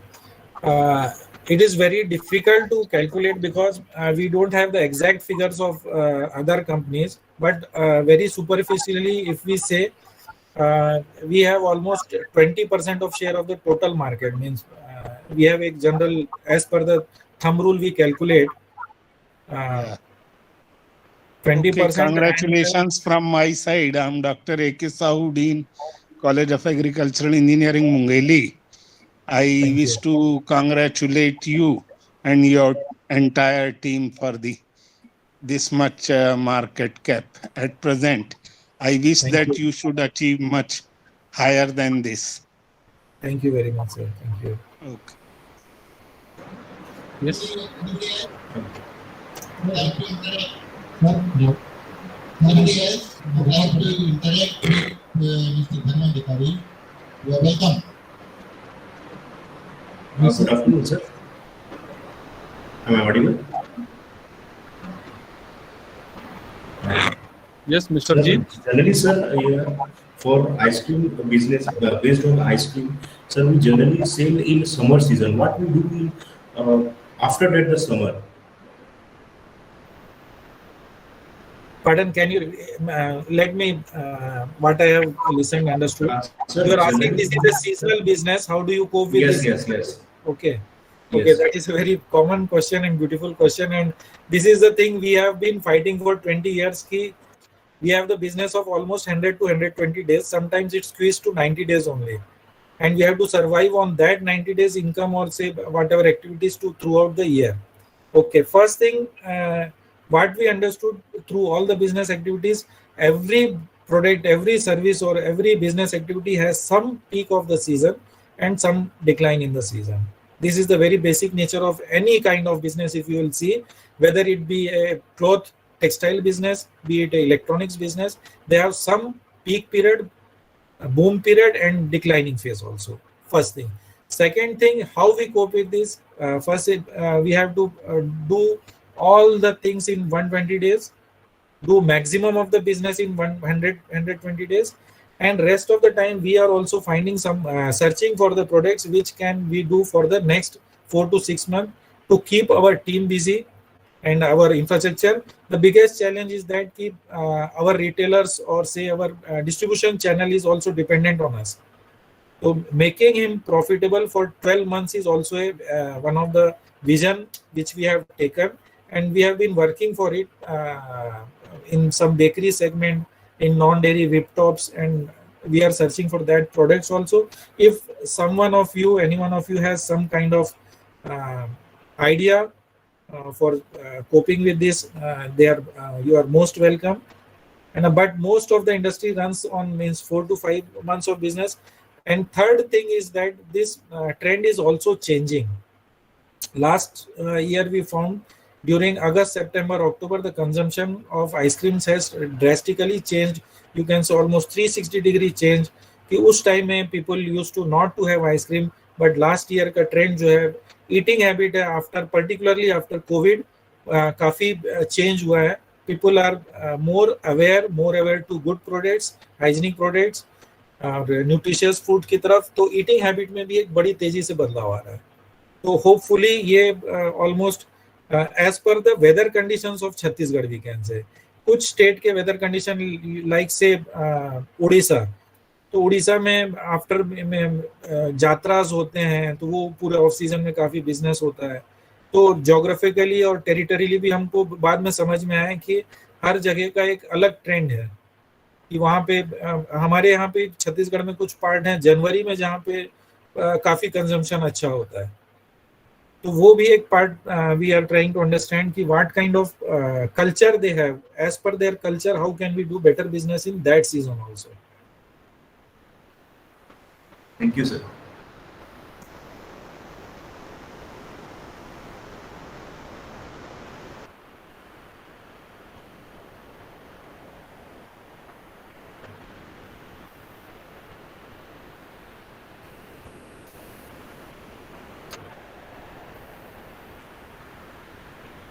Any more questions? Sir चालू.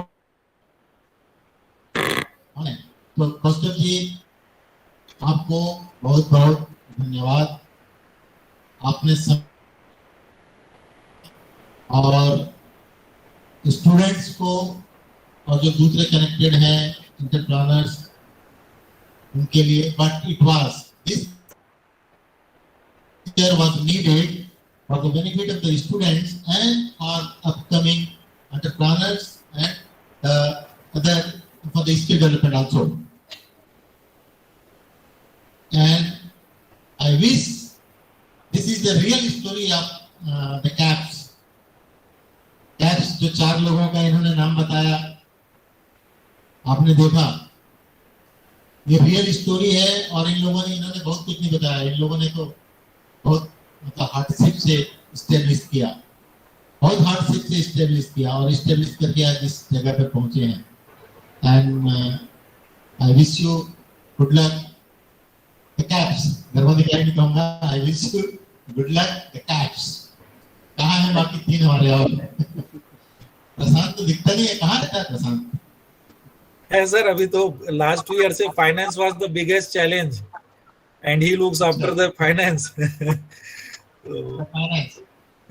ठीक है, तो ऐसे आपकी बीच बीच में हमें जरूरत पड़ेगी। और ये फूड टेक्नोलॉजी कॉलेज जो शुरू किया है, not only food technology college, other students also, the department of the process and food engineering, they also recently actually the students were attached to them for the training, is it not?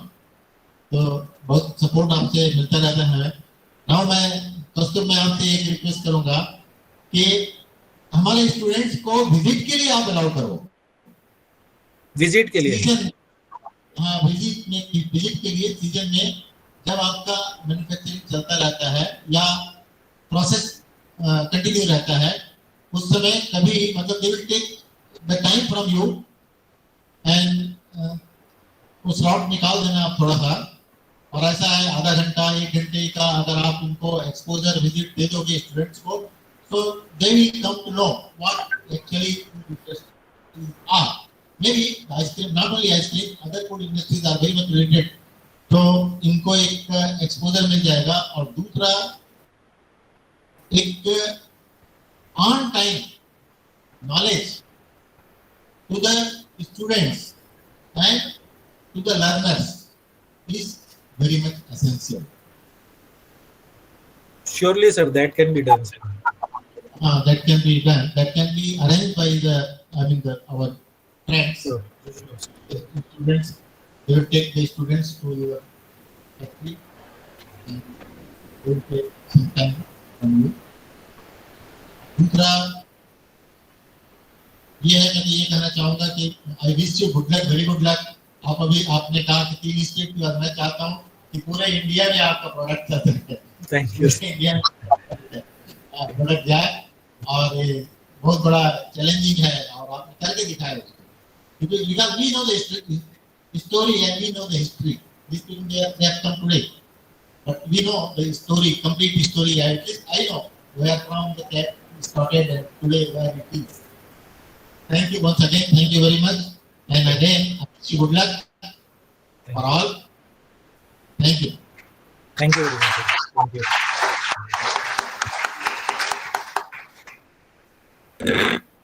Thank you, Patel sir. Thank you, Kaustubh sir. Sir, would you should we take a small break for 5 minutes? बता दो मैं। हाँ ठीक है, इसको break ही मतलब इसको आप 0 टाइम मान लीजिए। सर बता दो मैं कि ये चारों क्लास देवानंद, कौस्तुभ, प्रशांत, पटेल सब यही के स्टूडेंट हैं, आप जानते ही नहीं होंगे, ये यहाँ के स्टूडेंट और उनको कितनी शायद उनको होती है उससे ज्यादा खुशी हम लोगों को होती है। हमें ज्यादा खुशी होती है, कौस्तुभ को होती है कि नहीं होती है उसको वो जाने, क्योंकि उसका तो लाइफ है ये, लेकिन हम लोगों को ज्यादा खुशी होती है। तो आप लोग कभी मौका लेना, जाना वहाँ देखना, अरेंज करना विजिट, और विजिट अरेंज करके आप जाकर के देख के आइए कहाँ से शुरू किया थे, बताएंगे और कहाँ पर हैं, कैसे शुरू किया और कैसे इनकी जो जर्नी है वो जर्नी को ये बताएंगे। Sir, I would like to add, we are also blessed, equally blessed, sir, to have आपसे भी हमने मतलब इनफॉर्मली बोले तो कोल्ड रूम के कैलकुलेशंस सर से ही हमने सीखे थे कि कितना लोड डालने से, एंड आज जब कोल्ड रूम का एक्सपेंशन होता है तो हमको याद आता है कि रेफ्रिजरेशन एंड उस टाइम में कैलकुलेशंस का चीजें हैं। तो we are so blessed to have you sir in our life sir. Thank you very much sir.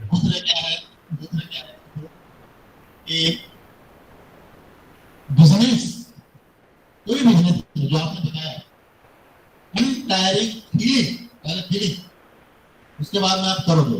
अनटायरिंग feeling अगर आपको जिस दिन होगा, उस दिन आप जरूर सफल होंगे। और आपने भी जो बताया ना, main, machine, material, market, money, and then you said the management. Then I would like to add one more thing. Now today, as of today, it is required the milestone. Until unless you set the milestone, whether you fail or you achieve, that is must. आपको वो milestone fix करना पड़ेगा। बिना milestone fix किए आप कोई भी काम नहीं कर सकते। जैसे अगर आपने तय किया कि मुझे 5 साल में ये चीज करना है, ठीक है, 5 साल में may not be 100%, maybe 90%, but on the other side you can achieve 120%. What is it? But the milestone set करना पड़ेगा, ये चीजें हैं। और बिजनेस में, किसी बिजनेस में, आज आप आइसक्रीम की बिजनेस की स्टोरी बता रहे थे, किसी भी बिजनेस में, सवेरे डॉक्टर जोशी बोल रहे थे कि उनके यहाँ शादी नहीं होती, बिना बिजनेस के शादी नहीं होती। It is true. अगर आप जाकर के देखेंगे तो कई जगह ऐसे सर्विस क्लास को पसंद नहीं करते हैं। और अगर आप पहले से माइंड सेट है आपका कि मुझे कुछ करके दिखाना है, तो कोई भी काम छोटा या कोई भी काम बड़ा नहीं होता है। आपको डेडिकेशन एंड इंटरेस्ट दोनों आवश्यक है। तो मैं तो आपको, मतलब आप लोग एक एग्जांपल हैं, you are role model for our university and there are many others pass out from this university, they have established and they are doing well, but at Raipur locally you are available, so you become an example for us. So with this, I would again thank you very much for sharing your experiences and sparing your time, all your time. Thank you once again. In future also we will be taking such helps from you, such collaboration from you, and such kind of the linkage will remain, it will remain developed, it will remain in place. Thank you very much. Thank you again. Thank you very much. Thank you.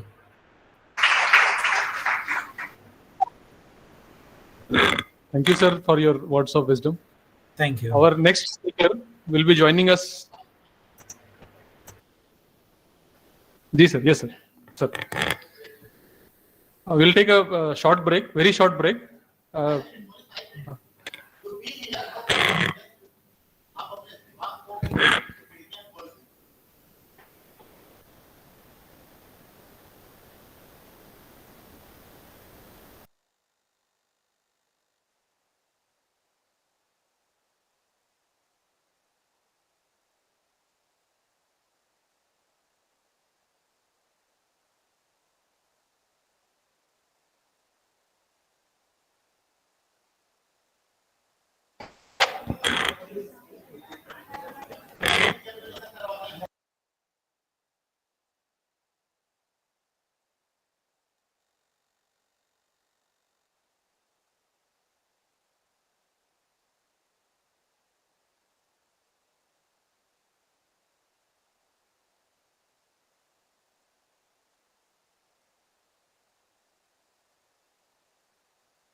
Yes, sir. A very warm welcome once again, all of you, to our concluding session for today.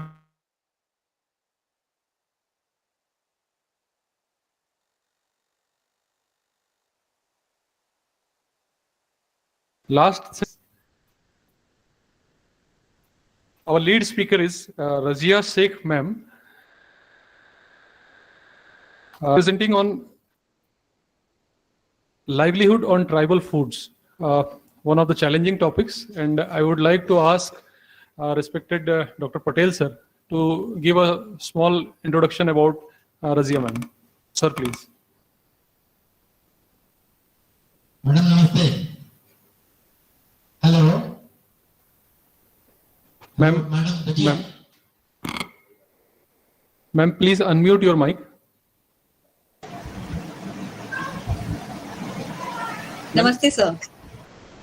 Am I audible? मेरी आवाज आ रही है आपको? हाँ बेटा। Yes. हाँ okay madam. Good evening.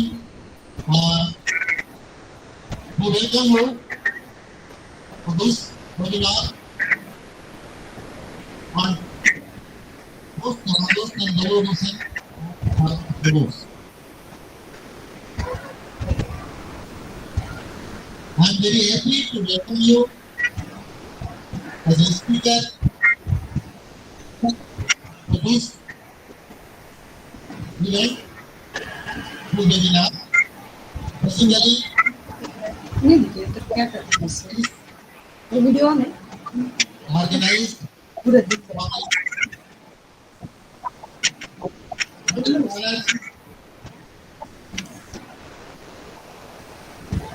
upcoming processors and its products.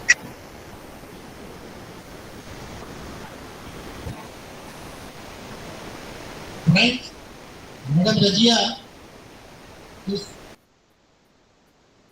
a microbiologist located at Bastar, Jagdalpur, and she has been working for more than 6-7 years. So, Madam, I am right? More than 6-7 years, and she is directly attached to the field labor workers, to the root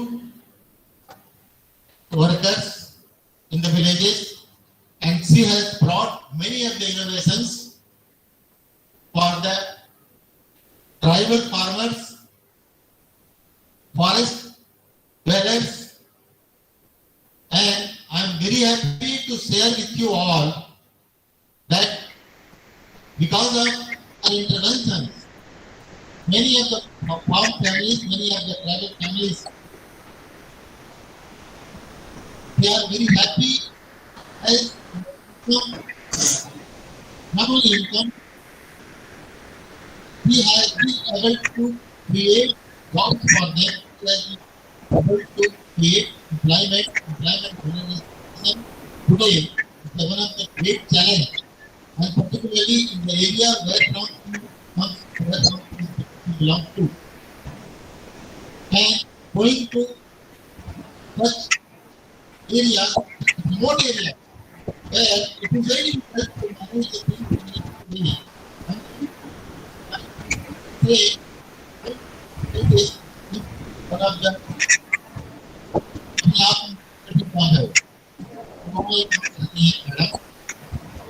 और उन्होंने बहुत सारे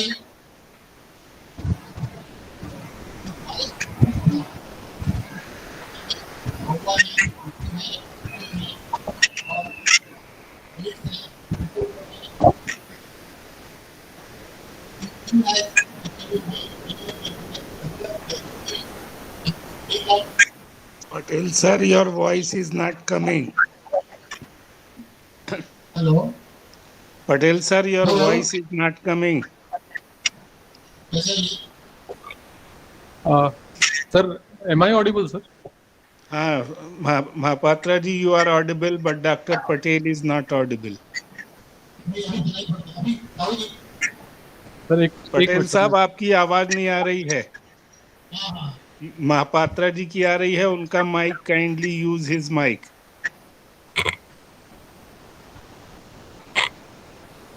sir एक बार बोलेंगे sir? Yes sir. Patel साहब, sir अभी आवाज आ रही है सर? हाँ आ रही है, पटेल सर की आवाज आ रही। हाँ आ रही है, पटेल सर बोलिए।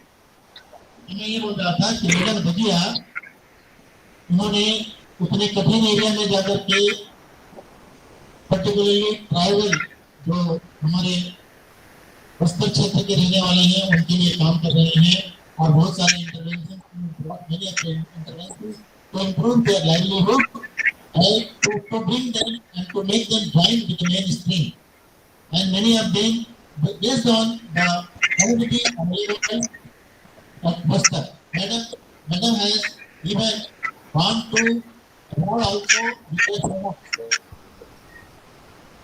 and you'll be happy to know that many of her products are produced by the groups that we appreciated in the main markets of Delhi, main markets of Delhi, and she has participated in many of the exhibitions and many of the sessions.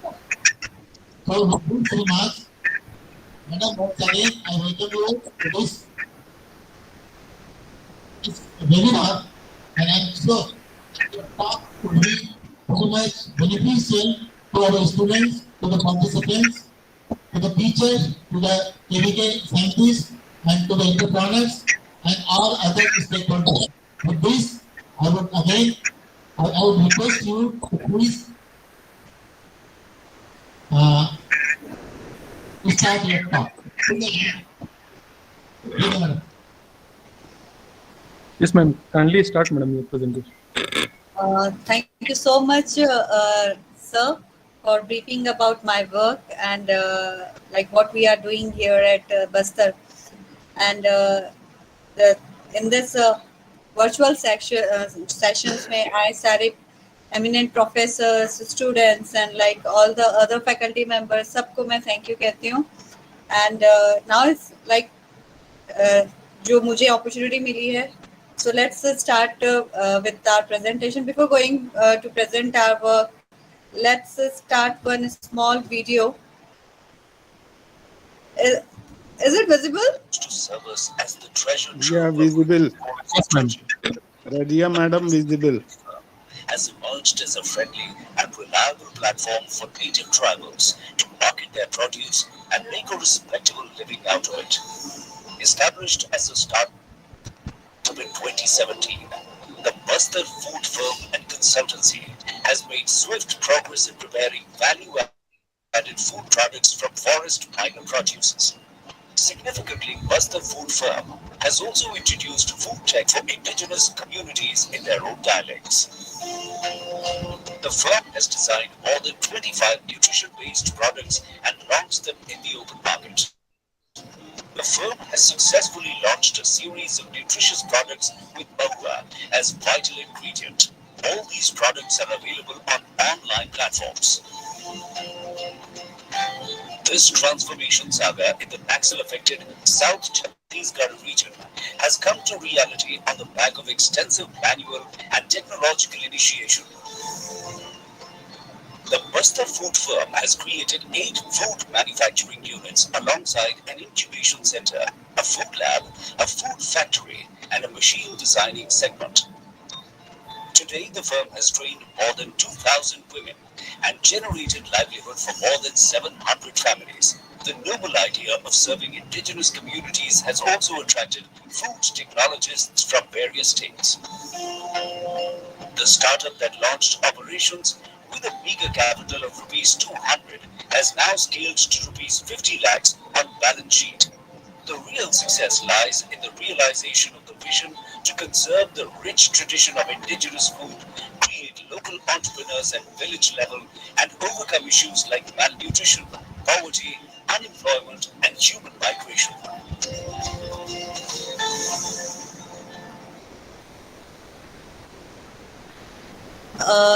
So this one is like a small brief of our work. Dairy processing business is one of the best business to do in India right now. But if you have proper knowledge and guidance, 1 second. to start. If you want, So I think सब लोगों ने देखा होगा. Is it visible? Yes, ma'am. It was Hello? visible. Yes, ma'am. It was So visible. Bastar, this one is the platform which we designed here at Bastar. हमने छत्तीसगढ़ के जो south part है जहाँ पे 7 डिस्ट्रिक्ट्स है, वहाँ पर हमने अपना ये एक छोटा सा प्लेटफॉर्म बनाया है जिसका नाम हमने दिया Bastar food form. The vision and the objective behind of this Bastar food form वो ये है कि बस्तर के कई ऐसे जो छात्र है या फिर कई ऐसे जो युवा वर्ग है जिनको लाइवलीहुड की काफी जरूरत है, प्लस यहाँ के खान पान को भी पहचान की बहुत जरूरत है. तो हमने आदिवासी खान पान पे ही अपना सारा जो प्लेटफॉर्म था उसे डिजाइन किया ताकि इसे ग्लोबल मार्केट में पहचान मिल सके. फॉरेस्ट माइनर प्रोड्यूसर्स जो बहुत ही एक भंडार के रूप में हमारे पास अवेलेबल है प्रकृति की तरफ से, उसका प्रॉपर यूटिलाइजेशन हो और उसके जो मेडिसिनल प्रॉपर्टीज हैं उसके जरिए जो हमारे हेल्थ से रिलेटेड प्रॉब्लम्स है उसे सॉर्ट आउट किया जाए. इसमें सबसे ज्यादा जो इश्यूज आते हैं वो हमारे होते हैं लाइक माल न्यूट्रिशन वगैरह वगैरह. तो इन सारे इस पे हमने देखा कि हमारे पास चारों तरफ कौन कौन से रिसोर्सेज अवेलेबल है. तो जब हमने थ्रू आउट छत्तीसगढ़ को स्टडी किया तो देखा कि हमारे पास घने जंगलों का रिसोर्स है जिससे हम काफी चीजें बना सकते हैं. इसमें सबसे पहले हमारा जो ब्रांड प्रोडक्ट था वो था महुआ लड्डू. जब हमने महुए से वर्क स्टार्ट किया था तो हमारे पास बहुत सारे चैलेंजेस थे, सोशल मिथ्स थे, टैबूज थे, लोगों में बहुत सारी गलत भ्रांतियां थी कि महुए को लेने से नशा होगा, ब्ला ब्ला ब्ला. पर हमने हार नहीं माना और उसके न्यूट्रिशनल जो फैक्ट्स थे उन फैक्ट्स पे हमने वर्क किया. तो हमने ये देखा कि माल न्यूट्रिशन और एनीमिया से हम जो इतने सालों से जूझ रहे हैं बस्तर के लोग, बस्तर के आदिवासी, इसको सॉर्ट आउट करने का सबसे अच्छा आसान तरीका हमारा खुद का महुआ है जिसको कि हम पहचान नहीं पाए. जब हमने महुए को उसकी पहचान दिलाई और हमें हमारे काम के लिए भी एक ऑब्जेक्ट मिला तो हम लोगों को धीरे धीरे सफलता मिलती गई. इसके बाद हमने पहला काम तो महुए से स्टार्ट किया, फिर हमने इमली, फिर हर्रा बहेड़ा, काजू, चिरौंजी, टिकुर, इस तरीके से कई ऐसे फॉरेस्ट माइनर प्रोड्यूसर्स पे काम करना शुरू किया और स्टेप बाय स्टेप उसके वैल्यू एडेड प्रोडक्ट्स बना के मार्केट पे लाना शुरू किया. इसमें सबसे पहले हमने जो बनाया था वो है लाइक इमली का सॉस, फिर स्पाइसेस हो गए. इस तरीके से ब्रांड प्रोडक्ट्स बनाने लगे क्योंकि प्रोडक्ट्स बनाना लैब में आसान है लेकिन उसका बिजनेस मॉडल खड़ा करना या उसे इम्प्लीमेंट करके उससे रेवेन्यू जनरेट करना और अपने ही जो इंडिजिनस ट्राइबल के लोग हैं या फिर अपने अनएम्प्लॉयड यूथ को उसमें एक रेवेन्यू उनके हाथ में देना, it's not that much easy. Business model को लेकर आना मार्केट में काफी चैलेंजिंग भरा होता है. हम जैसे एंटरप्रेन्योर्स जिनके पास फाइनेंशियल बैकग्राउंड भी नहीं होता, ना ही कोई हायर लेवल पर्सन्स होते जो हमें इन्वेस्टमेंट दे, या फिर बैंक्स भी हमें लोन नहीं देती जल्दी क्योंकि ये एक ट्रस्ट का बिजनेस होता है जहाँ पे पहले हमें अपने आप को प्रूव करना होता है कि भाई वाकई में फलाना बिजनेस, फलाना जो लोग कर रहे हैं वो सीरियस वे में कर रहे हैं और उनके ऊपर ट्रस्ट किया जा सकता है. तो पहला जो हमारा काम था वो था ट्रस्ट बिल्ड करना, trust between the consumer, trust between the investor, trust amongst the indigenous community कि भाई हम जो आपको काम दे रहे हैं आप उसको ईमानदारी से कीजिए, इसमें जो भी काम करेंगे उसके बदले में आपको इतनी रेवेन्यू मिलेगी. तो इस तरीके से हमने जो काम स्टार्ट किया था उसमें धीरे धीरे सफलता मिलती गई. जैसे अभी हमारे पास में कंसल्टेंसी की लाइन में अगर हम बात करें तो बस्तर फूड फॉर्म अभी consultancy district administration, forest department and कुछ प्राइवेट सेक्टर्स के लोगों को भी दे रहा है जहाँ पे उनके product development, product designing, labelling, packaging, branding, अलग अलग स्टेप्स पे हम अलग अलग लोगों को अलग अलग सर्विसेज देते हैं. आम जंगलों में बहुत सारे आम मिलते हैं तो उसका हमने आमचूर बनाया और एक डेनेक्स ब्रांड जो दंतेवाड़ा ने क्रिएट किया है उसको हमने ये प्रोडक्ट दिया. देन उसके बाद इमली चिली सॉस बनाया, हनी नट्स, हमारे जंगलों में जंगली हनी मिलता है तो इस जंगली हनी का जो है प्रॉपर यूटिलाइजेशन कैसे हो, तो इसमें हमने कुछ ड्राई फ्रूट्स को थोड़ा प्रोसेस करके हनी में डिप किया ताकि एक एनर्जी का काफी अच्छा रिसोर्स बने. देन उसके बाद हमने जैगरी पाउडर लेकर आए. महुआ जो जंगलों में इस तरीके से लाइक भरमार पड़ा हुआ है तो उसमें हमने mahua chai, mahua laddu, energy bar, energy vita then उसके बाद एनर्जी बाइट्स, ये सारे प्रोडक्ट्स बनाना शुरू किए हमने। अभी जो हमारे लैब, हमारे बस्तर फूड फार्म में हमने एक लैब डिजाइन किया जहाँ पे स्टूडेंट्स, यहाँ पर हमारे पास पुणे से हैं, हैदराबाद से हैं, लोकल स्टूडेंट्स जो प्रोडक्ट डिजाइनिंग का काम करते हैं रिसर्च एंड डेवलपमेंट के जरिए। तो ये जो लैब में प्रोडक्ट डिजाइन करते हैं, ये प्रोसेस जो है अभी चल रही है, जिसमें इंस्टेंट इडली डोसा बैटर है, क्योंकि अब तक हमने बाहर के इडली डोसा बैटर का देखा, लेकिन यहाँ पे हमारे जो साउथ छत्तीसगढ़ में उड़द की दाल भी काफी ज्यादा मात्रा में होती है किसानों के पास, तो उसका भी हमने ये देखा है कि काफी अच्छे वैल्यूएडेड प्रोडक्ट्स बनाए जा सकते हैं लोकल प्रोडक्ट से। देन हमने ढेकी राइस एक इंट्रोड्यूस किया, यहाँ पे एक्सपेक्टेड प्रोडक्ट है बट वो मार्केट में आ चुका है। कटे कल्याण एक बहुत ही अच्छा जोन है जो कि हाईली नक्सल अफेक्टेड है, वहाँ की महिलाओं को हमने इस ढेकी प्रोसेसिंग यूनिट से जोड़ा है और काफी अच्छा वो परफॉर्म कर रही है।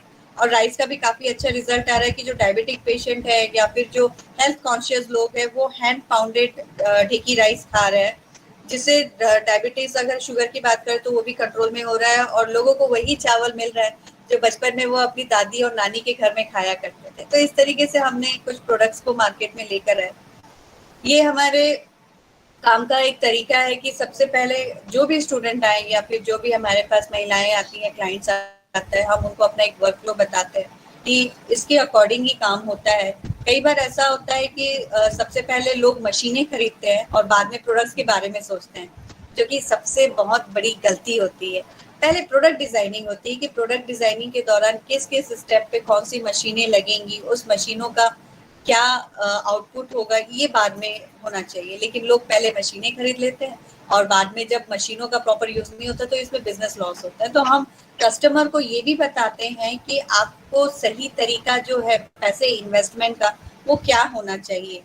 किसी को भी हम कुछ भी नहीं कहते, सबसे पहले हम उनको प्रोडक्ट बताते हैं कि ये प्रोडक्ट का मार्केट में इतना वैल्यू होगा, अगर आप इंटरेस्टेड है तो इस पे वर्कआउट किया जाएगा। देन उसके ऊपर में पूरा का पूरा फिर ताना बाना जो होता है उनके बिजनेस का वो बुना जाता है, जिसमें प्रोडक्ट फॉर्मुलेशन होता है। लैब में हम प्रोडक्ट डिजाइन करते हैं, जिसमें हमारे पास ये होता है कि प्रोडक्ट डिजाइनिंग के दौरान कि ये बना हुआ प्रोडक्ट किस सेगमेंट के लिए है, इसका जो टारगेट कस्टमर वो कौन है, बच्चे हैं, महिलाएं हैं, बुजुर्ग है, सोल्जर्स है, या फिर कोई पर्टिकुलर पेशेंट है, या फिर कोई पर्टिकुलर सेगमेंट है, एलीट क्लास वगैरह जो हेल्थ कॉन्शियस है। देन उसके बाद में हम प्रोडक्ट को डेवलप करते हैं और उसका सेंसरी इवैल्यूएशन करवाते हैं कि लोग इसके ऊपर में क्या अपना फीडबैक दे रहे हैं, उनको पसंद आया या नहीं आया, कितना ये मार्केट में एक्सेप्टेबल होता है। ये पूरा इवैल्यूएशन होने के बाद में फिर हम इस सारे चीज़ों के ऊपर में मशीन डिज़ाइन का काम करते हैं। जब मशीन डिज़ाइन हो जाती है तो मशीन में हम ये देखते हैं कि सामने कस्टमर का बजट कितना है। ये कस्टमर हमारे गवर्नमेंट भी हो सकते हैं, ये कस्टमर हमारे इंडिविजुअल इन्वेस्टर्स भी हो सकते हैं, या फिर एसएचजी ग्रोथ भी हो सकते हैं। तो बेस्ड ऑन द जो इन्वेस्टमेंट जो इन्वेस्टर देते हैं, हम मशीन सजेस्ट करते हैं कि उनको ऑटोमेटिक मशीनें लगेंगी, सेमी ऑटोमेटिक लगेंगी, या फिर कुछ और मशीनें हो सकती हैं। देन उसके बाद जब मशीन डिजाइन हो जाता है फिर हम packaging material based on like कि वो लिक्विड है, सॉलिड है, सेमी सॉलिड है, या फिर एक बिस्किट फॉर्म है, पाउडर फॉर्म है, उसके बेस पे ही हम पैकेजिंग मटेरियल भी सजेस्ट करते हैं। लेबलिंग जो होता है एज पर FSSAI, ऐसा नहीं होता है कि आपने कुछ भी स्टेटमेंट उठा के आपने पैकेजिंग मटेरियल पे छाप दिया। आपको लेबलिंग में जो भी स्टेटमेंट देना होता है आपको उसके प्रूफ रखने पड़ते हैं, आपको कुछ रिसर्च पेपर्स फॉलो करने पड़ते हैं कि हम जो स्टेटमेंट दे रहे हैं क्या ये स्टेटमेंट वाकई सही है, अगर सही है तो what are the proofs which we can submit to the like food department कि yes the products are really good for the human consumption और लाइक फॉर अदर जो भी खाने चाहते हैं उनके लिए। देन इसमें एट द सेम टाइम हम इसमें लाइसेंसिंग का भी देखते हैं कि इसमें FSSAI लाइसेंस है, ISO लाइसेंस लिया गया है। देन स्टार्टअप्स के लिए MSME जो यूनिट रखना चाहते हैं उसके लिए MSME जो सर्टिफिकेट होते हैं वो होते हैं, गुमास्ता लाइसेंस, ये सारे होते हैं। लेकिन प्रोडक्ट को आज के डेट में मार्केटिंग करना हो, जैसे डी मार्ट हो गया, रिलायंस हो गए, या फिर आपके शुभम मार्ट रायपुर में हो गए, जितने भी मार्ट्स में अगर आपको प्रोडक्ट लेकर आने, तो आज की डेट में एक और लाइसेंस हो गया है, वो है GS1 लाइसेंस, यानी कि बारकोड हो या फिर आपके जो भी उसमें एक स्पेसिफिक इंटरनेशनल कोडिंग दिया जाता है, वो कोडिंग यूनिवर्सल कोडिंग होता है। तो ये कोडिंग होने के बाद में product is now completely ready to come in the market in a big level। Then उसके बाद में जब हम उसे मार्केट में लॉन्च करते हैं तो लॉन्च करना ही आसान, मतलब पहला एक स्टेप नहीं होता। उसके बाद इस प्रोडक्ट्स के बारे में लोगों को विजुअल एंड ऑडिबल ये दोनों होना चाहिए। विजुअल में आपको एड्स बनाने पड़ेंगे, आपको आपके प्रोडक्ट्स के बारे में सारी वो अच्छाइयाँ बतानी पड़ेगी जहाँ पे लोग इसे देख सके, क्योंकि जो दिखता है, जो सस्ता है, वही बिकता है। आज की डेट में जो बड़े बड़े स्टार्स है या फिर लाइक जो FM रेडियो हो गए या फिर अलग अलग एड एजेंसीज जो हो रही हैं, प्रोडक्ट्स को इतना विजिबल कर देते हैं कि मार्केट में जाने के बाद में लोग ये नहीं देखते कि व्हाट आर द प्रोडक्ट्स, वो ये देखते हैं कि हाँ इस प्रोडक्ट्स को हमने देखा है, मे भी हो सकता है कि ये प्रोडक्ट सही है, then they will start to like purchase. तो ये सारा जो सेगमेंट होता है वो हम मार्केटिंग चेन में देखते हैं, जहाँ पे हम मर्केंडाइज को हायर करते हैं, अलग अलग शहरों में हम प्रोडक्ट्स को पिच करते हैं। तो जो लेवल हमने 0 से स्टार्ट किया था, 200 रुपए से स्टार्ट किया था, आज हम इस पोजीशन पे हैं कि हम मार्केट में एक बड़े लेवल पे भी हम अच्छे खासे मार्केटिंग के गेम्स को प्ले कर सकें। एट द सेम टाइम हम कस्टमर में प्रोडक्ट्स की डिमांड भी क्रिएट करते हैं कि वाकई में this products are really good for human consumption and this will benefits on particular so and so issues. तो ये सारी चीज़ें जो होती है, ये एक चेन होता है जो हम सारे स्टूडेंट्स को सिखाते हैं कि इसके अकॉर्डिंग आप अपनी चीज़ों को डिज़ाइन कीजिए, तो आप लोगों को डेफिनेटली सक्सेस मिलेगी। And then these are the all our products, जहाँ पे हम मार्केट में ये सारे प्रोडक्ट्स अलग अलग SHGs के जरिए बनवाते हैं और उसको मार्केट में लेकर आते हैं। इसमें हमारे पास में मसाला काजू है, mahua tea, mahua laddu, dry fruit laddu, these are all products, white musli laddu, dry fruits, imli sauce, ये सारे जो प्रोडक्ट्स है। इसका आप देख रहे होंगे फोटोशूट के इसमें बैक एंड पे चित्रकूट भी है। हम कुछ ऐसे स्पॉट्स भी लेकर जाते हैं जहाँ पे टूरिज्म भी थोड़ा सा हाईलाइट हो, एक पंथ दो काज वाला। देन उसके बाद ये हमारे SHG, जब हमने ढेकी प्रोसेसिंग यूनिट स्टार्ट किया था तो स्टार्टिंग स्टेज था ये इस तरह, और इसी के जरिए जो पहला प्रोडक्ट आया, मतलब ग्राउंड लेवल पे SHG से निकाला, वो अनपॉलिश्ड राइस है। इसी सेगमेंट में हम स्टूडेंट्स को भी अपने साथ जोड़ते हैं, उन्हें हम बेसिक लैब एक्टिविटीज सिखाते हैं, जो जिसमें 10th के बाद से जो बच्चे फूड टेक्नोलॉजी ज्वाइन करना चाहते हैं, so we will suggest them that food technology can also become a good option for their career. It doesn't mean कि आप एक ही सब्जेक्ट पढ़ के बायोलॉजी लिया है तो आप डॉक्टर बने, नर्स बने या लैब टेक्नीशियन बने। You can join the food world, जहाँ पे आप फूड मशीन्स डिजाइन कर सकते हैं, पैकेजिंग डिजाइन कर सकते हैं, देन आप इसकी मार्केटिंग एरिया भी ज्वाइन कर सकते हैं। तो किस तरीके से हम आदिवासी बच्चों को उनके करियर के ऑप्शंस को इजी वे में उन्हीं के लैंग्वेज में बताते हैं। ये हमारे पूरी स्टाफ है जहाँ पे लोग एक दूसरे के साथ कनेक्ट होकर काम कर रहे हैं। एंड ये सारे काम के ही इसमें हम लोगों को 2019 में वी गॉट US फेलोशिप, जहाँ पे हमें 1 महीना US जाने का मौका मिला। वहाँ पर हमने बहुत सारे स्टार्टअप्स को एक्सप्लोर किया, बहुत सारे स्टार्टअप एक्टिविटीज को देखा कि बिजनेस वर्ल्ड कितना बड़ा है। जो एंटरप्रेन्योरशिप जर्नी की हम आज बात करते हैं, तो जब मैं US गई तो वहाँ पे मैंने देखा कि यह एंटरप्रेन्योरशिप जर्नी एक बहुत अच्छा करियर ऑप्शन है, जहाँ पे आप अपना बिजनेस स्टार्ट करते हैं और लोगों को ऐसे ऑप्शंस देते हैं जहाँ पर वो आपके साथ जुड़े और काम कर सकें। इस तरीके से हमने काम स्टार्ट किया। देन उसके बाद अलग अलग एरिया पे हम काम कर रहे हैं। अभी प्रेजेंट बस्तर है, कोंडागांव हो गया, दंतेवाड़ा हो गया, बीजापुर है, कांकेर है, ये अलग अलग जो डिस्ट्रिक्ट्स है जहाँ पे हम अपनी सर्विसेज दे रहे हैं, महिलाओं से जुड़ रहे हैं, क्योंकि ऑफिसर्स एक पर्टिकुलर टाइम तक के लिए होते हैं, क्योंकि उनके पास भी एक मजबूरी होती है कि उनका एक पर्टिकुलर टाइम के बाद ट्रांसफर हो जाता है। बट इन SHGs को एक हैंड होल्ड सपोर्ट चाहिए, तो वो हैंड होल्ड सपोर्ट फिर बस्तर फूड फर्म देना शुरू करता है, उन्हें प्रॉपर वे पे गाइड करता है। ट्रेनिंग के बाद की जो रियल जर्नी होती है, जहाँ पे उन्हें एक्चुअल में हैंड होल्ड सपोर्ट की जरूरत होती है, वो चीजें जो है हम बस्तर फूड फर्म के जरिए देते हैं। पैकेजिंग क्या होगा, ब्रांडिंग क्या होगा, अगर कोई प्रोडक्ट में कुछ डिफेक्ट आता है उस टाइम पे क्या डिसीजन लिया जाना चाहिए, कहाँ से हेल्प लेनी चाहिए, बैंक्स के पास कब जाना चाहिए, बैंक्स को क्या देना है, ये सारा काम जो होता है बस्तर फूड फर्म SHGs को गाइड करता है। Eight the same time lab में भी हम सारी एक्टिविटीज देखते हैं कि माइक्रोबियल एनालिसिस करवाते हैं, प्रोडक्ट का न्यूट्रिशन एनालिसिस किया जाता है। देन उसके लिए जो बेसिक लैब इक्विपमेंट्स वगैरह वो हमारे लैब्स में अवेलेबल है।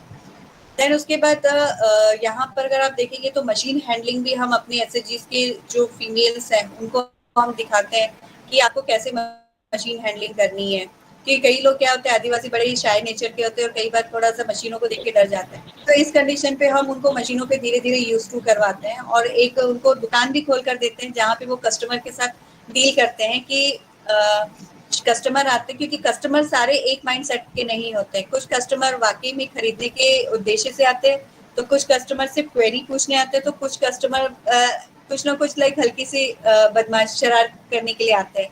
उनका वो खरीदना तो नहीं चाहते, लेकिन वो जानबूझ के कई बार परेशान करते हैं। तो उस कंडीशन पे हमारे एसएचजीज को क्या करना चाहिए, किस तरीके का उन्हें जवाब देना चाहिए। जवाब ऐसा होना चाहिए कि कस्टमर हर्ट भी ना हो, उनके बारे में कोई नेगेटिव फीडबैक भी ना कहे। तो इसके लिए भी हम उन्हें ओपनली मार्केट में लेकर आते हैं। साथ ही हम जो भी प्रोडक्ट्स बना रहे हैं या हमारी एसएचजी जहाँ पे जो प्रोडक्ट्स बना रही है वो अलग अलग प्लेटफॉर्म पर बेचती है, जिसमें रायपुर रिटेल बाजार है, अमेजॉन है, नमस्ते किसान है, डिजिटल मार्केटिंग में लोका बाजार। ये कुछ ऐसे डिजिटल प्लेटफॉर्म है जहाँ पे हम प्रोडक्ट्स को सेल कर रहे हैं। ऑनलाइन और ऑफलाइन भी हम डील करते हैं। जहाँ से भी हमें ऑर्डर मिलता है वहाँ पर हम कस्टमर्स को प्रोडक्ट्स बाय पोस्ट भेजते हैं। बिजनेस इम्पैक्ट की बात करें तो हमने नक्सल अफेक्टेड एरियाज ही ज़्यादा करके चुना है, क्योंकि यही सबसे चैलेंजिंग एरियाज है।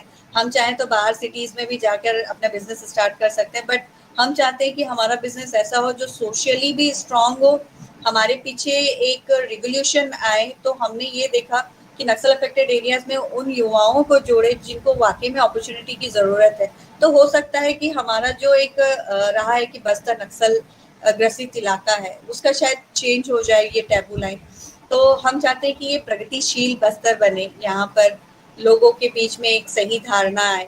तो इसी को लेकर हमने काम किया। तो हमने देखा कि इन एरियाज में हमने लाइवलीहुड अपॉर्चुनिटीज क्रिएट की है। अराउंड 2000 एसएचजीज मतलब जो फीमेल्स हैं उनको हमने ट्रेन किया। Then skill development centre Dantewada में खुला है, और उसके बाद हमारा जो स्किल डेवलपमेंट सेंटर बस्तर में भी है, जहाँ पर R&D के साथ में लोगों को चीज़ें एक्टिविटीज सिखाई जाती हैं, उनके मार्केटिंग के मॉड्यूल्स बनाए जाते हैं, अलग अलग माइलस्टोन फार्मर के सामने सेट किया जाता है, क्योंकि हमारे मैन्युफैक्चरिंग साइट्स को रॉ मटेरियल की ज़रूरत है। और ये जो रॉ मटेरियल होते हैं या तो फॉरेस्ट डिपार्टमेंट सप्लाई करते हैं या फार्मर। तो उन फार्मर्स के लिए भी ये सारा एक माइलस्टोन की तरह काम करता है कि अब वो जो भी ग्रो करेंगे हम उसका वैल्यू एडिशन करेंगे, और मैन्युफैक्चरिंग साइट पे इन प्रोडक्ट्स की जो होगी काफ़ी डिमांड होगी। इस तरीके से हम ये काम यहाँ पर कर रहे हैं।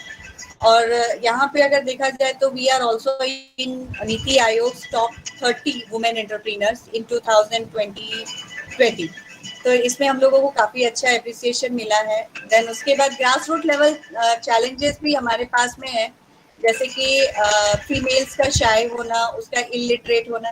दे आर नॉलेजेबल, बट कई बार ऐसा होता है कि हमको उनका लिटरेसी बहुत ज़रूरी होती है। तो एट द सेम टाइम हम उन्हें पढ़ाते भी हैं, स्किल भी दे रहे हैं, उनके बिहेवियर से काम कर मतलब बिहेवियर चेंज की भी हम काम कर रहे हैं। ट्रांसपोर्टेशन, क्योंकि ये जियोग्राफिकल चैलेंजिंग एरिया है, पहाड़ों, नदियों और मैदानों से घिरा हुआ एरिया है, तो एक जगह से दूसरी जगह रीच होना हमारे लिए काफ़ी दिक्कत वाला काम है, बट इस पे भी हमने ओवरकम कर लिया। देन फंड्स की जो अवेलेबिलिटी है कि बैंक्स को कन्विंस करना, क्योंकि अब एक ब्रांड बन चुका है, तो banks are also ready to give the investment to the एसएचजीज। देन उसके बाद एग्रीकल्चरल एक्टिविटीज़, क्योंकि मोस्ट ऑफ द टाइम यहाँ के लोग एग्रीकल्चर एक्टिविटीज़ पे इन्वॉल्व होते हैं, तो थोड़ा सा इश्यूज होता है। और गवर्नमेंट ऑफिसर का भी जो ट्रांसफ़र वाला होता है, कई बार वो भी बिजनेस को इम्पैक्ट करता है। और गवर्नमेंट सपोर्ट को, यानी कि गवर्नमेंट को कन्विंस करना कि अपने लिए वो हमें सपोर्ट करें, थोड़ा सा ये भी था, लेकिन अब हम उन पे काम कर चुके हैं। So we are very happy. अगर हमारे बिजनेस का इम्पैक्ट देखा जाए तो more than 1500 females now they are getting very good livelihood per day. They are getting around 4,000 to 5, I mean per month they are getting 4,000 to 5,000 their salary. And grassroot level challenge में agriculture में भी थोड़े बहुत changes activities हमने देखी हैं कि वाकई में लोग जो है ऑर्गेनिक फार्मिंग की तरफ जाने लगे हैं। देन उसके बाद ह्यूमन माइग्रेशन जो सबसे बड़ा इश्यूज था बस्तर, सुकमा, दंतेवाड़ा, बीजापुर जैसे जिलों में, वो भी अभी पहले से काफी कम हो गया है। और एक माल न्यूट्रिशन जो हमारे लिए काफी सीरियस मुद्दा हुआ करता था, उस पर भी हम अब काफी ओवरकम करने लगे हैं। इस तरीके से हमारे पास में नए नए प्रोडक्ट्स बने हैं। And why we are good on field, because we have very good command on language. हमारा जो लैंग्वेज है, हम तेलुगु भी बोलते हैं, हम हल्बी भी बोलते हैं, हम भत्री बोलते हैं, गोंडी बोलते हैं, क्योंकि हम जो टेक्नोलॉजी इंग्लिश में सीखते हैं उसको हम ट्रांसलेट करके हमारे जो ट्रांसलेटर्स होते हैं उनको इजी लैंग्वेज में एसएचजी को समझाते हैं, जिसकी वजह से वो इजीली इसे समझ सके।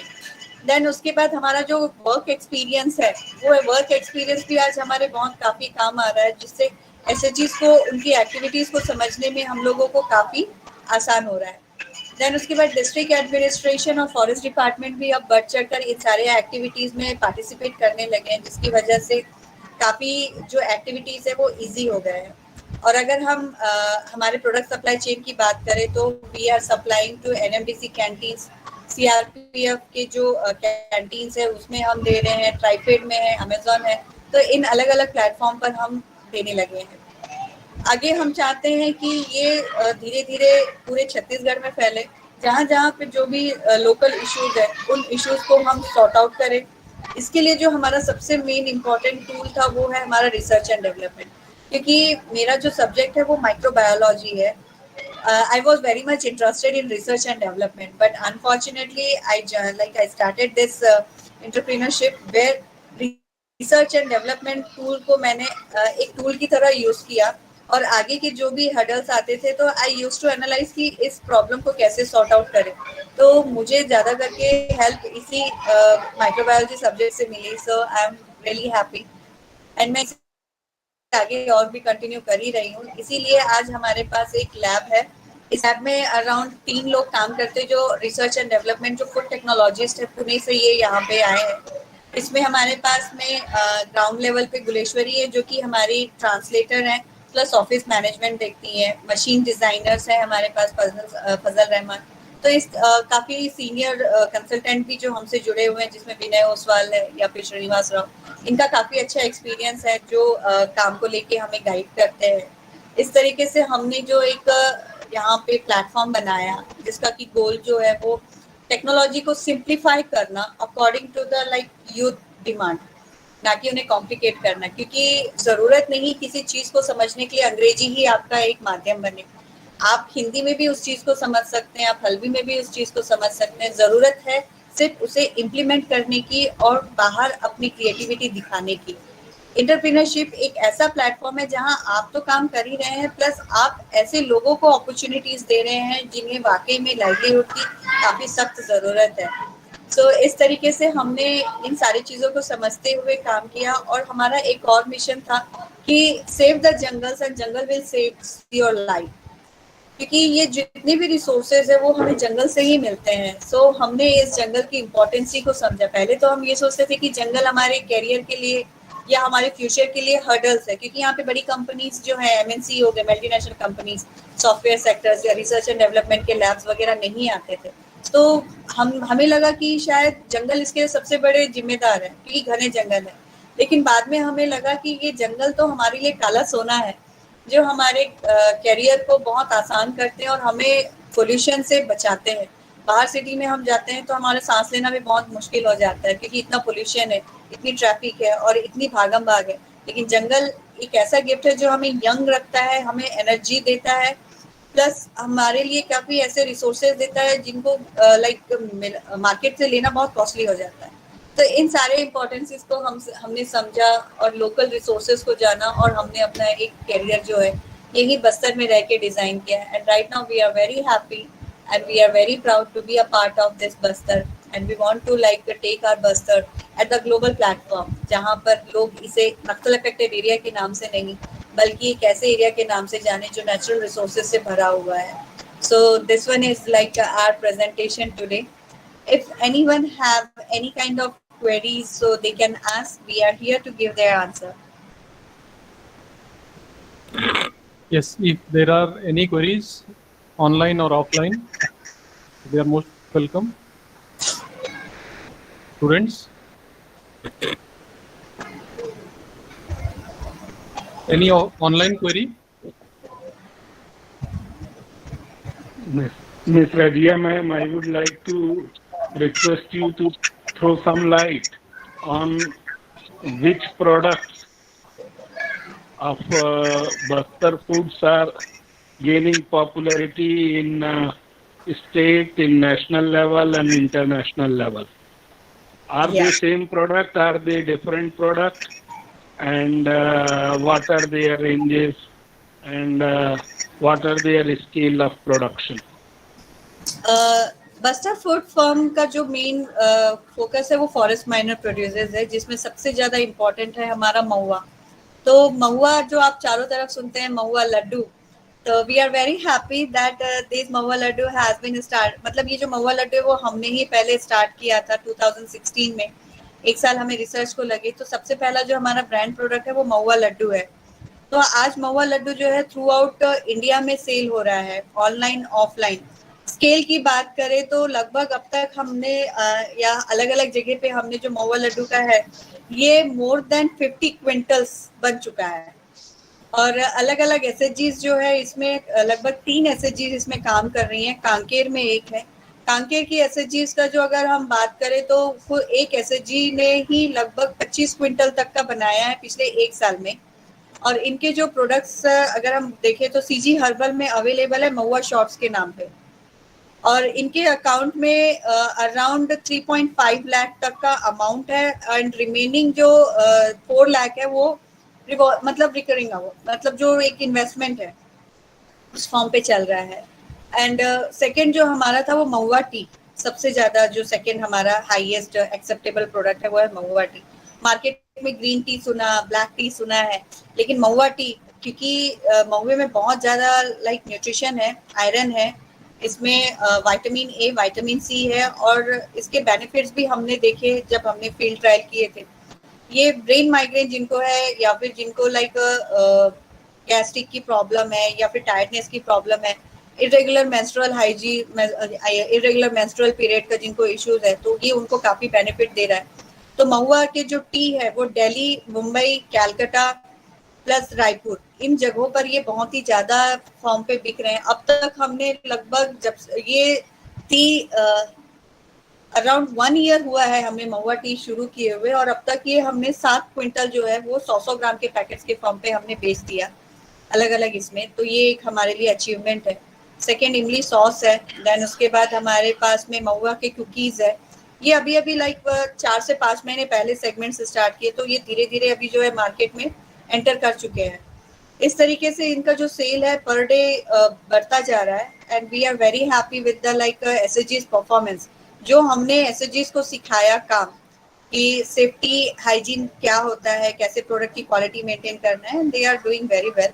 और अब तक का अगर हम देखें तो production only based on production we earn around 15 lakh rupees only in the like this selling side पे। और एट सेकेंड जो पार्ट है वो हमारा कंसल्टेंसी है। कंसल्टेंसी पे वी अर्न अराउंड 30 लाख। तो इस तरीके से पिछले 2 साल का जो हमारा रेवेन्यू अगर हम देखते हैं तो लाइक अब तक का जो बैलेंस शीट है वो हमारा 50 लाख को टच करता है। तो इस तरीके से लाइक कंपनी जो है डे बाय डे इस पे काम कर रही है, क्योंकि कोविड का भी फेज था। कोविड फेज में जो हम लोगों को चैलेंजेस हुई, हमारा मैन्युफैक्चरिंग साइट बंद रहा, इंस्टेड ऑफ दैट हमने रिसर्च का काम कंटिन्यू रखा। देन उसके बाद जब कोविड का फेज चला गया उसके बाद में फिर हमने स्पीड अप किया अपनी एक्टिविटीज को, क्योंकि जर्नीज जो है या ट्रांसपोर्टेशन वगैरह ये थोड़ा इजी पड़ गया। This one.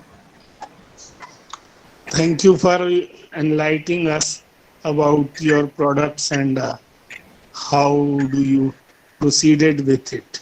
I wish all the best and good luck to you and your entire team. Thank you so much, sir. Ma'am, there is a question. Okay. Asked by Dr. S.K. Goyal from BHU Varanasi.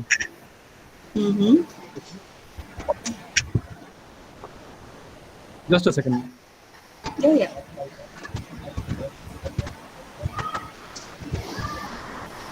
What type of tribals are best suitable for the remote areas like Bastar, Sarguja, like Chhattisgarh and some parts of MP as well as in UP? These are asking, what type of entrepreneurship is more suitable? Can you repeat again? What type of entrepreneurship is more suitable for a remote area, like which in which you have worked, or some remote areas of MP or UP? See entrepreneurship it is not like कि आप बाहर से देख के आके यहाँ पे कर रहे हैं। पहले आपको देखना पड़ेगा कि लोकल में क्या अवेलेबल है। पता चल रहा है कि कच्चा माल भी आप बाहर से लेकर आ रहे हैं, उसके लिए जो सेकेंडरी जो सब्सटेंस है वो भी बाहर से लेकर आ रहे हैं, तो इसमें प्रोडक्ट का कॉस्ट बढ़ जाता है। आपको जो लोकल में अवेलेबल है, whether it is from the like farm agriculture segment हो, वेदर फॉरेस्ट सेगमेंट हो, या फिर इंटीरियर एरियाज में जो चीजें अवेलेबल है, अगर आपको इंटीरियर एरियाज में पत्ते अवेलेबल है जिससे ऑर्गेनिक प्लेट्स बनाया जा सकता है, that can also become a very good option. अगर आपके एरिया में फॉरेस्ट माइनर प्रोड्यूसर्स नहीं है, आपका एग्रो बेस्ड एरिया है, आप एग्रो बेस्ड प्रोडक्ट ले लीजिए। चावल के भी कई स्टफ्स बनाए जा सकते हैं, गेहूं बनाए जा सकते हैं, मिलेट्स के भी बनाए जा सकते हैं। डिपेंड करता है कि आपके पास रॉ मटेरियल कितना अवेलेबल है, कितनी मात्रा में अवेलेबल है, क्या इजीली वो एक्सेसिबल है, उस पर किसी तरीके के गवर्नमेंट डिस्प्यूट्स यानी कि कहीं पे कुछ ऐसे डिस्प्यूट्स तो नहीं जिसकी वजह से आगे जाके जब एंटरप्रेन्योरशिप हम प्रोग्राम स्टार्ट करें तो दिक्कत आए। और एसएचजी या फिर हम अगर ट्राइबल्स की बात करें तो क्या ये इजीली हमें थ्रू आउट ईयर अवेलेबल हो जाएगा। एक स्पेसिफिक ट्राइबल सेगमेंट को भी हम टारगेट नहीं करते कि हमें गोंड के साथ करना है, हल्बी के साथ करना है या भद्रा के साथ करना है। जो एसएचजी जो महिलाएं काम करने के लिए रेडी होती हैं उनको हम लेते हैं, और वहीं पे जो अवेलेबल रिसोर्सेज होती हैं उन्हीं से ही हम ये प्रोडक्ट बनवाते हैं। इसमें हम बस उनको मशीनें जो होती है वो बाहर से देते हैं। सेकेंडरी जो रॉ मटेरियल होता है, क्योंकि एक प्रोडक्ट बनाने के लिए जरूरी नहीं कि लोकल के रिसोर्सेज हो, उसके लिए बाहर से भी, जैसे स्पाइसेस है, स्पाइसेस कुछ एरिया में होते हैं कुछ एरिया में नहीं होते, तो स्पाइसेस बाहर से दिए जाते हैं। सो इस तरीके से वो प्रोडक्ट हम डिजाइन करते हैं जिनका रॉ मटेरियल हमें साल भर आसानी से मिल जाए और उसे मेंटेन करके रखने में भी हमको किसी तरीके की दिक्कत ना हो। कई बार ऐसा होता है कि रॉ मटेरियल तो बल्क में रहता है, हम सोचते हैं कि भाई बरसात के बाद में उससे हम ये प्रोडक्ट बना लेंगे, लेकिन हम ये भूल जाते हैं कि बरसात में भी कई ऐसे एनवायरमेंटल फैक्टर्स होते हैं जैसे मॉइस्चर है, देन उसके बाद उसमें टेम्परेचर हो गया, फिर कुछ ऐसे कंटामिनेंट्स हो जाते हैं जो इस मॉइस्चर में ग्रो करते हैं, तो ये प्रोडक्ट जो होते हैं वो खराब कर देते हैं। तब हमारा बिजनेस प्रॉफिट का ना हो के लॉस का हो जाता है। तो ये सारी चीजों को ध्यान में रखते हुए ही अपना बिजनेस जो है लोकल एरियाज के लिए, इंटीरियर एरियाज के लिए डिजाइन करें तो बेटर होगा, क्योंकि हमारी ट्राइबल्स को बिजनेस मॉडल के बारे में ज्यादा नहीं पता। ये सजेस्ट करने की जो जिम्मेदारी होती है जो पढ़े लिखे हैं, चाहे वो एग्रीकल्चर यूनिवर्सिटीज की बात करें, कॉलेजेस की बात करें या फिर यंग एंटरप्रेन्योर्स की बात करें, तो वो अपने सारे चीजों को अलर्ट पे रखते हुए सजेशन दे तो बेटर है।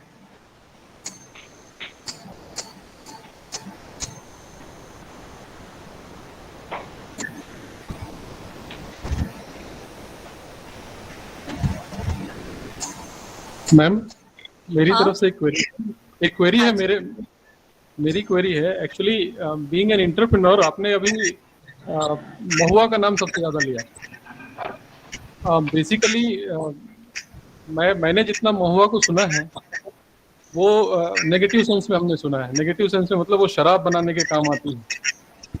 हमें महुआ के पेड़ से दूर रहने के लिए कहा जाता था। मैं खुद बड़ा हुआ हूँ, बस्तर में ही बड़ा हुआ हूँ, तो आप उस तरह से एक रेजिस्टेंस को कैसे झेल पाई, मतलब उससे ओवरकम कैसे किया आपने?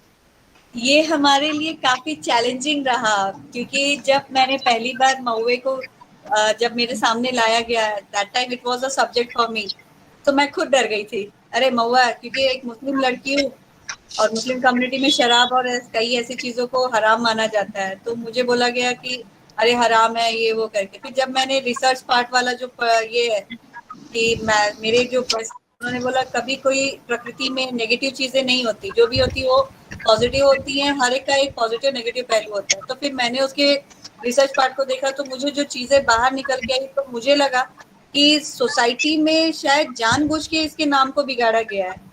लेकिन हमारे पुराणों में अगर बात करें, रामायण की बात करें, हमारे वेदों की बात करें, तो महुए का जो स्थान है वो काफी ऊंचा है। ये एक बहुत ही पवित्र पेड़ माना जाता है जिसके सर से लेके पैर यानी कि जड़ तक का हर हिस्सा औषधीय गुणों से भरा है। इसकी छाल की बात करें, पत्तों की बात करें, बीज की बात करें, फूल की बात करें, तो ये नाम कहाँ पे बिगड़ा है? जो आदिकाल से वो तो बहुत ही पवित्र नाम था। तो नाम जो बिगड़ा था वो बीच के जो इंडस्ट्रियलाइजेशन वाला जो सेगमेंट है, जहाँ पे महुए का यूज लिकर बनाने में ज्यादा यूज करते हैं, तो मैंने देखा कि महुआ जो होता है आदिवासी है ना, इसको है ना लीकर कंपनीज को बेच देते हैं ज्यादा पैसे कमाने के लिए, और इसमें इधर उधर कहीं और बंटवारा ना हो करके लोग फिर इसके ऊपर में मिथ पैदा करने लगे कि ये नशा लाता है, ये ऐसा करता है, वो ऐसा करता है। अगर कोई चीज फर्मेंट होती है तो वो नशा करेगा, अगर फर्मेंट ना किया जाए तो उसका कोई एक अच्छा सा वैल्यू एडेड प्रोडक्ट बनाया जाए तो वो जो हेल्थ से रिलेटेड इश्यूज है जैसे माल न्यूट्रिशन हो गया वो सॉर्ट आउट करेगा। तो इसको लेकर हमने सोशल मीडिया में अवेयरनेस कैंप चलाया, बाजारों में छोटे छोटे दुकानों में जाकर हम खुद प्रोडक्ट को वहां पे लोगों को खाने के लिए देते थे फ्री ऑफ कॉस्ट में। जब भी किसी की शादी होती थी तो गिफ्ट में लोग कुछ लिफाफा देते थे या फिर उनको कुछ बड़े अच्छे चांदी के सोने के गिफ्ट, बट हम उनको महुआ देते थे कि आप महुआ खाओ या महुआ पियो। और उसके बाद जगह जगह पे हमने सिनेमा हॉल्स में, यूएफओ में ऐड चलाए, अलग अलग कैंपेन्स चलाए, तो तब जाके लोगों के बीच में काफी अवेयरनेस आई।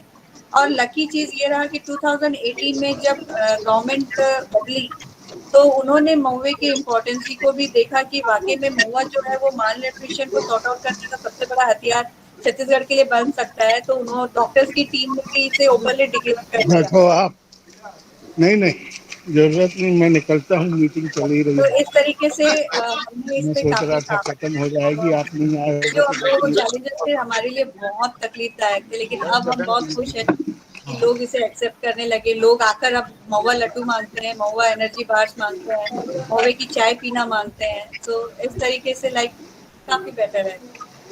आ तो गया हूँ, ऑफिस की मीटिंग चल रही है ऑनलाइन। आपका नंबर नहीं था, मैं उधर जाने वाला था, पर मैंने कहा इधर राउंड लगा लूं। आता हूँ थोड़ी देर।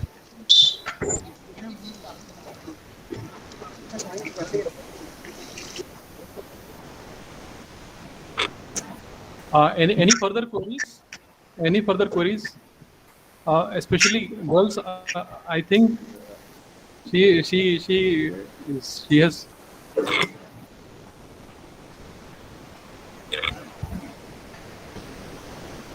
Sir, what I feel, Bastar Foods means being an entrepreneur. She has means taken up challenge in 4 different areas. Firstly, she has taken up tribal foods, means being an entrepreneur, selecting such a product which is obtained in a tribal region, it itself is a difficult thing. Secondly, she has started her work in Naxal affected area, means mostly, I don't know how many of us will feel free to work in that area. Thirdly, she is a female. That is again a difficult thing for any female to start. Why the female is difficult? Not in that sense, sir. Not in that sense, but the culture has been like that only. And she has started her work from a very small grassroots level. Means, sir, she is means a phenomenal for me, and I'm sure her today's talk will definitely inspire a lot of students who are. We started our business with 200 rupees of investment. 200 रुपए से हमने हमारा business start किया था. Right now हमारा business का जो value है, आज हमारी company का जो value है वो it's around 50 lakh. So this one is the thing. And अब तक हमने ना बैंक लोन लिया, ना हमने इन्वेस्टर से पैसे लिए, ना हमने किसी से पैसे उधारी लिए. जो भी है, हम जो काम कर रहे हैं, फॉर्मूला बनाते हैं, लोगों को देते हैं, उनके बिजनेस में हम उन्हें पूरी तरीके से हेल्प करते हैं, मार्केट भी करवा के देते हैं. तो काफी अच्छा लगता है. और इसमें स्टूडेंट्स की भी हम हेल्प करते हैं, दोस्त वांट टू लाइक चूज और डिजाइन देयर करियर. तो इस तरीके से हम लोग कर रहे हैं. और नक्सल अफेक्टेड एरिया में काम करने का अपना अलग ही मजा है.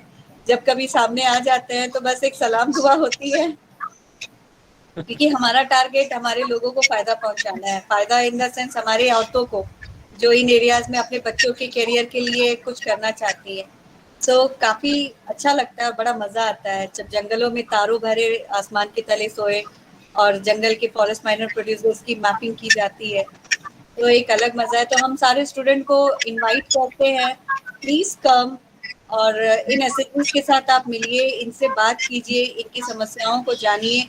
आप अपने क्रिएटिव आइडियाज इनसे शेयर कीजिए, इनकी मदद लीजिए, इनको मदद दीजिए। तो इस तरीके से एक हेल्दी एनवायरनमेंट जनरेट होगा। तो मेरे ख्याल से इन एरियाज में कोई बंदूक नहीं पकड़ेगा। जो यंगस्टर्स हैं उनको नौकरी की जरूरत है, उनको काम की जरूरत है, बंदूक की जरूरत नहीं, उनको कलम की ताकत दिखानी है। तो इसी उद्देश्य से हम दूसरों से हेल्प नहीं मांगते, हम खुद करके दिखाएं कि जब हम कर सकते हैं, हम लड़की होकर काम कर सकते हैं, तो फिर आप क्यों नहीं कर सकते। तो यही हमारा मेन एक विजन है, एक मोटो है हमारे एरियाज में काम करने का। And we are very happy today.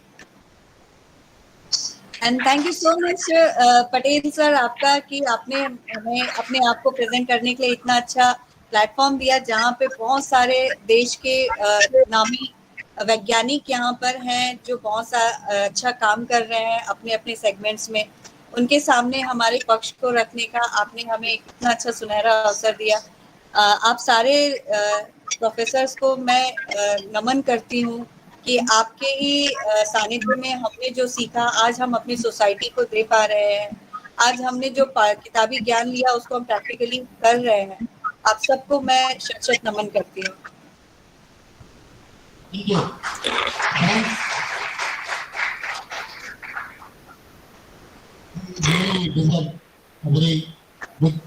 Clapping and हम लोग जाकर के देखिए जिस कंडीशन में ये काम करती है और वहाँ जाएंगे तो आपको समझ में आएगा कि how much difficult area it is and जीव उनके काम करने के पीछे जो जीव है वो आप देखेंगे तो आपको समझ में आएगा। And I am very much impressed with her work. She has gone to the area where at least the normal people they do not want to go। और जहाँ तक आप नक्सल की बात कर रहे हैं या ट्राइबल की बात कर रहे हैं, ट्राइबल में एक तो सबसे बड़ा डिफिकल्टी ये है कि आप उनका विश्वास कैसे अर्जित करेंगे, सबसे बड़ा डिफिकल्ट काम है। It is very difficult for any worker, maybe one of you, maybe me or anybody, उनको हम कैसे कॉन्फिडेंस कर लें, इसके लिए इन्होंने बहुत मेहनत किया है। And she has been, मतलब रात दिन कभी भी नहीं, ये तो मतलब कभी भी अपना बाइक लेके अपना स्कूटी लेकर के निकल जाती थी, अपना काम करती हैं और अभी भी कर रही हैं। Bastar Foods, really I appreciate the name she has brought, and I wish that this Bastar food will go high and high, and it will extend, it will come out from Bastar to the plain area also. Madam, hello madam, सुन रही हैं क्या? Ma'am madam आवाज आ रही है आपको? Yes sir, मैं आपको सुन रही हूँ। हाँ नहीं, मैं ये बोल रहा था कि बस्तर फूड का रायपुर में या maybe in the plain area, can you think of counter, can you think of sale corner? Sir आपकी आवाज बहुत ही लो हो रही है, उसकी वजह से नहीं हो पा रहा है मुझे। अभी आवाज आई? या बोलिए सर। मैं बोल रहा था आपको कि बस्तर फूड का कोई मतलब आउट ऑफ बस्तर यहाँ रायपुर में या किसी प्लेन एरिया में आप can you think of sale counter और द शोकेस? यस सर, ये अभी हाँ hello,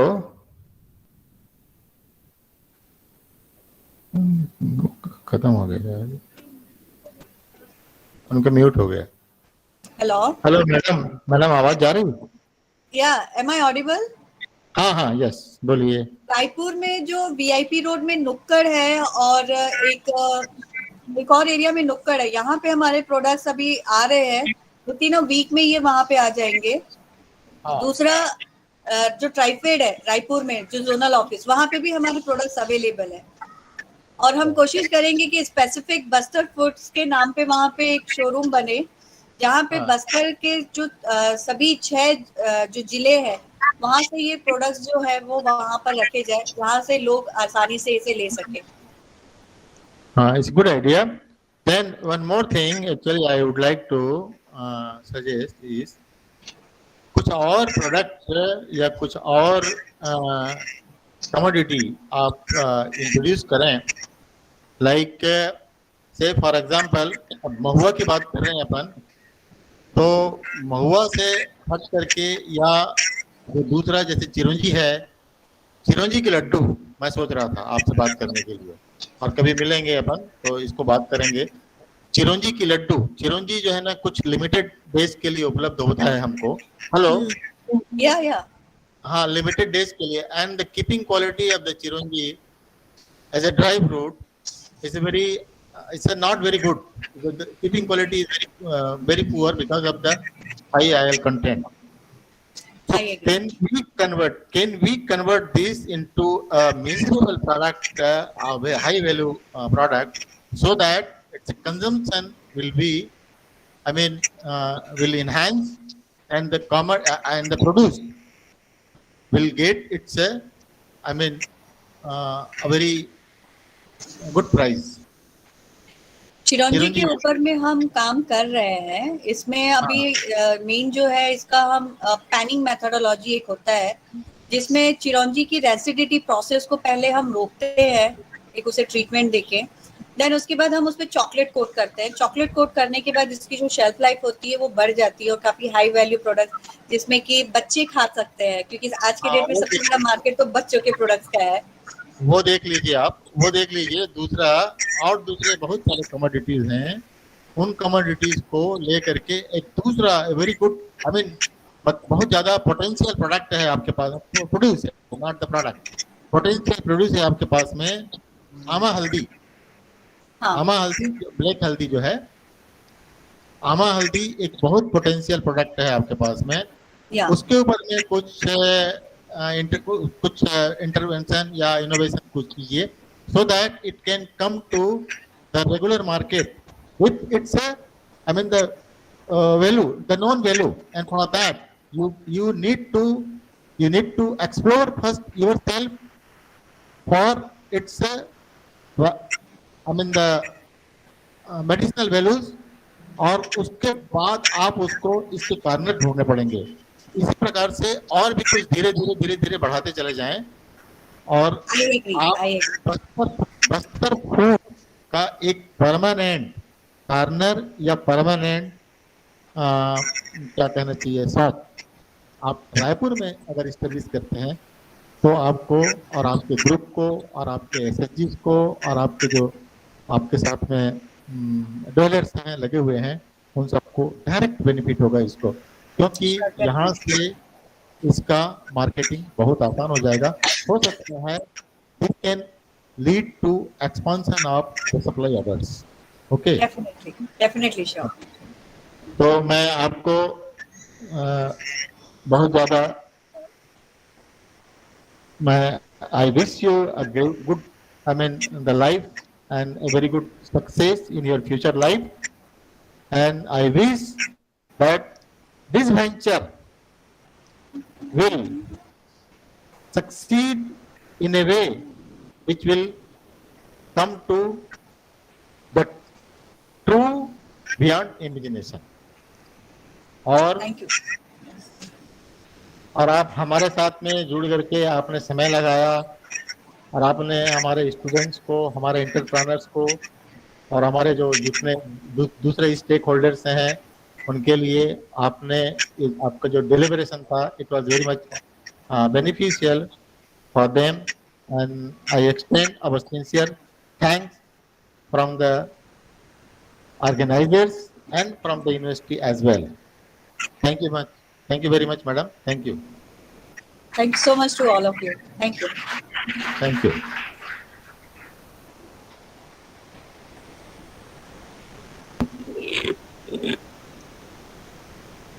With that, we will end our today's lecture sessions. I would like to just throw some light on tomorrow's lectures. Tomorrow we will be again having 6 lectures by 6 eminent personalities. Dr. H.N. Mishra sir from IIT Kharagpur, he will be joining us as the first lecture tomorrow. Means what I feel that ma'am was talking about FISSI. Shri R. Suryavanshi sir, he will be delivering his lecture on basically what are the startup opportunities and how this FSSI has to be dealt of. So that can be a very, very good area for you to listen. Then we have Neeraj Mishra sir and Pisalkar sir, our own faculty members from this university itself, our own means mentors. आप लोग बहुत means I am very excited to hear from them also. Rakesh Meena ji भी हैं sir. ये basically काले sir जी sir, ये भी हैं, ये भी IGKV से जुड़े हुए हैं सर, यहीं से पास आउट है ऐसा बताया है जी. तो 10 बजे कल मॉर्निंग है सर.